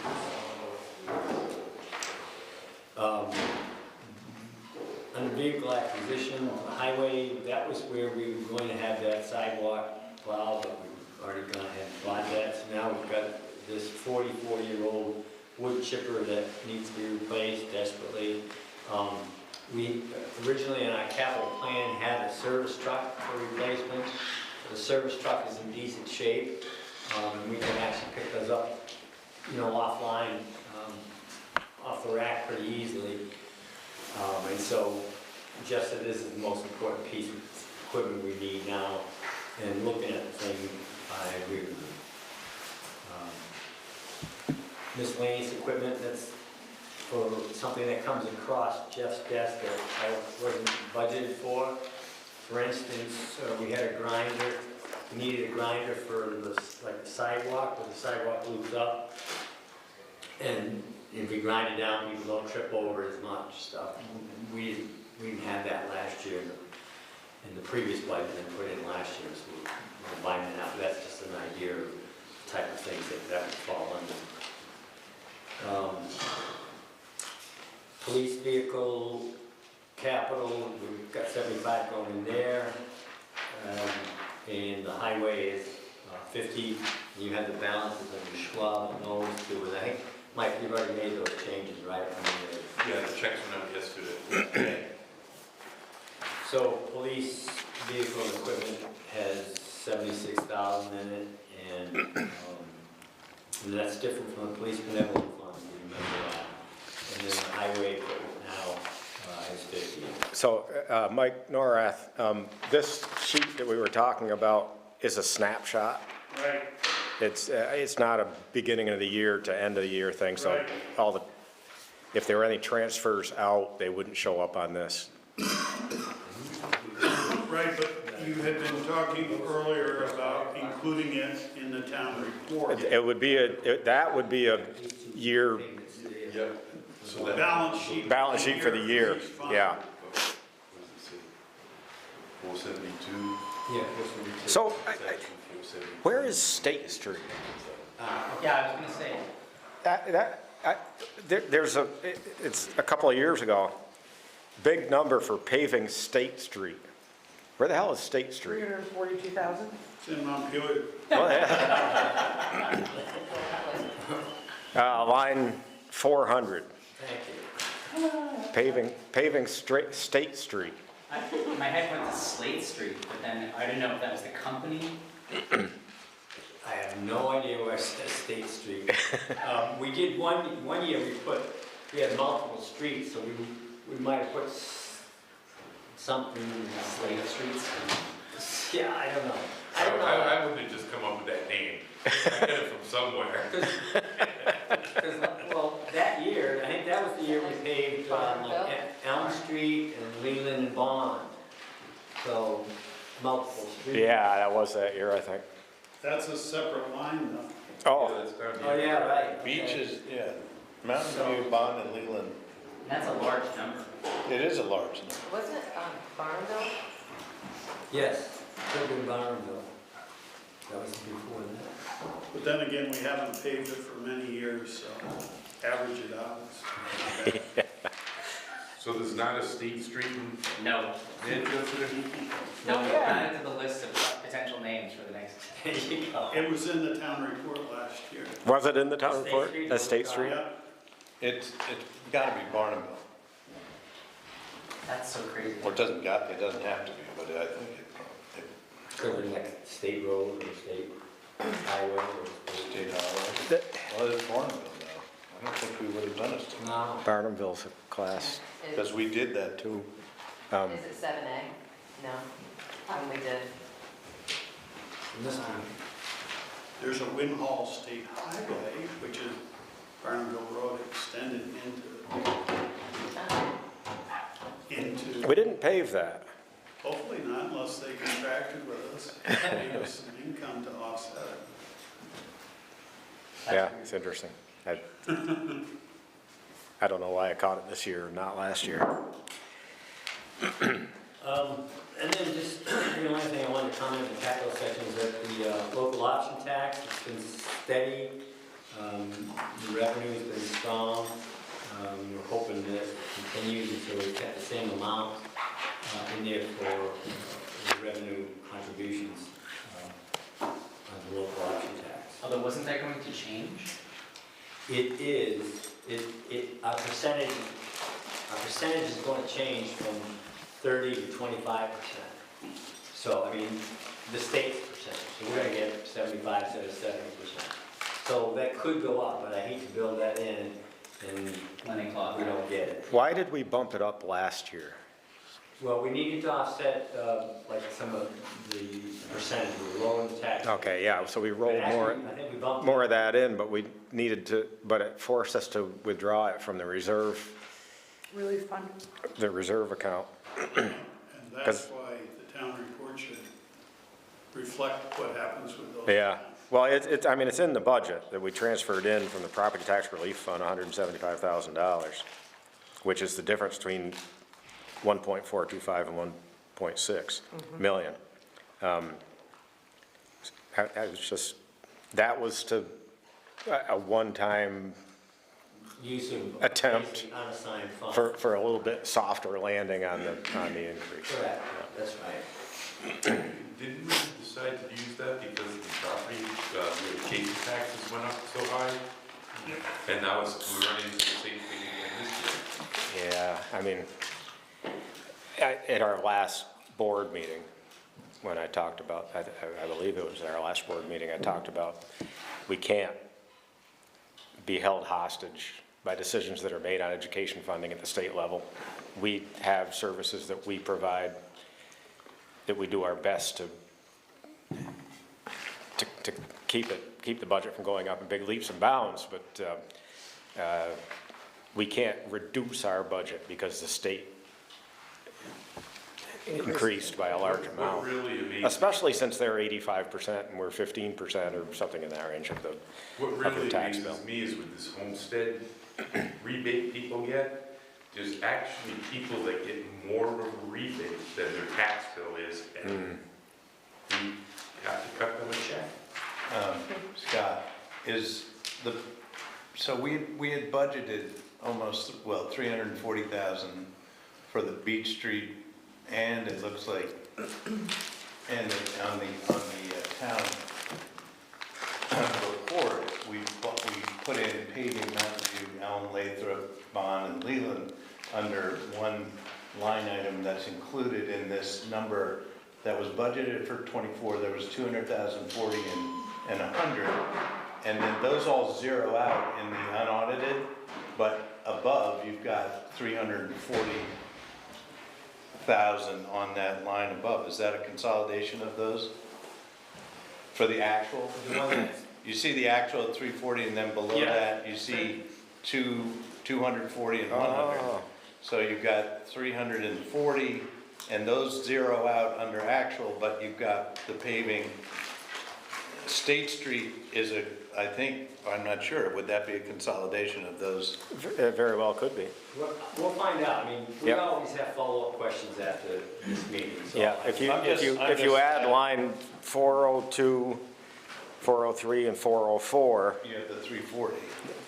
it gets up to 340, which pretty closely matches Yeah, and then we can't find the that State Street 2006-23. allocation. And it shows nothing being spent on those line items, but that 340. Right. It could reflect what was done on. It could be. And then you Yeah. had an increase of $2,623 of miscellaneous. That could be very well be. Yeah, that's probably it then. But I'll find out for sure. But then you have an unaudited number in the next year for those same streets. Not Beach Street.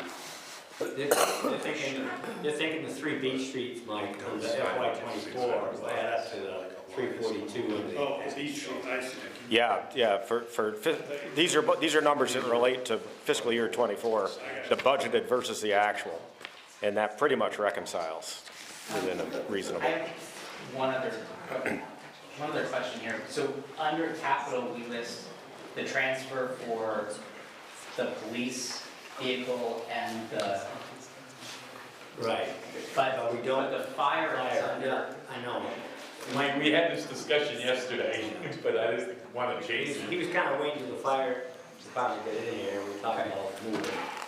Yeah, because it would make sense to consolidate those three so that they're all in the same. I mean, Same It is a category. capital expense. Right, that's right, exactly. Well, actually, my thought was to put them all under the general section because it's not actually a capital expense until So we use. Well- we use it. And we'll recognize the capital expense when we use it. Not really though, because it's going out of the general fund into a specific reserve fund. Right. I mean, pros and cons on both sides. And I just think they should. But I all be in think the they, same- all three of them I should be in agree. the same category. We have 2 in 100%, one right now, yeah. one in. Yeah. Did we do an impound storage shed, by the way? Yeah. We did, that's there? We can show it to you. No, I just was wondering if it was actually in. Yeah, I don't want to go in there because you'll lock me in and leave me. No, we'll put you in there with Moose or whatever.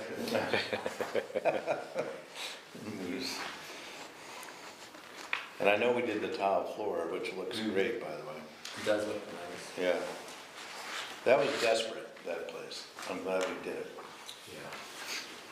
Yeah. That place being the police station. Needed a lot of help. Okay, that's interesting. I just noticed that after making, assuming, I mean, there were a couple maybe smaller adjustments, but when we made the change from 40,000 to 45,000, if you plug that number in, it brought the to be raised to 7% on the nose. There'll be other changes. I know, but, you know. I'd like to see it keep going Yeah, down, though. went the wrong way. It's good to know about. Yeah.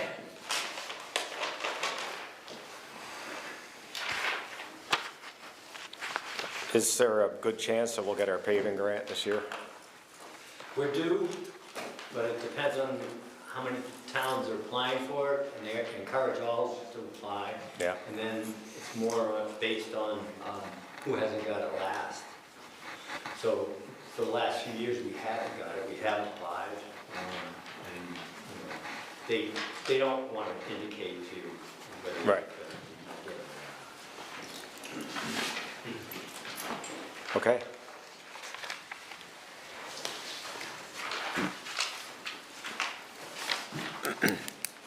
Okay, we're down to the point of the meeting where we talk about voted appropriations and budgeted organizations.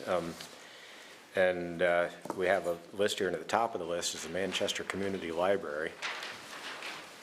Not here yet. But they're not here yet, so why don't we shift this a little bit and do Manchester Business Association? Not ready. Move back. What's that? No. I am ready, but I'm not. Sorry. I was gonna put up my presentation like last year, but I don't know We can do Habitat for Humanity. if you can. I can give, Jonathan, if I give you First, the PDF PowerPoint version, you could send it to everybody so they can follow along. Go ahead. Hi.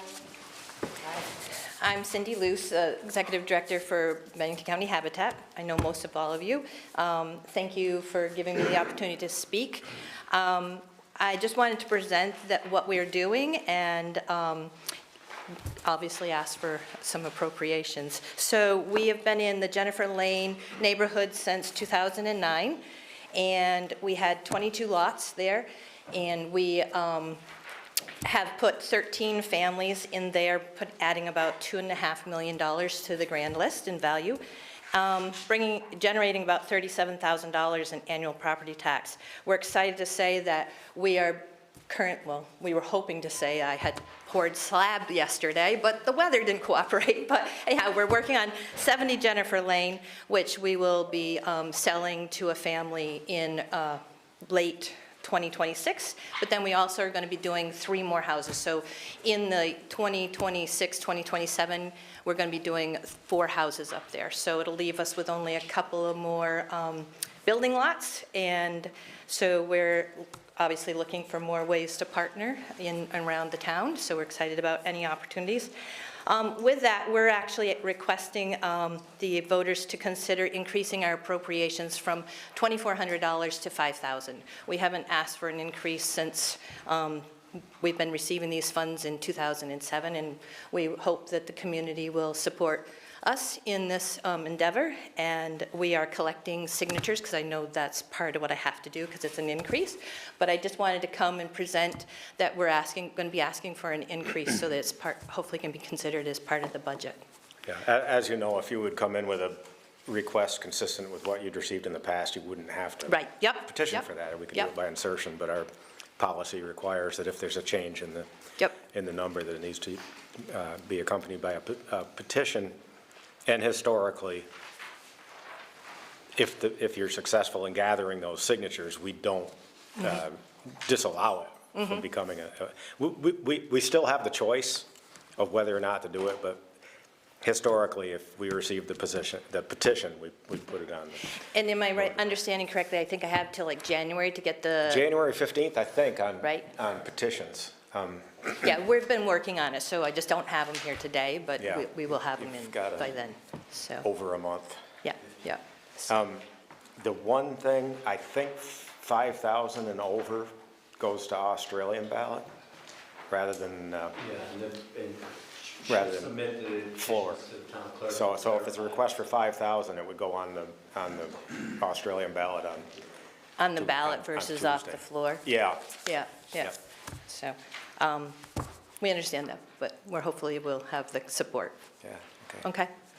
And your expectation is to do another house on Jennifer Lane? So we're going to do 3. 3. So we're doing 1 now that we've broken ground with, and we're going to have the family already selected. And right now, we're actually in the middle of, closing out actually today, our application cycle. So we're trying to find 1 to 3 families that want to move into. With all the discussion around affordable housing, this will be a really good way to take the temperature of our constituency as to how they feel about it. But I would think you have a pretty good shot. Yeah, thank you. Yeah, and I mean, we're not asking for an exorbitant amount. 5,000 is greatly appreciated. It goes a long ways for us. Pretty reasonable investment for 3,000 units. And I just want to publicly thank Cindy for her role on the Housing Task Force over the last year and a half. You're welcome. Very valuable, and we appreciate the time spent. Yep.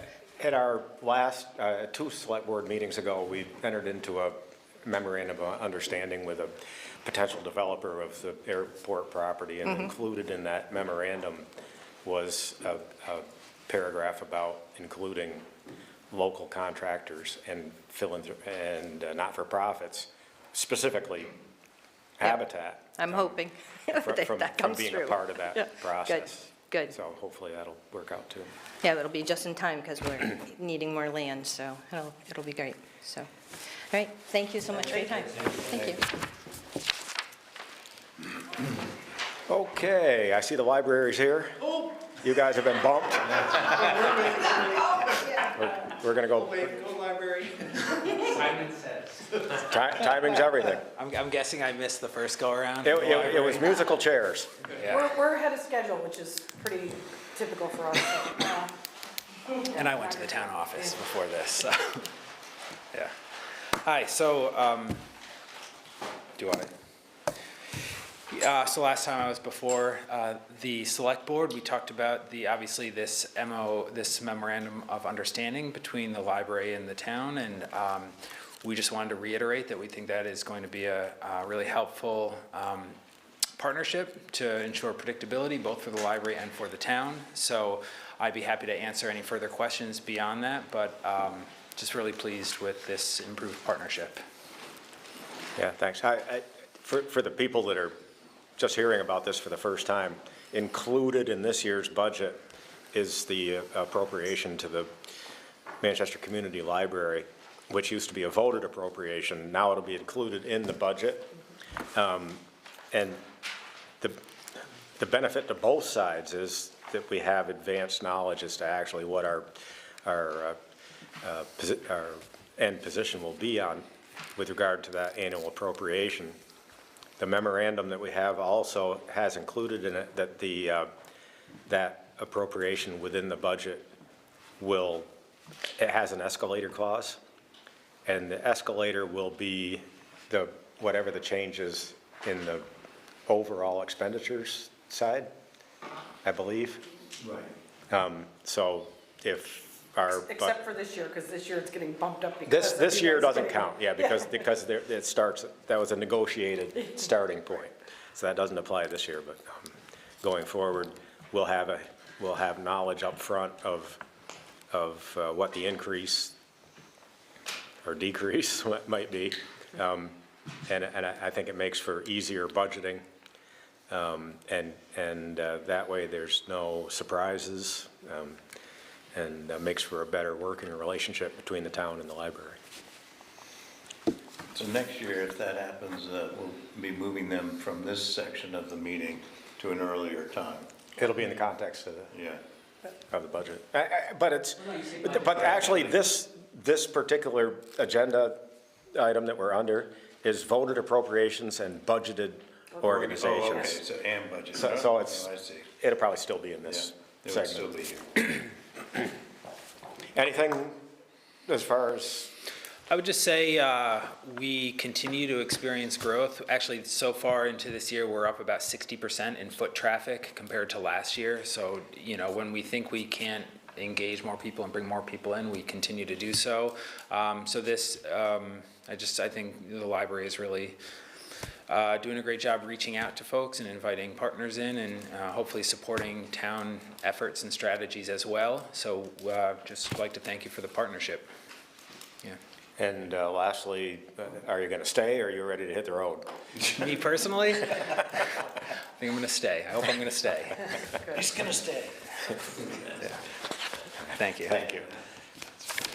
Any other questions on the library? We kind of already hit on this in our regular meeting, so. All right. Thanks a lot. And as I mentioned earlier, these discussions are just so that we fully understand what the expectations are within this draft budget. We're typically not making changes at this point. We're just gathering information. And in subsequent meetings over the next month, we'll be trying to nail down the exact numbers.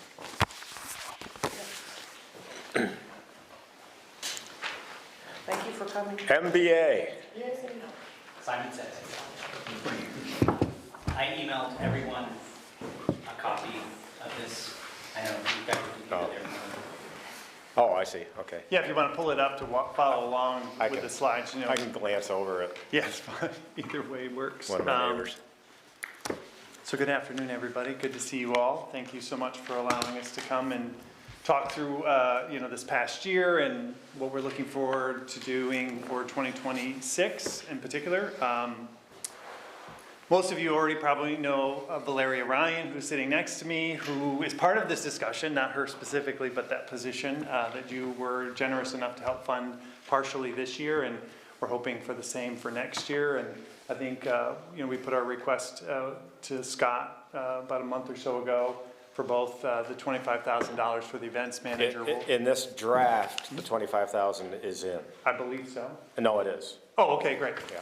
Yeah, and then the normal $50,000 that the actual organization has received for the past several years. We're not asking for an increase, so that's a good thing. But, real quick, as we look, and as I shared last year and the year before, the same kind of tools that we use to kind of describe our success and how we're doing, and just to make sure that you as the select board and the town as a whole know that we are doing good things with the money that you provide us. And we use measurement tools, everything from measurement to visitor center traffic to social media growth. And again, we're a destination marketing organization first and foremost, so that is always our focus. But then we're certainly getting involved more and more with other things to help drive not only tourism, but things for our residents as well. Good news, I put in financials this year. I don't think I've ever shared our financials with you guys. I know I share it with Scott every year, but it's a quick brief, just wrap up. Our membership year, as you know, runs from September 2024 through August 31st. So it just ended back at the end of August. We made $23. Again, those are not audited, nor final results are filed yet. There's still potentially some adjustments there. But it kind of just shows you, where most of our revenue comes from, which are membership dues, and then just extra things that our members pay for throughout the year, donations, events and fundraising that we do, and then, of course, the municipal income last year. This doesn't include the new events manager role yet. And then just various expenses, our administrative expenses, advertising, digital assets like the website and so forth, and then our visitor center and how much that costs us on an annual basis. So anytime you have any questions or need any information about our financials, please feel free to reach out. I'd be more than happy to go over them in detail with you. Membership growth, it's kind of been stale this past year over year, which isn't shocking. As every year, we seem to have some members that joined in the middle of the year and then drop off at the end and don't renew for various reasons. Some of our businesses closed. We had about 7 or 8 businesses unfortunately closed throughout this past year, but we have new businesses who come in town, which is great. So we have new members who are joining us as these businesses have opened up. So our membership's still in good, strong. We're at that 149, 150 mark. Again, we welcomed about 2,500 people to our visitor center this past year. Still operate the visitor center Tuesday through Sunday from 10 a.m. to 3 p.m. And we have 2 part-time employees, Lynn and Betsy, that help cover a couple of those days for us, myself included, covers those shifts, and sometimes Val jumps in every once in a while. And then, our social media continues to grow. We've seen a 43% year-over-year growth in our views, also followers, both on Instagram and Facebook and Meta. Good growth in both of those areas, so we're still, putting out really good content and having really engaged followers, which is really important for our visitors as well as our local audience. And then, of course, we send out a newsletter every month to our almost 11,000 subscribers at this point, which continues to grow, with great engagement, both on opening the actual email itself, as well as clicking through and actually looking at what we're putting out there. So good, well above average results as usual, which is good to see. We're always looking at that closely to see how we could do better and to increase our subscribers. Some of these folks are local, some of them are regional, and some of them are national and international subscribers. So good to keep those folks engaged. We continue to do all of our promoting that we've done in previous years, various campaigns that we do throughout the years for both our stay categories, our lodging properties, our shop, all of our shopping that we have. Still, by the way, everybody, if you didn't know, shop is still the #1 category looked at when they come to our website. So we still have a great shopping place here in Manchester. And of course, we do a little surrounding destination weddings and so forth. And of course, Maple Madness in March. And then, we still work very closely with Old Mill Road Media in the guide, the Berkshire Magazine's kind of a regional level. The Manchester Life magazine, if you didn't know, is now coming out twice a year, and we're heavily featured in there. If you also didn't know, their website for Manchester Life actually directs people directly to our daily events calendar on manchestervermont.com. So their events calendar is our events calendar. So it's a great relationship we have with them and continues to put Manchester in the forefront. Likewise, we do it in Berkshire and Vermont, magazine ads, and then we do some other ad hoc regional advertising. We just did some with holiday gift guide and last minute holiday shopping that's happening right now. Press and media in 2025, I just highlighted a few just because it was great. We actually hosted a Boston Magazine travel writer in August, and although the article hasn't come out yet, it is really great to see that we're going to be in Boston Magazine. The experience was phenomenal. It just never happens overnight, unfortunately. It can sometimes take months before you see the results of that, but we'll be seeing that, I'm sure, in the early part of this coming year. We were featured a great article in I Do Destination Weddings about us being one of the coziest towns to have a winter wedding. And of course, we were featured in the Boston Globe as well. And again, these are some highlights of folks, some great articles that came out because of the work and outreach that we did in hosting folks.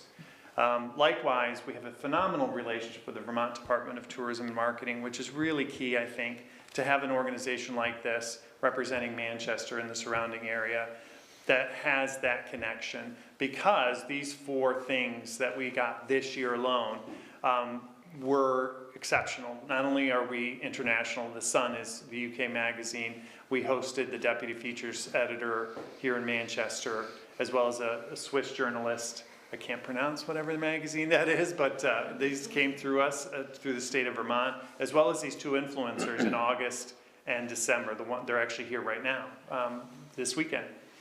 And that wouldn't happen without our close relationship. And actually, I was just at a meeting with the Vermont Department of Tourism that we helped put together with some local tourism to help them with the work they're doing. So we'll continue to work on and develop that relationship and make sure that Manchester is in the forefront of their minds, because we need that help always from the state. And of course, our local partnerships, with you guys, is the town of Manchester and the things we do together, which is great. And then, of course, the Southwestern Vermont Chamber of Commerce, the Shires of Southwestern Vermont, Dead River Company in helping us with our annual holiday tractor parade tomorrow. And then, of course, our businesses through various things that we do with them. Any questions on all that? Because I just went through that really fast. Okay, so next, obviously, the big focus is Val, who's sitting right next to me. Just wanted to kind of give you an update on what Val has been working on over these past several months. I mean, Val joined us at the end of July,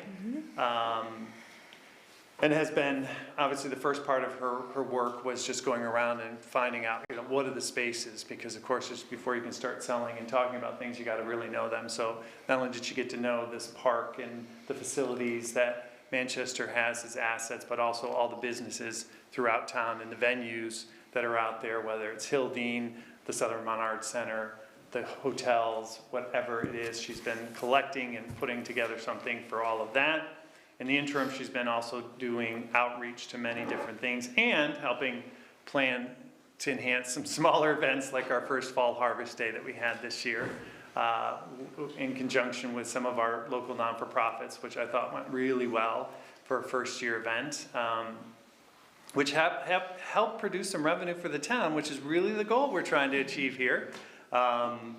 And then, of course, helped take the tree lighting to the next level. This year, we put a lot of effort into that. And of course, the tractor parade, which is going to be one of our largest yet, over 40 tractors and floats this year. And then all of the other things you see listed there are things that she's been working on. The things that are in orange are things that are kind of more town-wide. They're actual events that the Food and Wine Festival we're actually putting on as an organization next Memorial Day weekend. And that'll benefit not only a lot of local businesses bringing people in Memorial Day weekend for the whole weekend, which it's never a crazy busy weekend, so it's a need period, but also just overall bringing in more revenue and hopefully more local option tax revenue that month along with that. The ones that are not highlighted in orange are things that actually involve the park, Dana Thompson Park, and things we've made some progress. One of the Amusements of America Independence Day Festival is, we've heard and seen and experienced, there needs something on July 4th, we need to do more here. So we're gonna create a whole atmosphere here for during the day, other than the gorgeous fireworks you guys all set off every year, that we'll get vendor fees from and have food trucks and various things happening. And you could probably speak more to what we're working on, but I know that she's spoken with Brian and the team to make sure that obviously we do something there. And then these other Women's Premier Soccer League, Vermont Fusion Soccer, Ultimate Frisbee Association. These are all in the works. Some have already been given over to the town to sell, meaning to finalize a contract of some sort for rentals of the fields, or not. We won't necessarily know the outcome of those yet because they're still in the works. Sorry, my screen just went off.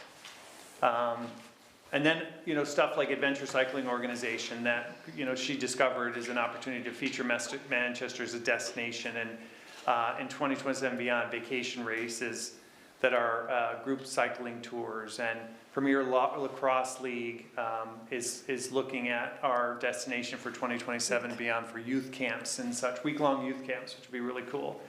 And all the work that she's been doing over these past couple of months, getting this information, obviously you learn, right? There's a whole learning process for all of us in this.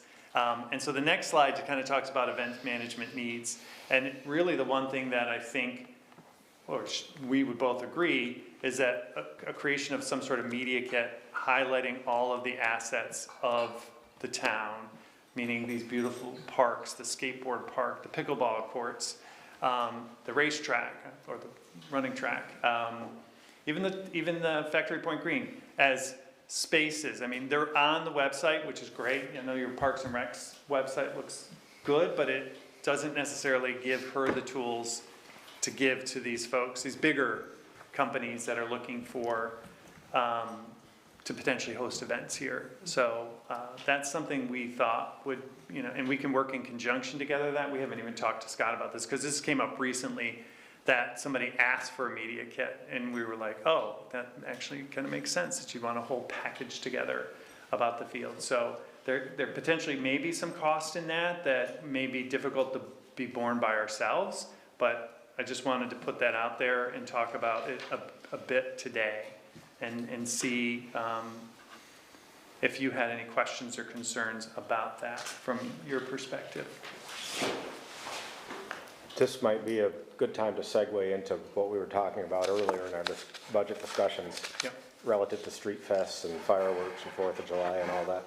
And Val, your position was sold to us on the promise that whatever we invested in you would be returned in multifold. And we're still trying to figure out how to make that work. And we have a this year there's a proposal to have a third street fest. One in June, one in August, one in September. Mm-hmm. Also, fireworks the cost has skyrocketed, largely due to tariffs.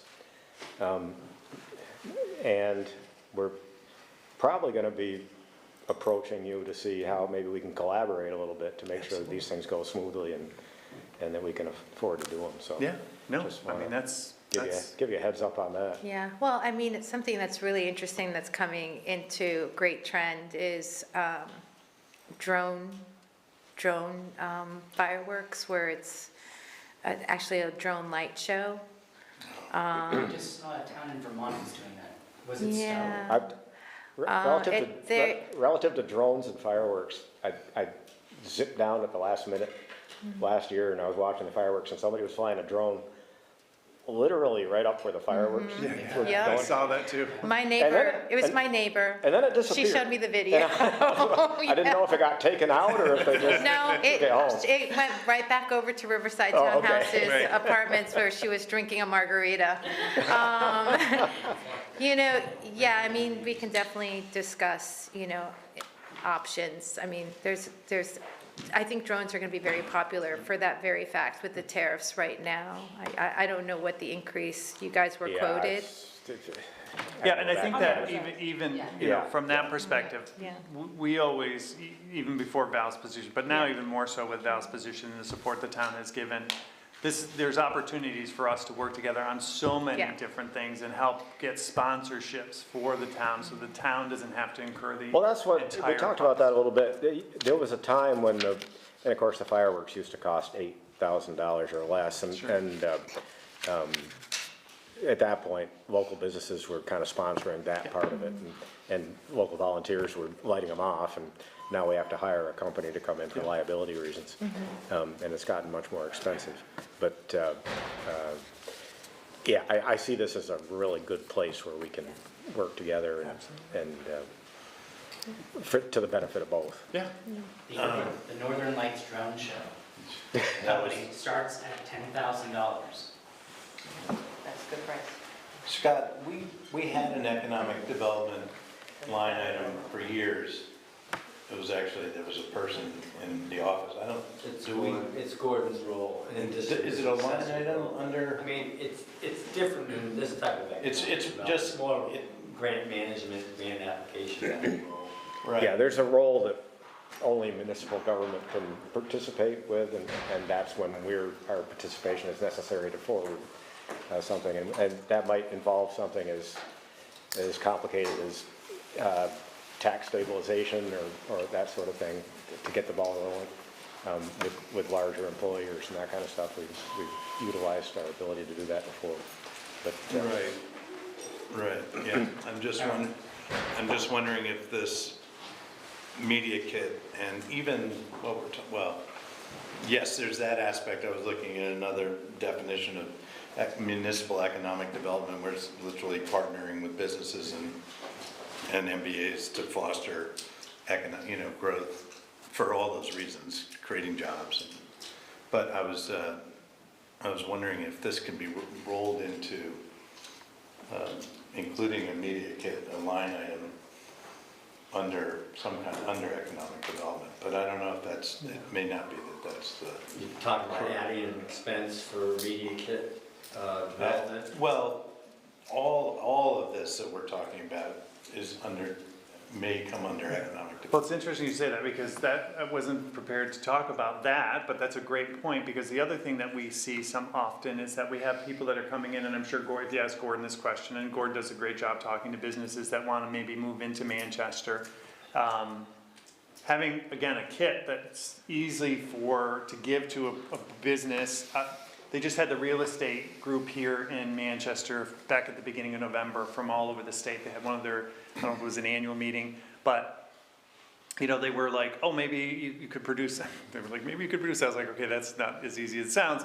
A media kit about all the great things about Manchester and the business opportunities. I was like, well, that's really not easy just to make overnight, but that is, I think, having that kind of resource at any one of our discretions, including your economic development person, to be able to give to a business that talks about tax base. All the things that you have, photos are extremely engaging and just, and that could go along with this field stuff that we're talking about, all the assets that Manchester has. But again, I'm not asking for that. I just thought I would say I would support that. May I add something? Yeah, go ahead. I've been taking notes the research and development. Research has been excellent, and I'm getting a great response. The media kit would be very helpful in developing the development, right? So if this were something that were to go forward, I would love to meet with whomever is actually putting these things together. I'm sure John would too. Because there are very specific questions that are being asked of organizations that we want to draw into the rec center specifically, where we develop a relationship with them where they come back every year with the goal of being able to include the revenue in the budget before, knowing that they come on the following dates for the following tournament every year. And what does that generate in revenue to go towards the town budget? So being able to kind of add the little details that these organizations have been asking me that we can put in the media kit that's specifically geared towards the rec center, I would love for us to kind of be involved in that so that we can really have something that universally these corporations and these large organizations are asking me in general to be able to move forward. And that's it.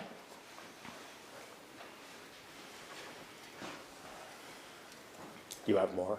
Oh, sorry, yeah, just the last few slides were, of course, about our digital stats and our user history. We won't go into too much detail, but it's great to see that, we're maintaining, and a lot of the users you see are new users who are discovering Manchester for the first time, which is great to see. And one of the things I did put is a worldwide visitor slide, just to kind of Canada and the UK, which are, other than the United States, two of our biggest users of our website. We all saw some great growth in those last year. And then, of course, has fallen back for lots of various reasons, including just the overall climate. Canadian travel is down considerably since the beginning of this year. And hopefully we can, I know the state's trying to do things to turn that around.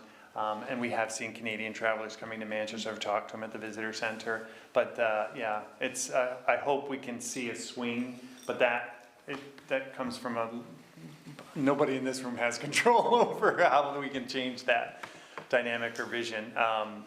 But yeah, that was a huge impact. And the other part just shows, where various people are coming from to us, to our website anyway, from all over. And it's mostly the drive market, which we love, but then we've got all over the East Coast that we've got people coming up and experiencing Manchester, which is great to see. And then, we saw some great growth again in local option tax revenue year over year for these quarters. The one place we saw a little drop, which isn't surprising, Q1, Q2, and Q3 of this year, leading up to the end of September, was in our rooms and meals tax.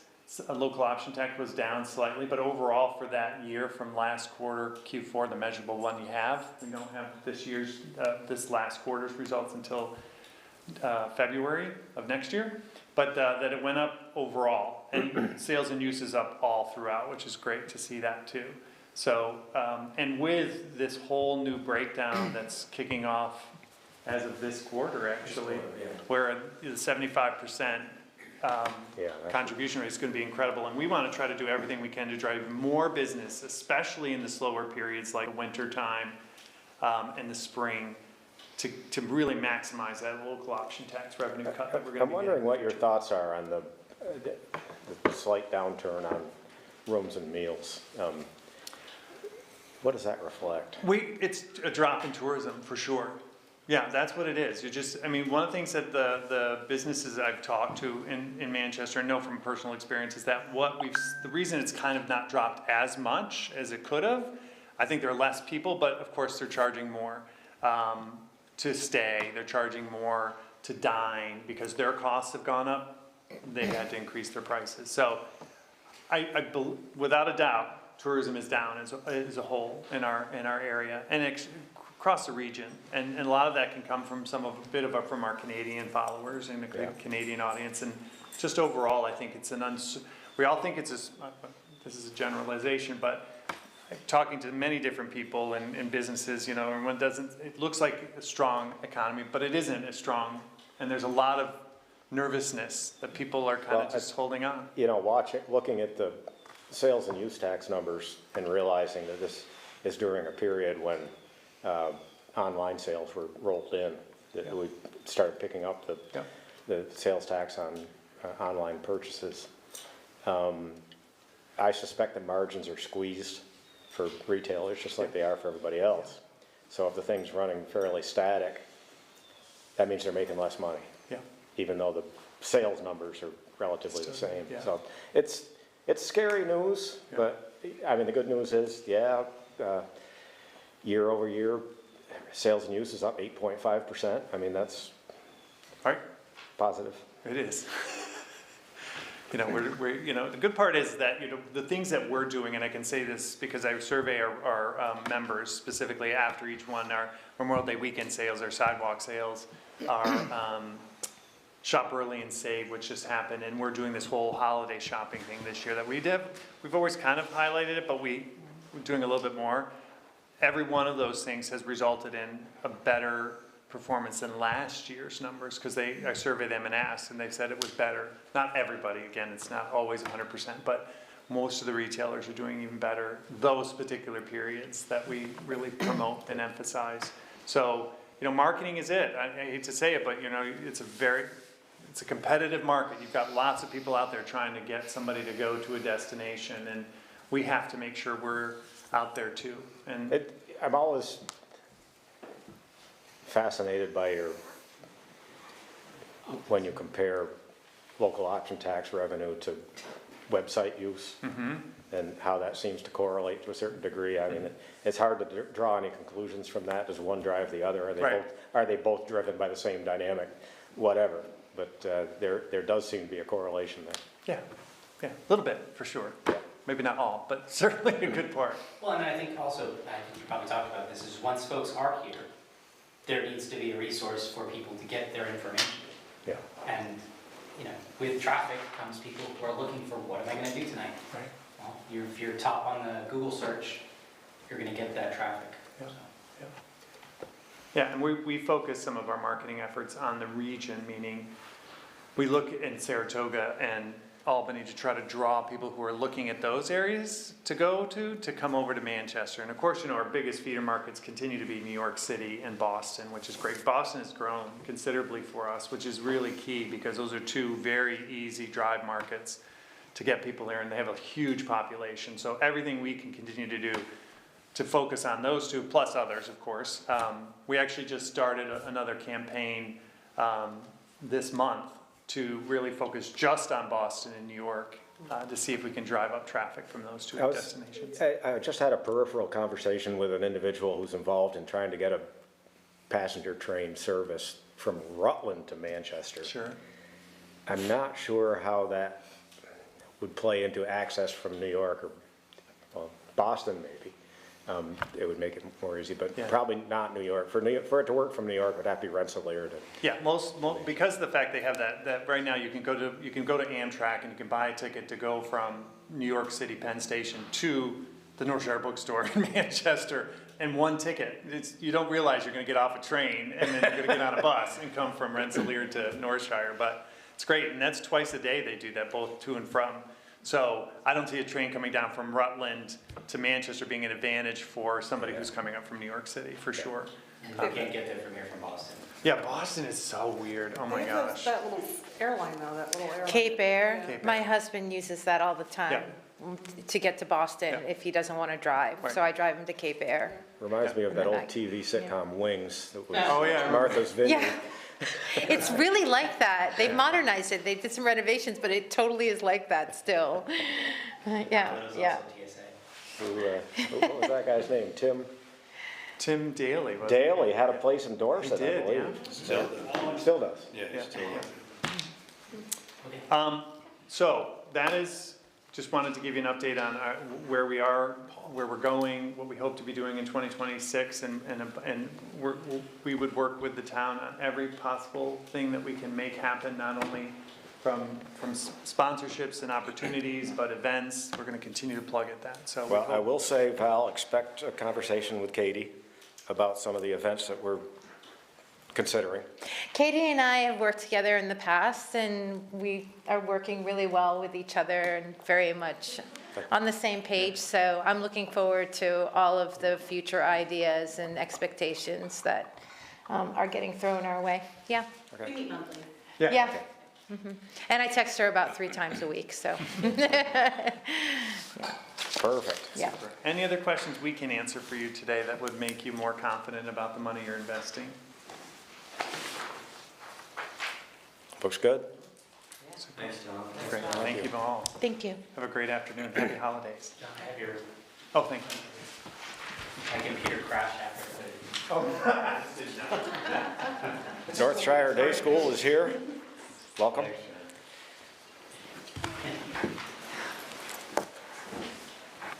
we up next? Yeah.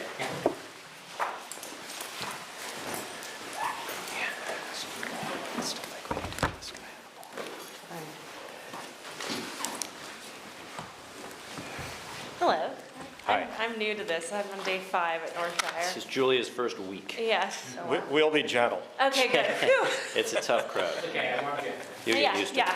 I got the intro. I know Jackie. And I just came from Hildene, so I know Matt. Okay.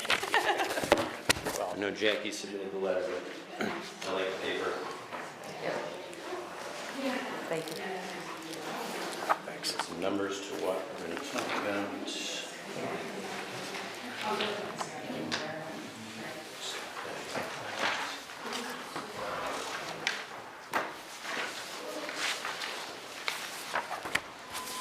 Thank you. Well done. All right. So my name is Danny Sawtell. You guys have seen me the last few years. I'm the Vice President of the Board of Trustees at Northshire Day School. I've been on the board now, this is my 6th year. And this year, we are asking town appropriations in the amount of $75,000, which is what we asked for last year. For those that are not familiar in this room, and I know the vast majority of you are, Northshire Day School is an early childhood education center that's been in Manchester for, this is our 57th year. We're a non-profit, community-based organization, which means that we take every family that applies, so long as we have space, regardless of their ability to pay. Current enrollment right now is 88. Sometimes it varies by the week, but we're at about 88. Probably most crucially, our waiting list is 99 children deep. That's not exceptional. If you went to any early childhood education center in the state, certainly locally, it's the same story. And most of the bottleneck is around toddlers and infants. Big reason for that is there are state mandated ratio requirements, which we support. You can only have so many toddlers and infants in a room with a certain ratio of teachers in there. It's concerning for a whole host of reasons, not the least of which is economically. We're talking about trying to attract more people to the area, not only to visit, but to come to live. We can't find them houses to live in, and if they can find houses, they can't find a place to put their kids. Makes it hard to attract people to work here in our area. Specifically demographically, we put some demo numbers there in the back. If we count families that reside here or parents who work in Manchester, that's about 70% of our enrollment. It can be as high as 80%. Sometimes it's a little bit lower depending on the year, or sometimes even what time of the year. Summertime enrollments usually go down because we have a lot of teachers that have their kids in our school with us. So those are the enrollment numbers, and that's the pinch point. So we also have a program that we haven't really highlighted in the past, but because we're a community-based organization, obviously, again, our doors are open to any family in the area that needs to send their kids to us. But we received a grant 3 years ago for a program that's called the Family Tree Program, as you have some information there. And this has kind of allowed us to really, expand the scope of our offerings outside of just the physical educational setting. We currently provide daily transportation for daily, as in 2 or 3 kids for families, and that's open to any family that needs it. That helps to pay our bus driver. That grant helps to pay our bus driver. That grant, by the way, is running out next year. We're going to have to figure out what to do after that. So we provide transportation, we provide dental screenings, we provide vision and hearing screenings. At school, our children provided with breakfast, lunch, and a snack every day as part of their tuition.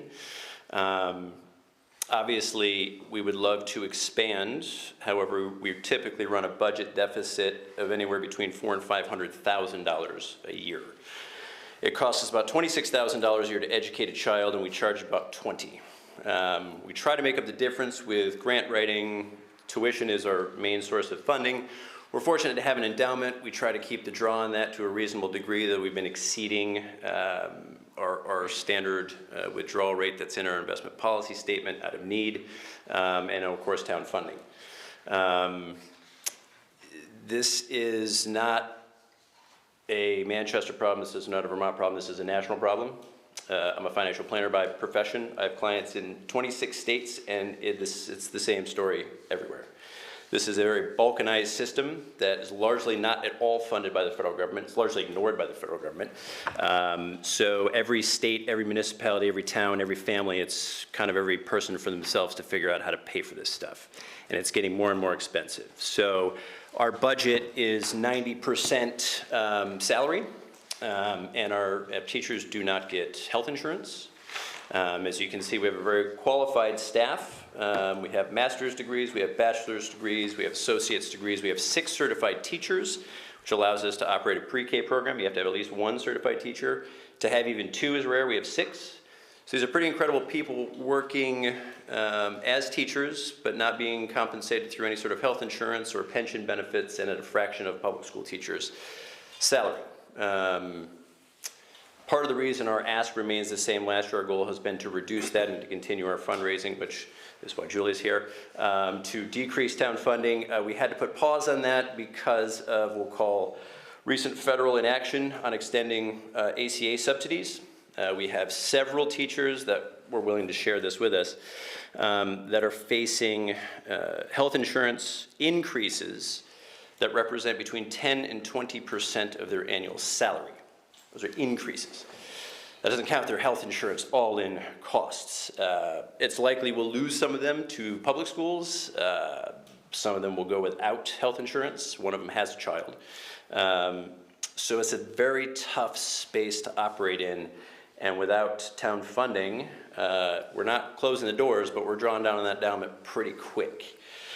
And without North Shire, if these places start closing their doors, which we're getting some momentum through Act 76 with, ECE centers opening again, we're 99 kids deep on a waiting list. We have an enrollment of 88. Where do they go? So that's the situation we find ourselves in. We're very hopeful that Congress does something with ACA subsidies. Again, our finances are fairly well stabilized. That really threw a wrench in the works. We'll see. But any questions? Yeah, this is a really general question and outside of your purview, but in our own municipal budget, we're contemplating that the town is going to pay $12,000 in childcare tax. Mm-hmm. I know what I pay in my business. Yep. Where does that money go? That's a great question. So Act 76, right, instituted payroll tax, 0.44%, 0.33% is provided by the employer, 0.11% is provided by the employee. That is really what we refer to as a family bill. So it's paid out through what's called CCFAP funding. So we have a lot of families that are eligible for it. But what happens is it's a flow through to the families to pay tuition. It doesn't, right. So what it has actually helped with is because we internally subsidize families that traditionally fell out of that subsidy range, it has helped us reduce our internal scholarships. So we weren't really sure what the impact would be, and we're still feeling our way through it, and we can't really put a firm dollar number to it. It's helping, but it's a drop in the bucket. Yeah, it's helping families, which is fantastic, because of the cost of this, like I said, $20,000, per family for one, that's a lot of money. But it's doing nothing as far as you covering that gap. It's not helping us cover the gap. Because, it's based on market rates, and we've always been pretty good at staying at market rates. If you were a center that charged below market rates, you can now charge market rates, and those families can now pay you for that, and it doesn't hurt the families. And so, it was a great bill, it was a landmark bill in a lot of ways, but it doesn't move our bottom line a ton. Are you guys doing a request from any of the other towns that have kids? Yep. Just curious, why'd you stop doing that? We stopped that 2 years ago. We were getting such smaller numbers of students from other towns, and a fair bit of pushback from voters on, the amounts that could fluctuate. I mean, we could have 10 kids from Dorset one year, we could have 0. And it was a trickier ask, just because of the substantial number of families that either work here or live here. We just narrowed it down to Manchester. So we're spending a lot of our time at this level pursuing areas where we can encourage workforce housing. People in the workforce have kids. Yep. That's going to be a tough nut to crack if we're adding all these kids into the system without a way to accommodate them. There's no question there. Even absent that, I'll tell you the most recent concern, and we'll see how it shakes out, but is school consolidation. So if we're going to have a lot more kids now coming to Manchester, those are Sunderland families that typically would not bring their kids here, that would like you know, they're gonna have a need for more local care, and there's just no way to absorb it. You know, we're the biggest school, and again, you know, we do have room to expand, and as a board, we've, you know, on our wish list, our vision plan is to expand our services, because again, we're a community-based organization, and to serve the community, we need to open up more slots, But if you're losing $6,000 with every student you add, it's. Right. I think the only offset to that is because one of your calculations though is it's people that both live here but also work here. Mhm. So, you know, the potential here is also folks who might be living in New York State. I mean, like a former educator at NEMS, like she dropped her kids off at North Shore Day School and then went to work at NEMS. Yeah. So that might shift a little bit. It could, yeah, and we do get a lot of cross-border families, yeah. Because I met with Julia? Julia and Lori. a month ago. Yep. And about a different project, but I was, there was a great emphasis on the family tree program and how these services are growing like exponentially within North Shore Day School. And I think it's important to note that it's not just, right, the tuition, that the amount of services that North Shore Day School is offering is beyond the call of duty, so to speak. So I just wanted to point that out. So just as a procedural item, because you're not asking for an increase, you're already in at the current ask, it will be voted by Australian ballot because it's over $5,000. And you don't need to submit a petition or anything like that, but it will be on the ballot, and it will be subject to Australian ballot, like it was last year. And we've got you in here for our budget considerations. Anything else you want to tell us about? I think the only other thing worth noting is, you know, in the demo sheet, and this is an increasing trend, which is it's a significant budget consideration for us, is, you know, we're at about 1 out of 5 of our kids are receiving specialized services. We do not receive extra compensation for that. So our teachers that are in those classrooms have to have specialized education to work with those kids. Now they get specialized services in the form of, you know, healthcare and you know, things like that. But it requires a significant amount of teacher attention.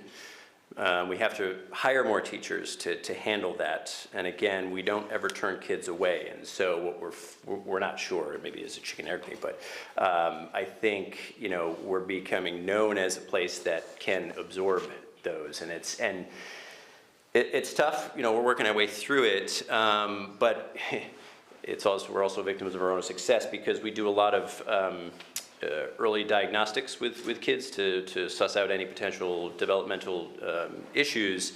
And so we're the first ones to raise the flag and say we think, you know, we need to consult with whatever state provider to come in and help.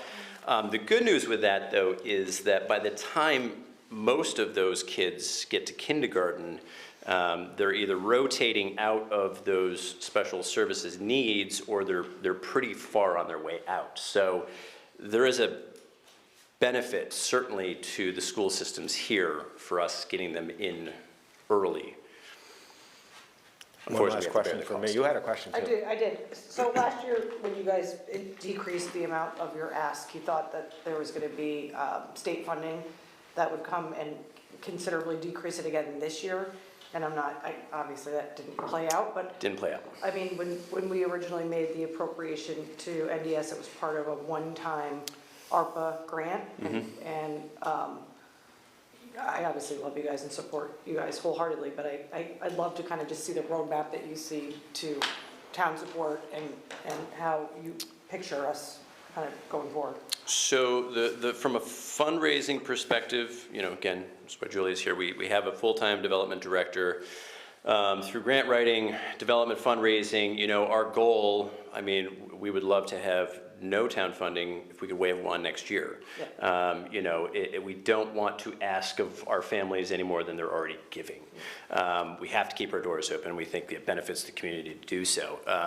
You know, we haven't put a number on it, but, you know, if we can, you know, move this thing the way we need it to move, you know, I'd love to not be here 5 years from now asking for any money. You know, ideally, we'd like to reduce it every single year, and we may have had wiggle room this year, but, you know, with the potential of losing teachers, with losing ACA subsidies, we just said, all right, let's just stop here and we'll see where this goes, and if it works out and we can keep massaging the deficit lower, you know, we come back and ask for less. It's not, you know, this is not ideal for us, it's not ideal for the town. Yeah.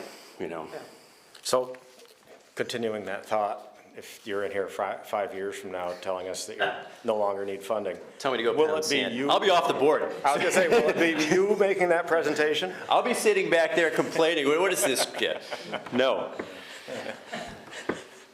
Yeah, we'll see, you know, I appreciate your honesty, your transparency, your professionalism. It goes a long ways toward feeling like it's the right thing for us to do to help and contribute, so. I'm a taxpayer, you know, I get it, you know, and you know, everybody's hurting right now. There's organizations, every organization can use money, and these are not easy decisions for you, they're not easy decisions for voters. You know, it's a tough environment right now. Yeah. Is Tammy still there? Tammy's still there. Well, good luck. Thank you. Thank you all. I've got some, thank you.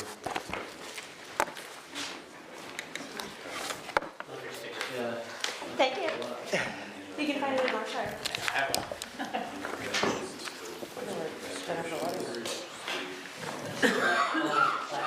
Is there someone from GNAT that wants to present? But is that Hi. these things? Yeah. Yeah, so that State Street, that was a state class 2 paving grant. Okay, so that's why it's state, Stopped after state. yeah, okay, gotcha. I guess I didn't have enough room to put the whole thing. Yeah, That makes- Bugging me, I've been that makes sense. emailing with credit and trying to figure this out.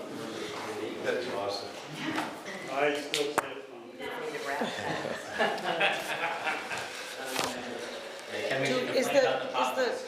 Is the fire department on call to come in early? They haven't been told that. So we have GNET now. And then the go to 3 o'clock, so. Yeah. Can we text them? We tried to reach them last year to come in early and it was like piecemeal. I'll tell Chris to come on in. I have a phone over here, we text all three of Yeah. them. You do have? Yeah, get them, Come on in now. Just Yeah. tell them now. yeah, tell them now. Because then they'll get hit 2:45. Or just, here's an easier way to get them here, blow the whistle. I'll pull the fire alarm. There it is, right there. Brian's having a heart attack back there. Okay, welcome. Thank you.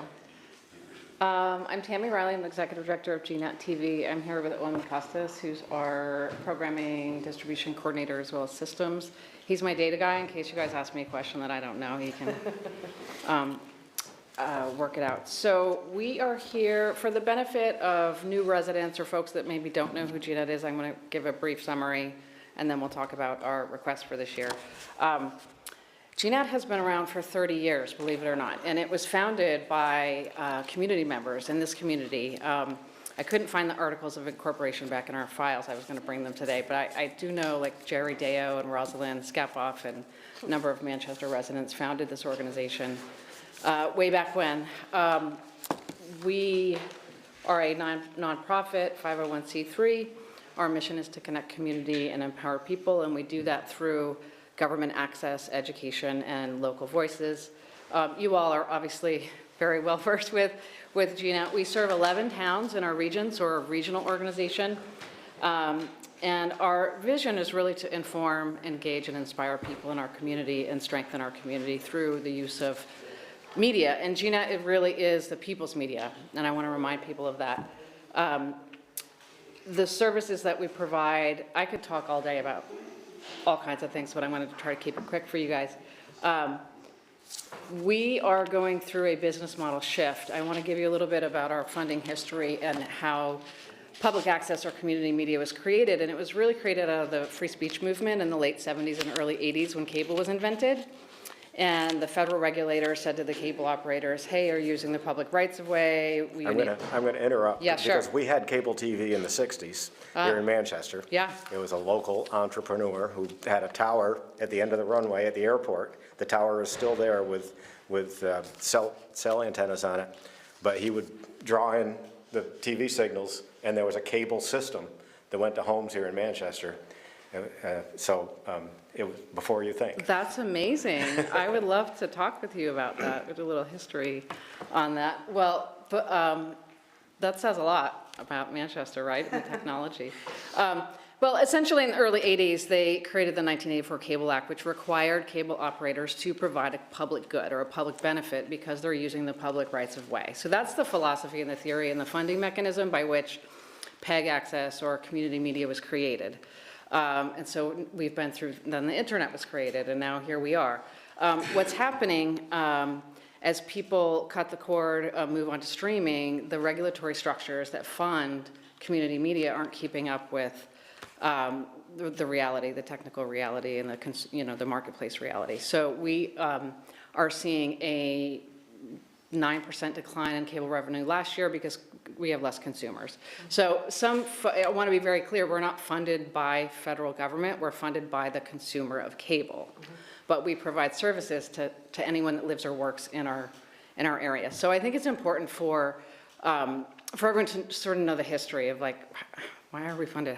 Where is this money coming from? So what's changing, it's changing very rapidly, and the cable itself is changing very rapidly. So as a sector, we're looking at our future, we're looking at all of our programs and services and figuring out what's essential, what's important, what do the communities want from us, and then now how do we pay for it?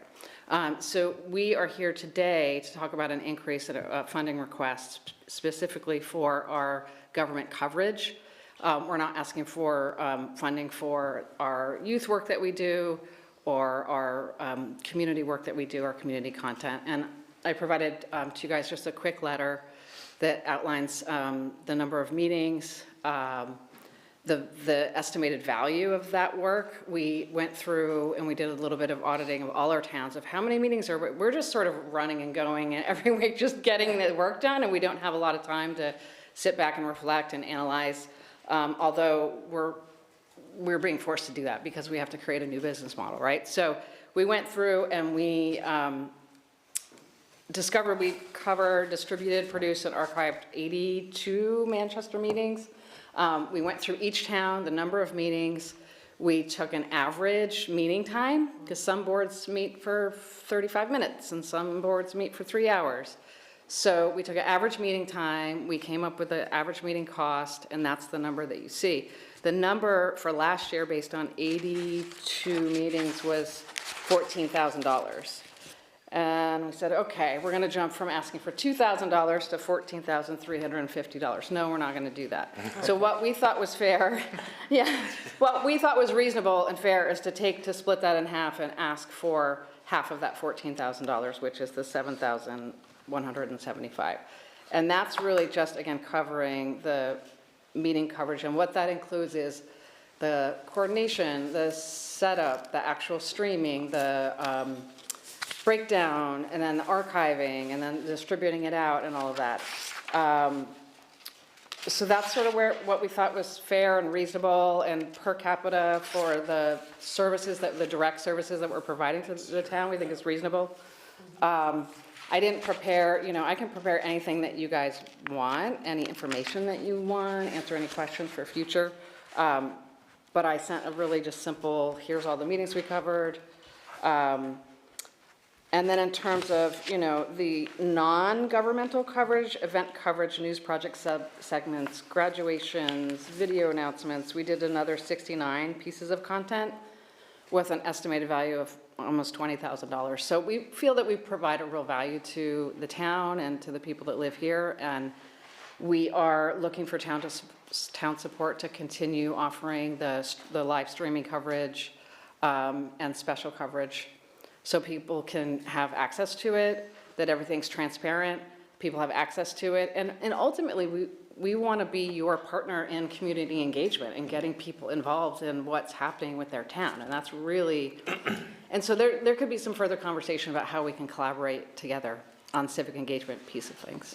There used to be a voted appropriation to GNAT. It was 2,000. Prior to last year. Yeah, for So last year we $2,000. pulled into the general fund, so they didn't have to go through the appropriation. Is there a line There is a in the line. budget for that?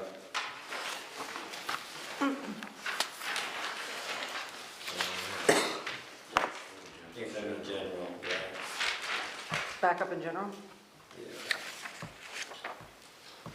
Oh, there it is. That 2,000 got moved into that, but it's still in our budget, in our draft budget is at $2,000. Where is that? What line? It's 340. 340, yeah. They've got this really cool thing here where you can find whatever you want. Oh, No, we would I make it can't, bigger. I don't have that on paper. You just asked me, I'll get it for you. So, So, yeah, if we wanted to keep it in our budget, but have it reflect that number, can we do that, or do we? Just change it. We just change it? yeah, if it were still a voted appropriation, of course, then you'd have to go through Signatures and all that. circulating a petition. Yeah. Now it's just a request. And the difference is what, 5,000? See, this is like proof that if Ivan would 5,000. have our meetings be shorter, like Exactly. 35 minutes instead of 3 hours, it wouldn't be as expensive. It's your fault. They don't usually come in person anymore, remember, they pick up. don't Oh, the they Zoom? pick up the Yeah. Zoom feed. You're not helping me make my I'm case. sorry. Well, yeah, I think actually he's Okay, saying they well, let don't me, show up, so it should be less expensive. Make sure I make a note of They this. saved the expense of archiving. I watch That's it, true. by the way. Yeah. I'm watching it right now. And honestly, those camps you guys do are so amazing. The kids' camps are just, my daughter. So we're looking at $5,175 added to our $2,000 line item. 5,000. Yeah, 7,000 is the, Right, we're currently at 2, and they're Yeah. asking for 7175. are you asking other towns to? We're doing the same process by which we do an audit of how many meetings, Yeah. how much time, and then asking for half, because we've been asking for 2,000 for all these years, and really providing more than that in Yes. services. Yeah. And so, to be sensitive to budgets, we thought Acclimate us to the, this was the best approach of, okay, well, we still have operating revenue. Right. And as we navigate this new business model, we're really gonna work more directly with the towns and Right. maybe meet with you guys before budget day and Yeah. say, okay, this, throughout the year, and figure out where we're at. But yes, we are. yeah, great. So the numbers are Apples all to over apples, depending yeah, on yeah. how many meetings. Sure. Yeah. Because I would actually imagine that most towns have similar amount of meetings, just maybe not as long. Yes, actually, Manchester, we're covering many more meetings. For Manchester, we receive more public requests. And the remote connection through Zoom has allowed us to cover more, and Yeah, and so. I just want to add, it's not just select board meetings. No, I know, I'm giving you. They're even covering the energy committee now, so. Oh, wow. Well, we could, You go to Carl's house for those? So, I mean, in terms of, and this is a look backwards, so this number reflects what happened last year, not what's happening in the future. And so there may be a process, a better process, a different process that you guys want to undertake for moving forward in terms of these are the meetings. But we get requests from the community, and we've always really seen ourselves as an independent third party that works for the citizens. And so we are meet their need, we're reflective of what they want and need and ask us for. So we did cover 82 meetings Last year it was 53, the year before 58, the year before 32. But that remote setup, the technology has allowed us to bring more meetings to the table. Other towns like 38, 27, 36. And then we have all the BRSU and Taconic and Green. So we're covering more meetings in Manchester, really because we've been requested by various community members and because of the technology allows us to make it more accessible. Well, we enjoy having the camera in the room during this meeting. Accessibility, transparency, it's all very important to us. But also in the process of creating a budget, we have to recognize our responsibilities and priorities, which is core services, which no one but us can provide, comes first.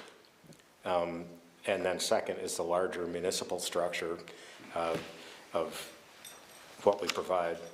And then beyond that is non-municipal entities such as yourself that we help fund.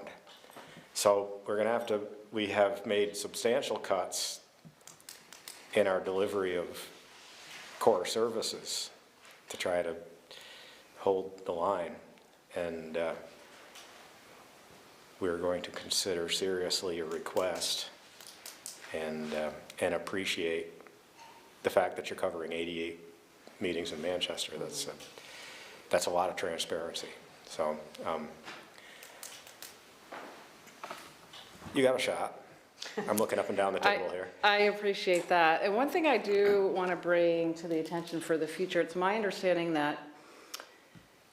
that communications front, and maybe, I don't know what you know about this, Scott, and we could talk about it in the future, but I think it's 2027, there's an accessibility requirement for communications, and so we're looking into closed captioning and the cost for that, and how do we deliver that? How do we work with our town partners? And so that might be a conversation that we need to have sooner than later in 26 on what's required for closed captioning and accessibility and all that kind of stuff. I appreciate the heads up. Yeah. Thank you for your time. Any other Thank you. questions? All right. Anything else? Thank you. I think we're down to the fire department. They said to be here at 2:45. Okay. So. They got a minute. They have 1 minute. Here they come now. All clean to the side of a truck. Like baby possums. No, last year. You said it comes. You gave Brian a heart attack a few times today, talking about bringing tractors in here, snowmobiles. Pulling the fire alarm. Oh, last night's DRB meeting is on here. An hour and 24 minutes. I heard it got a little fiery. Oh, good. Yeah, I'm gonna watch that tonight for fun. Tina's. Yeah, like I can buy one of these large like this. Send me the cliff notes. That's a, I never thought of that, when they operated decks. It's funny how Yeah, And they're covered all the time. yeah, yeah. You know? You know, there's a lot of good stuff that goes on in town. No, you really don't appreciate it until you actually sit in on these meetings. And it just continues, yeah, that's okay. It continues to add to the mix of the expectations for municipal I government. get it, I totally get it, but it's, Like, he's not gonna make more than like. that doesn't happen. Yeah. You know, And that's like. and then when you think about, Like a wage gap. 30% what was paid or highest paid? It meant 30%. That threshold of the lowest paid person. And not a lot of people can use it. It's set. And there's an archive, yeah, Yes, and which can benefit our we can go town back and, staff. we can go back and see what we actually said. Yeah. The lowest wages Yeah. increase, his wage can increase. definitely don't remember. You know? Yeah. Yeah. That's kind of cool. Sometimes I try to forget. Yeah, I was here in Germany, Georgia, or something. What the hell is Goodell doing there? Oh, he's here to make an ask for the fire department. What's he gonna do? He wants some money for the fire department. Oh, yeah, I heard that. I told him. He's like, wants that last bit. You mean, We gotta draw the line somewhere. Come on. I love these guys. They're lumbering They in. just need to knock on doors again. These are a little bit, Yeah, they're first of all, there's nothing in here nutritional value. Oh, and that's basically what I had for, Nothing. I had a scone and candy and a sandwich. So this is like not what I eat, but I don't know. Yeah, Pat Cussel's done. And cheese curls too. Yeah. These are really good though. They're great. So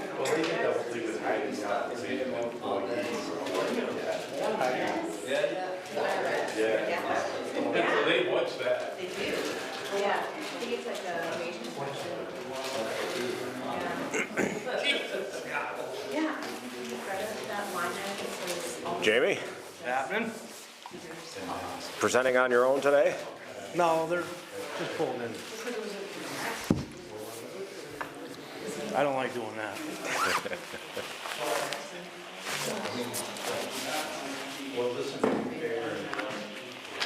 Bill likes to run his mouth. That's why he said.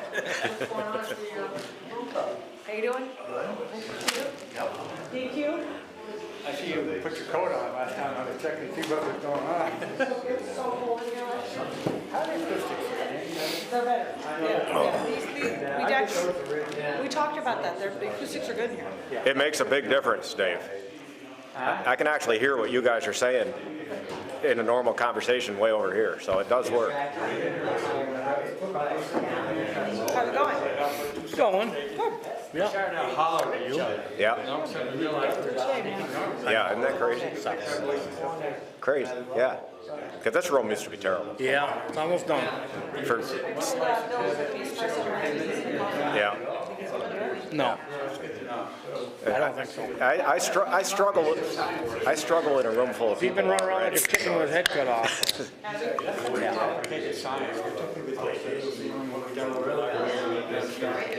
I heard the library is a huge improvement.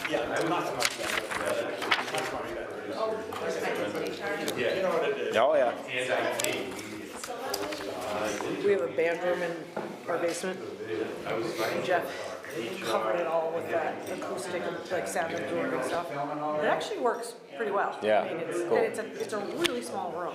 There are colors in there, but so like they can sit there and bang on the door, do all that stuff, and it's not. I have to let my dog know that. At least one of They're walking in the door. extremely musical. So the day after the snowstorm, But they had he plays several I instruments. saw you, yeah. He's a real talent. Yeah, that's my road. You know what, when I came in, when I. All self-taught. That's awesome. This, like, He can play the harmonica and the guitar at the same time. Yeah. That's me. My husband, he can do No, it took him forever to sand it. piano. Oh, It's crazy. but plays it all hours Yeah. day and night. So Yeah. like, and so like if I shut the door, quiet up. Jeff, shut up. It does on D too. Mine did the same thing. Stupid phone. Millennials are in charge of these things. I don't think it's a phone. No, it's phone. Once you figure it out, they change it. It's the operator. How are you? Running for governor. Yeah, he takes a look, sees he got an arm in To my listing? got an arm in a cast, and he immediately switches hands. You didn't go up there. No, I saw my way to work. I didn't Oh, okay. realize too much going How on. you doing, young man? Good, how are Nice you, to see man? What are you running for? Yeah, I know. Run, Freddie. What are you running from? Do I look like I'm built to run for the top? David, surprised to see you here. And I did this. All right. You can get anything you want at Alice's restaurant.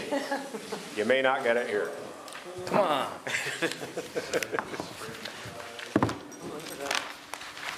This is the first year I hadn't heard that on radio. at They Thanksgiving. played it, EQX played it. It's just that I was busy and I missed it.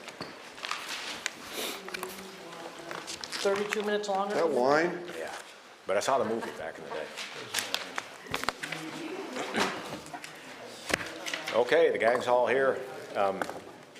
Scott, are you leading us in, or do we have the horsepower at the table? I think these guys like to talk. Okay. All right, Bill, it's all you. Back in the Bill, it's all you, he said. It's all me. I was trying 150. We're gonna start? 158, yeah. I know that because I typed the word fire in the computer. There it was. I got it right here, this one. Where would you guys like to start? Page 8? Page 6, page 8. Is there something on page 6 that I missed? We might have different versions. We have different Budget too, but Yeah, That's fine, so, what is it? is there a regular one? We'll start with line item 158. They don't have that. Oh, they don't have that. Yeah, 158, fire department, chief. We've made no changes to that. Administration, we increased that $500 for one of the guys that's doing the reporting.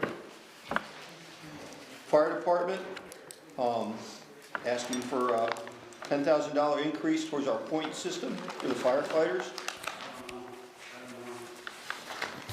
Do you want to just tell us how that works, that point system? So everything we do is worth a point. Firematic and non-firematic.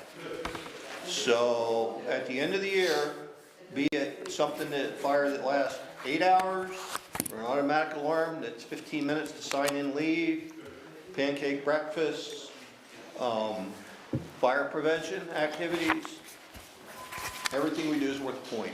Meetings? Meetings are worth a point, drills are worth a training. point. Parades for BBA athletics. Breakfast. Okay. Anything that we do, fire-related or non-fire related, is a point. Things that don't are like pool filling and stuff like that, the guys just do it.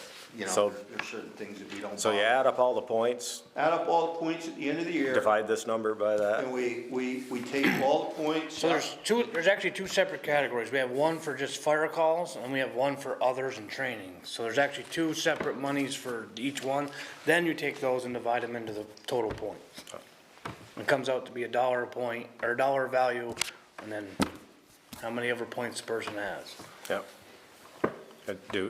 And I will say, this year, having that extra $10,000 in the calls made a huge difference. If you can remember, we tried that $2,000 bonus Yep. incentive. Yep. Really didn't change anything, so we did away with it. That was like whoever. The top 10. Top 10 responders. Excluding us including the three. Chiefs, Yeah, yeah.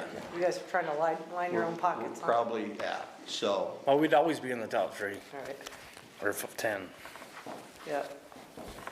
And actually, last year, the 10 went in, but the 2 went away completely, or we got 8, I think, overall. It's funny math. But anyway, that's what we're requesting is an increase, and I forget, what's it bring them up to per call if we based it on this year, just to be close? So coming from what we had, we were like $4 and like 60 cents a call. We're now up to like $9.78 by adding $10,000.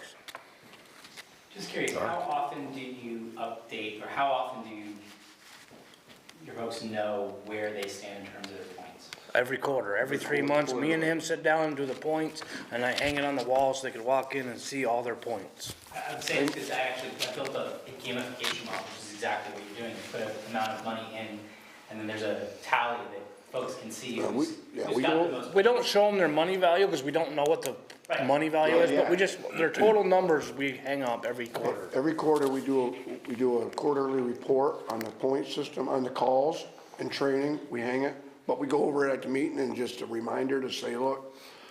And then Jamie and I have actually been sitting down, this last quarter we did, and trying to do, because on the application of the fire department, you try to get 75% of everything and at least 50% of the calls. So Jamie and I sat down and did 25% of the calls the last quarter, just for our own knowledge. I want to say shits and giggles. You're allowed to say that. And there was, what, 14 guys out of 34. 14 out of 34 that made 25% of the calls. But The world's just. the world's changed, everybody's It was working. 30 years ago. Right, exactly. You know, and it's tough. And it's tough, but we've gotten better. We've talked to a few guys in the last 3 months. We weren't getting anybody at the middle of the night per se. And since we just had a heart-to-heart chat with a few guys, and guys are showing up. So we're getting more at nighttime. During the day, everybody's in the same boat. Yeah. That's why we have automatic mutual aid, so that's the way we go. Right. But we do that for, like John was asking, we do it quarterly, Jamie and I do it quarterly, every 3 months, and we post it on the, up for the previous 3 months, and tell everybody where we stand, and we don't harp on it, but we just, all I say is, you know, try to do a better job. All you can do, you can't, you know, can't kick them out, you can't kick them away, we gotta take the help we get. How many members you got right now? 34. 34 right now. We have one application for junior membership. Or actually, he is a Yeah, member he's now. a member Junior now. So there's actually, 34 with And we one have, junior member. One 30, so 35. prospective member that I dropped off a background check today. Oh, okay. We got a good group right now, we'll say that. Just this little bit of knowledge, because I did a bunch of research on the point systems that you're talking about, and the most effort that or the most return on investment that you can get is the middle 60%.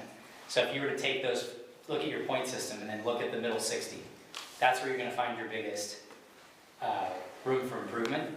Because there's gonna be people at the top, like yourselves, who show up at every call. Oh, yeah. There's nothing you can do about that. There's gonna be the people that are at the bottom who, there's nothing you can really do to get them to move. But that middle 60 is where you can hit the sweet spot. So I'm wondering if be curious if those folks that you talked to for the nighttime calls, the ones that showed up in that list. Yeah. Well, it was recent, that's kind of hard to track. Sure. You get the core, but with these younger members, really stepped up. So, very excited. And it's tough with guys with jobs. Years ago, you could leave your job. You know, and it's not Does so the, much, it's not so much now. Do other agencies use the point system, or do they Some. just have a? Some do, yeah. Some are do? completely volunteer, some get an hourly rate. And does the hourly rate, or how do we compare with that 9 that, Some of them do minimum wage.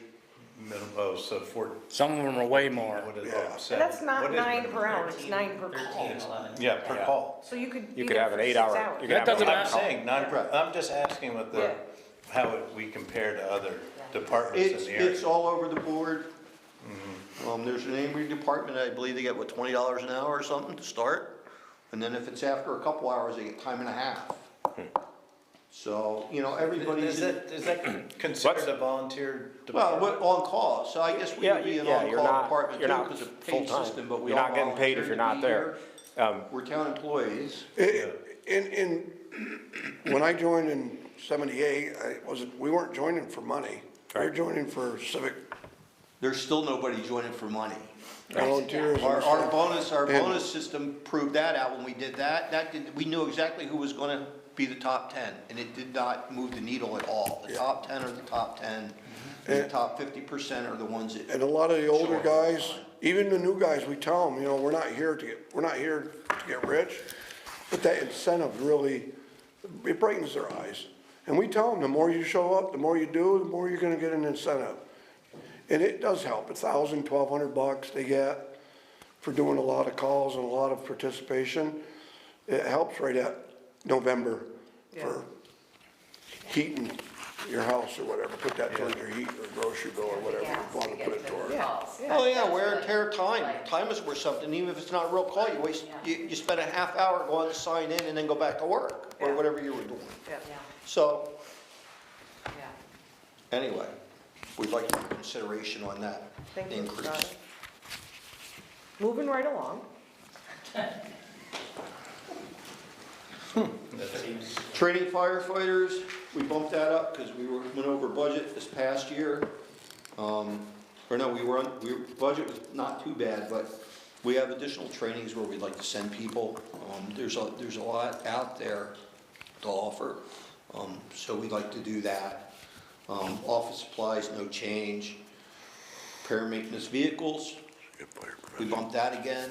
I mean, we were close on our overall budget last year. This year's gonna be even tighter because of the 20,000 that wasn't in there for the air cylinders. Back up to fire prevention. And that was the oversight from last year that we're Yeah. still talking about? That was one of them. Yeah, oh, fire prevention. Yeah, we're over this year for the fire prevention, but we have, the new members have really stepped up, put on pretty much a whole day program over at MEMS. Lots more current, safety information and handouts and stuff, and we do the other schools and daycares and such. When you're doing that, can you keep trying to push that smoke detector thing? I spoke with the membership last meeting, and I think I have 4 guys when I get a chance, other than myself, that I want to call the state and see if he'll come down for us, because I don't think everybody has to get in on the 802 program. Yeah. But that way, they will give us the training, they will give us the forms, they will give us the carbon dioxide and smoke detectors at free for us to install. And then we can just keep doing it as an And we ongoing? can just keep doing it as an ongoing thing through the town as people need. We had an awful time bringing this to the members, because everything is liability. They're afraid that by putting these smoke detectors in people's houses and something happens, the liability is gonna go back onto us, and Bill. If they Bill don't work searched- or whatever, yeah. Bill searched it and trying to get it through a couple of guys, I won't mention any names, but a couple of guys that are skulls that we searched this and there's no, it's covered. I think we finally got through with the program that Bill was going through, and Yeah, I just haven't had a chance yet to. I guess if you're just doing that community outreach, if there's something you could just shove in the backpacks of some of those kids to like bring home so that we can keep it. And the word got out there because I have people, every once in a while, not too long ago, I had to go put in a couple more for a lady right here in town. Oh, good. So the word's out there, we just Good. gotta do it more. Yeah. I think it's a great, Yeah. it's a great program. I mean, we're still having calls where, we try to get the information out there about these detectors, and there's still people out there that don't realize that hardwired smoke detectors have battery backup. And there's a lot of people that don't know the whole knowledge of it all. And so it's a work in progress, but we get the information out there as much as we can. And we have no more left from the campaign we put on. I installed 3 more like 2 weeks ago. And that was it. Yeah, Yeah, we ran out, you gave me the last 2, correct? I think you 2 and then you the I last got 3. the last 3. Well, we can find ways to get more if you guys need them, but. Yeah, I think. Well, I'll contact the state because they should be able to give it to us. I just haven't had a chance. Okay. And then we'll get on our social media too, and when we get going on that. And I think it's a great program that really helps.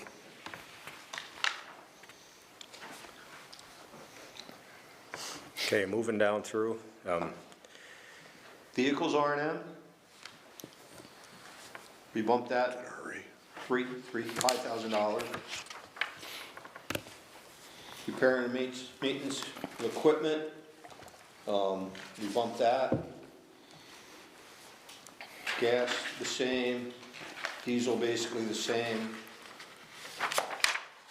Communications equipment acquisitions and repairs, we bumped that. We're looking to get a new system for responding that will track our members when they respond. It will work with the CAD system, and what's the other system at dispatch? So it's a full-on software company, because, like right now, we have to go through NIFRS reports. We have to submit reports of what our fire calls are, how many were on scene, right? And everyone has to do it nationally, but they're changing over and getting rid of NIFRS and now going to this new program called NERIS. Well, you really need a software program to work with it. So I've reached out and looked into a couple companies. We found a nice company called Alpine Software. It comes with a kiosk, so when you come into the firehouse, the call will be on the kiosk. You walk in, you put your thumbprint on it. It automatically knows who you are. It'll put you in the system, so no more paperwork and having to follow papers. Keeps track of our point system, so it's gonna save me and him a lot of time down the road, because I can just go in and click from January to March and click print, and it's there. I don't have to sit down and check mark, and add it all up. It keeps track of a lot of different data that I think down the road is gonna be beneficial for us in the town, moving forward. And then it also works with the CAD system that dispatch already has. They actually work, they've spent the money to integrate that CAD system, so. So it knows how many of you went, who's, Who went, how long? Yeah. So it actually, you clock in, clock out? No, you're just basically clocking in, and that's Okay. it. It'll keep track of that. Yeah. A lot of the data that it keeps track of is like how many man-hours a year that we put in. So like if you're on a call, and it's, you know, your time of call is this and your end call, and it's an hour, right? It'll keep track of how many man-hours we had on that call. Like, there's a lot of data that will be involved. So the dispatcher has all the records as to when the call came in? Right, they punch it in their system. And when you come back and all that? Yes. So that information will integrate? Automatically go right to that machine. Yeah, and we can do our truck checks and inventories. A new thing is gonna be truck checks. So a lot of this paper, is what I'm trying to do is I'm trying to get rid of a lot of this paper. Because trying to track down stuff down the road is, it's tough. You only have so much space to put paper. But these are all things, we have an ISO survey we have to do. I guess the last one was done in 2008, 17. 17? Yeah. 17. When Grubb was So, chief. When Grubb was chief. Well, we've got to go through all the paper stuff to get the information that they need. But a lot of this would be in that system. That would be right there. Yeah. And we're meeting with that guy in January, so. so that's like an extra $3,000 in your budget? Yeah. 40, well, the new system we got is $4,750 a year. I mean, we're a little late to put it in the budget this year, but they're gonna work with us and let us go until July 1st, not charge us until July 1st. So we can work on getting it in next year's budget. But it's a system we gotta have, because it's, if we have to. Arlington's doing the same thing. And Arlington just got on board with them as well to do theirs. Like, what's the nice thing about it is when the CAD system goes in, right, all the information that dispatch puts in automatically goes into the report. So at the end of the day, your report takes you a couple minutes. Chester. Couple little things. Chester Fire Department already has it, and one of our guys that works over in Springfield was gonna stop. I don't know if he was supposed to. I don't think he did. He's on vacation right now, after he was gonna stop and get information from it. Cause this is all gonna be a work in progress for us, but I think it's gonna be so much easier. We're gonna have, like Bill said, when we do our truck checks every month, each truck will have its own tablet with all the inventory already on that, instead of doing a clipboard with 4 or 5 sheets of paper. And it'll be all, you just go through it, it'll say each compartment and. Because the issue is right now is when they do truck checks, they walk out with a paper in their hand and they go down through. And the problem is if something's been moved, missing, or not there, I have to go back in my computer and actually go through and change everything, print it out, and then the next month, oh, wait a minute, there's something else missing now, I have to go change it again. Or we added something. Or we added something, so it's this, Administratively, it's. this is gonna be all done by All in the that same tablet, system. so Yeah. it's just a matter of moving things It's gonna around. be so much easier. Now, I just want to make sure that this number accommodates that happening, because you said something about, They didn't get it for this budget? you didn't get it for this budget. We didn't, well, yeah, This No. budget right here that we're considering starts July 1st. Right, and they are aware of that. they're aware of that. Okay. We're gonna make it work All right. one way or another. Firehouse supplies unchanged, hazardous waste supplies unchanged. I think, so this, I just found this myself, I think what that 13,150 is the air compressor. Because we don't have digital radio. Oh, so that, was So that line where that- 172, Yeah, that was a question I was gonna have, but that's where that was. is the 3 years, that's 1 year of the air compressor.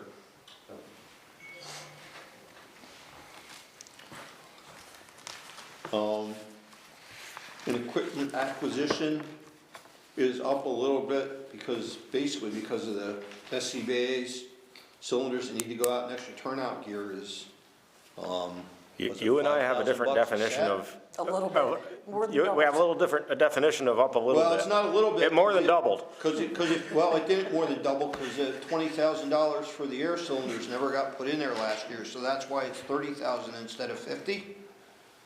Oh, so it would have been, So that So would be we, this year with this new budget that we just got, right off the bat, I spent $20,000 on air cylinders that were past their life. They have a service life of 15 years. Right. So that should have been on the 50, so you're saying it's going That should have 50 been a to 50, so 65. it's be like 15,000 more, not, Yeah, I get you, I get you. Do we need to, more want to discuss with them, moving the line item for the reserve fund? You mentioned that? 'Cause right now, We're just moving it. Yeah, that is- That's an accounting, based on Okay. accounting procedure. We have your contribution to your capital fund, under general, yeah, the general fund. We were thinking of moving it over to the other capital account, so other capital don't. so line item 346? yeah, Yeah, so not, it has anything to do with you, it's just, it's the same amount, but we're Right. placing it differently in the budget. Right. Okay, so accounting for that, if you take out the $20,000 equipment acquisition omission from last year, you're saying it's only up it's up 15,000 more. Yes. Okay, so then that whole number is pretty skewed. The total expense number then is off by, yeah.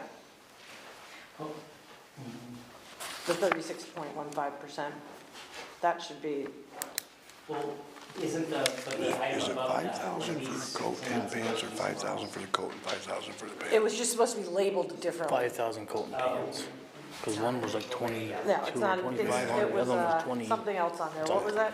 Not digital radio $5,000 lease, for what was coats the and pants, and that expense? doesn't I- include Include the boots. It was air compressor last helmet, year, pneumatic we didn't gloves, find it boots. till the end, it was Yeah. way out on the sheet, if you Yeah. didn't have the big printout, Yeah, it got lost, and it said digital radio lease. Well, we did away with that, so this was but they air, put the compressor on there, but never relabeled it compressor, got it. and it went way out. Yeah. So that doesn't actually affect the numbers, but, okay. No, but I think that air compressor lease, I believe, so this is gonna go in, is it going, are we, because initially there was talk of reimbursing ourselves, but we're not doing that on our own. We're doing the lease, and we're gonna make that a line item, I believe.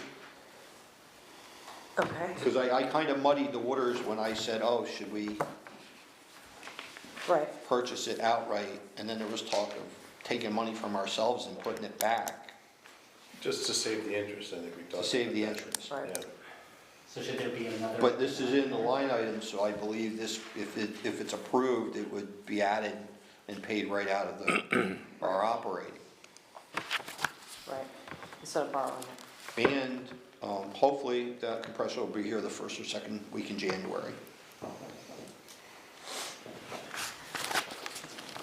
Do you want to talk about do you need to know more about the extra turnout suits and all that jazz? The 15,000 increase.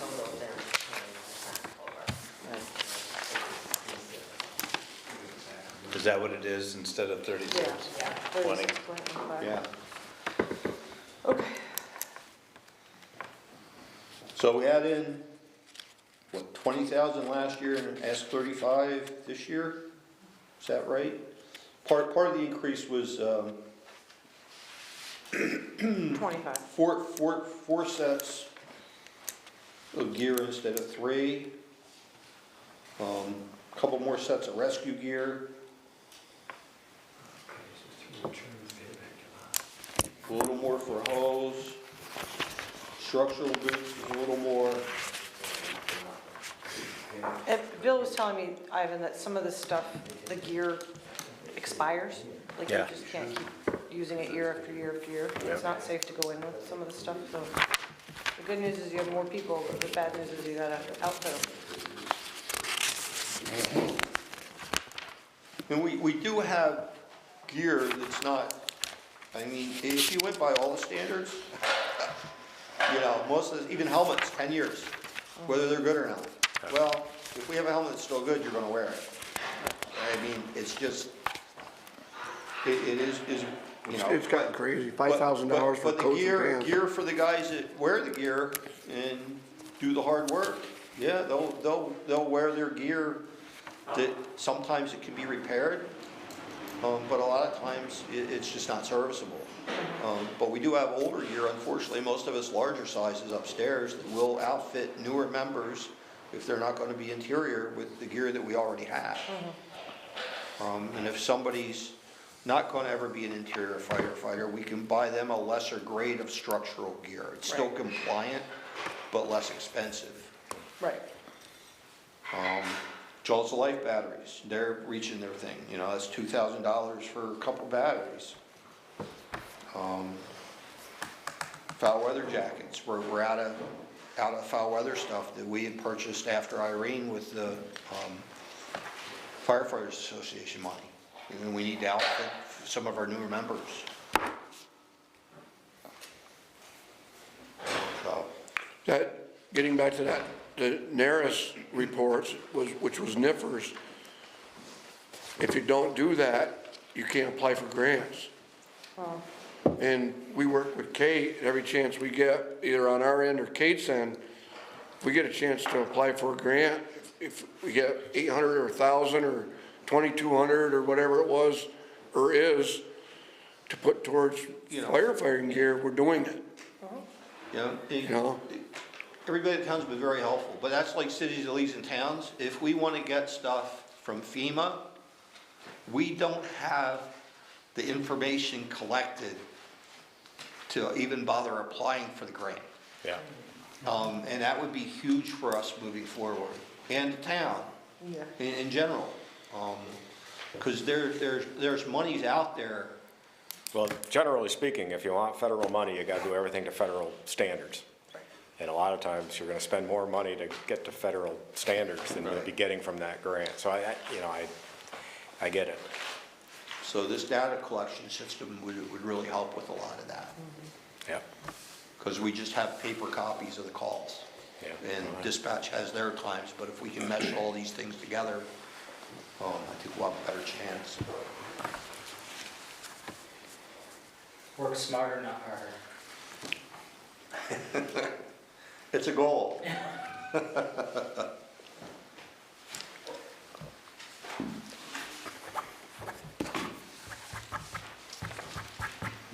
What other questions do you have for us?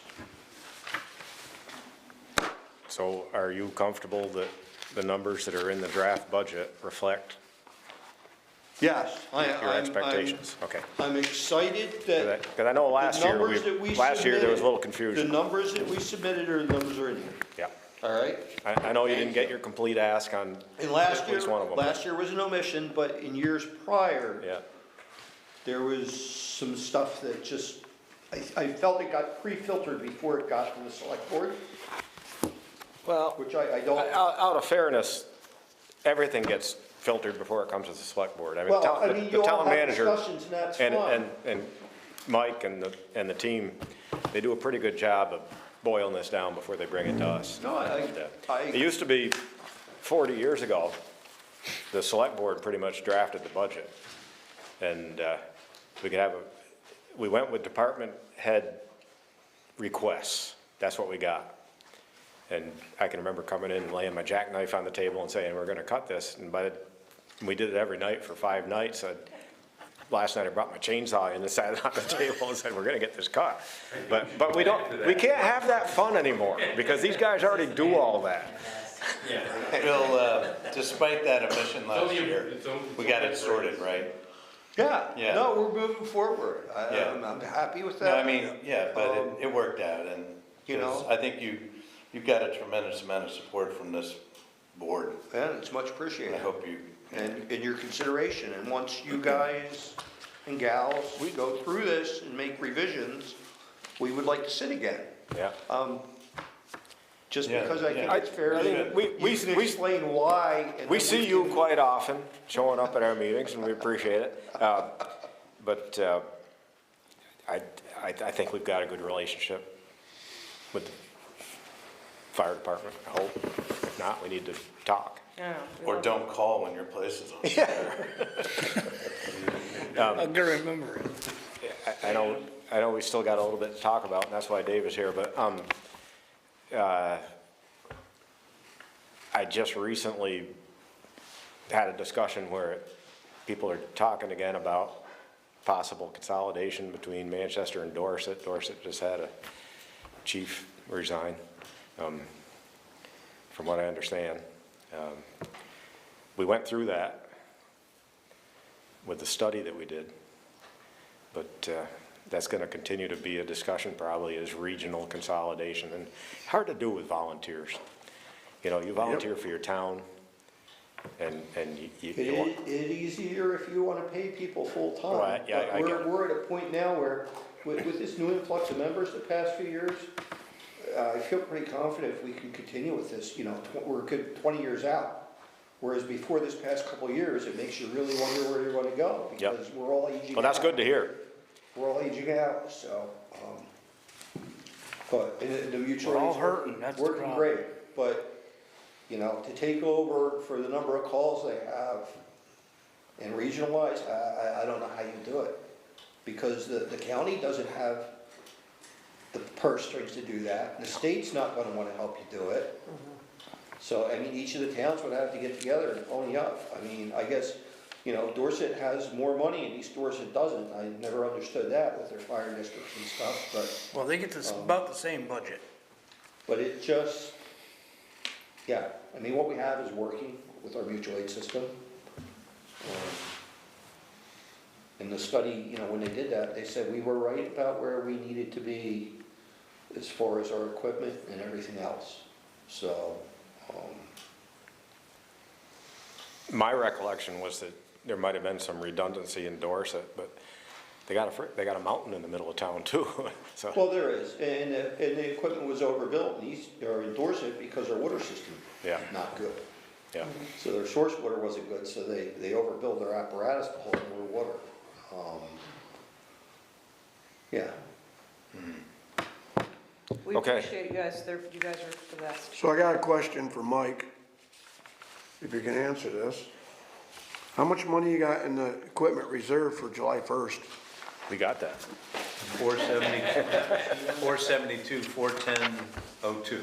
Okay, because Is that wrong? There's a footnote on the bottom of there, the new truck is gonna be here after July. they've got obligations for bonds and, Well, so I think it's 417. 417, 660. 660.02. What's that? Yo, sorry, you're right. Thanks. I wanted to beat you to the punch. 200,000. How much is the new truck? 618. $200, 200,000. You're gonna have to sell a lot more pancakes. You want this back? That includes, Thank you. That's another that 200. includes this year too. Yeah. What do you mean Blow it that. includes this year? That includes, That one's 48 that was, shows as being transferred, Yeah. that's this FY '26's transfer in.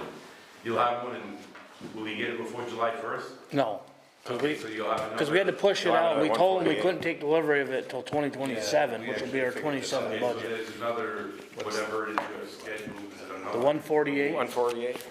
So you'll still be a little short. 292 total. 53,000. Yeah, is that right? we figure that out.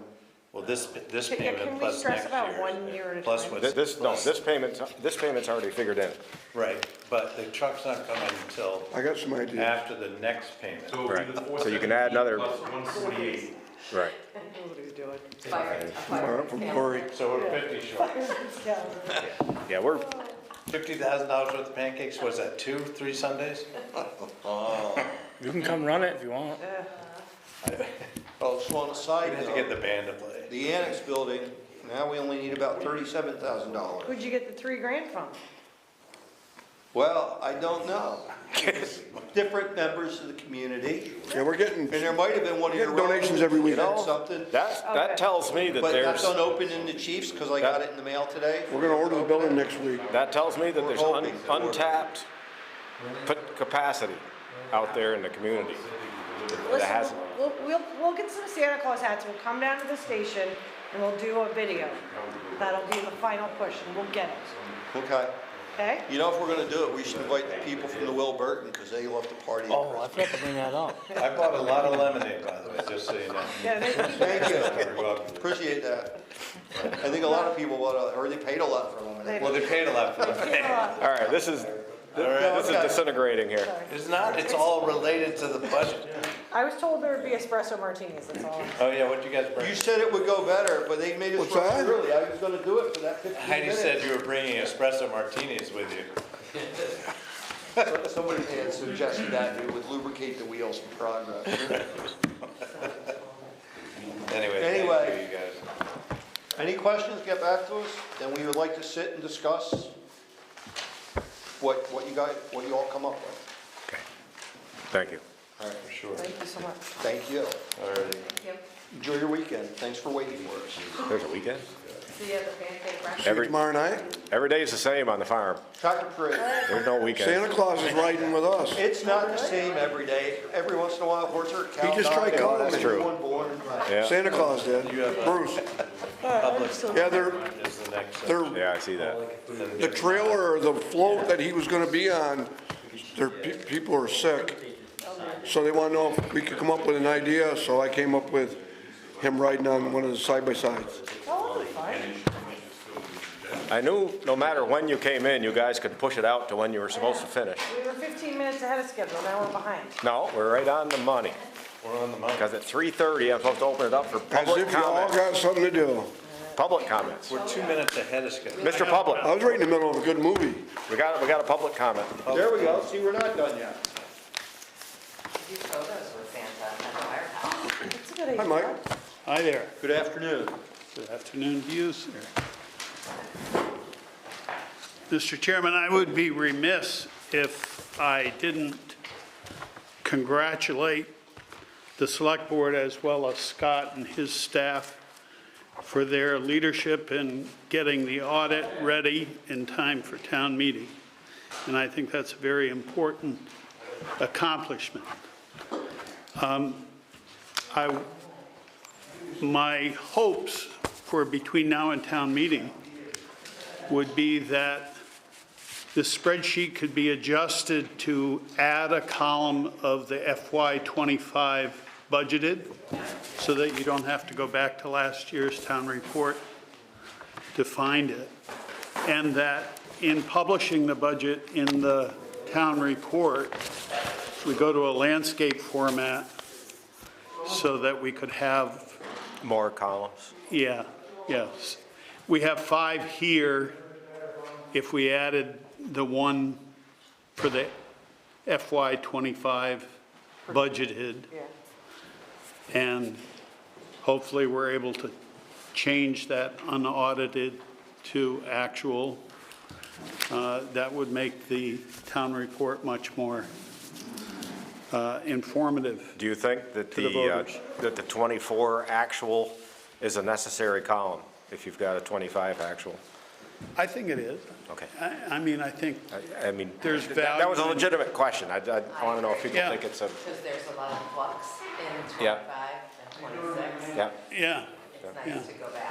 We could drop the FY24 budget and put the FY24 actual. Well, there's enough space. If you do a landscape, this current budget would fit on a page. It's With just an a extra- matter with of an extra the column. extra column, but you're not going to publish the comments. Right. No. Well, that is the spreadsheet that goes into the town report, I'm just changing the portrait. Same, all the information is there. And I'm suggesting, He wants Well- to add another column. last year, there were only 4 columns Right. printed. I'm suggesting 6. Okay, we'll definitely look at The 5 columns that we have here plus the 25 budget, Right. which isn't in this. So it'd be 6 columns. And then my other And wish I agree would with be. you. I think that's all as- good information. Yeah.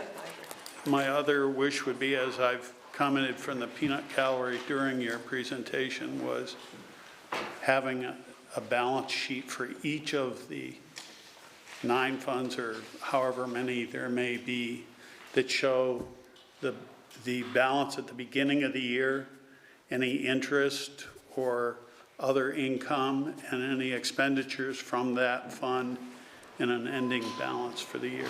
Yep. Because otherwise, you know, people ask a question about something at town meeting and it's not in the book. Yeah.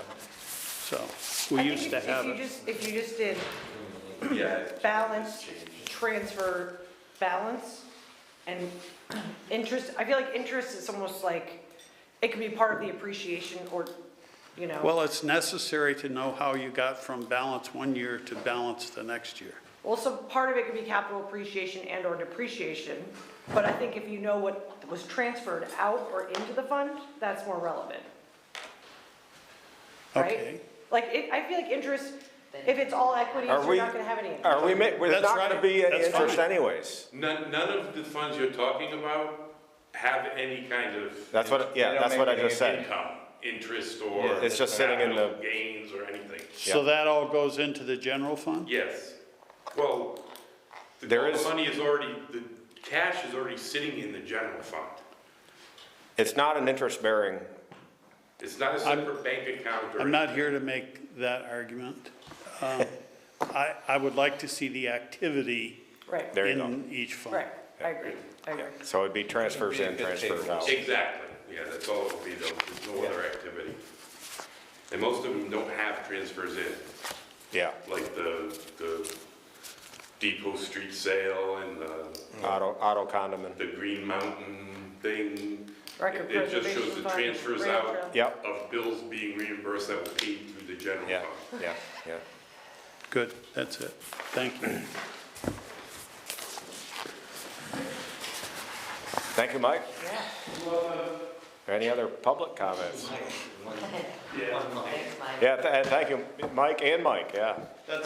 That's how I ended up going by my middle name, is because my father and both of my grandfathers were William. It was even more complicated in the Hughes family. Oh, yeah. Where several of the brothers had the same name. Careful. That's hitting a little close to home. I'm not making any kind of judgment here, I'm just move to saying adjourn. how complicated. Second. All in favor, say aye. Aye. We're adjourned.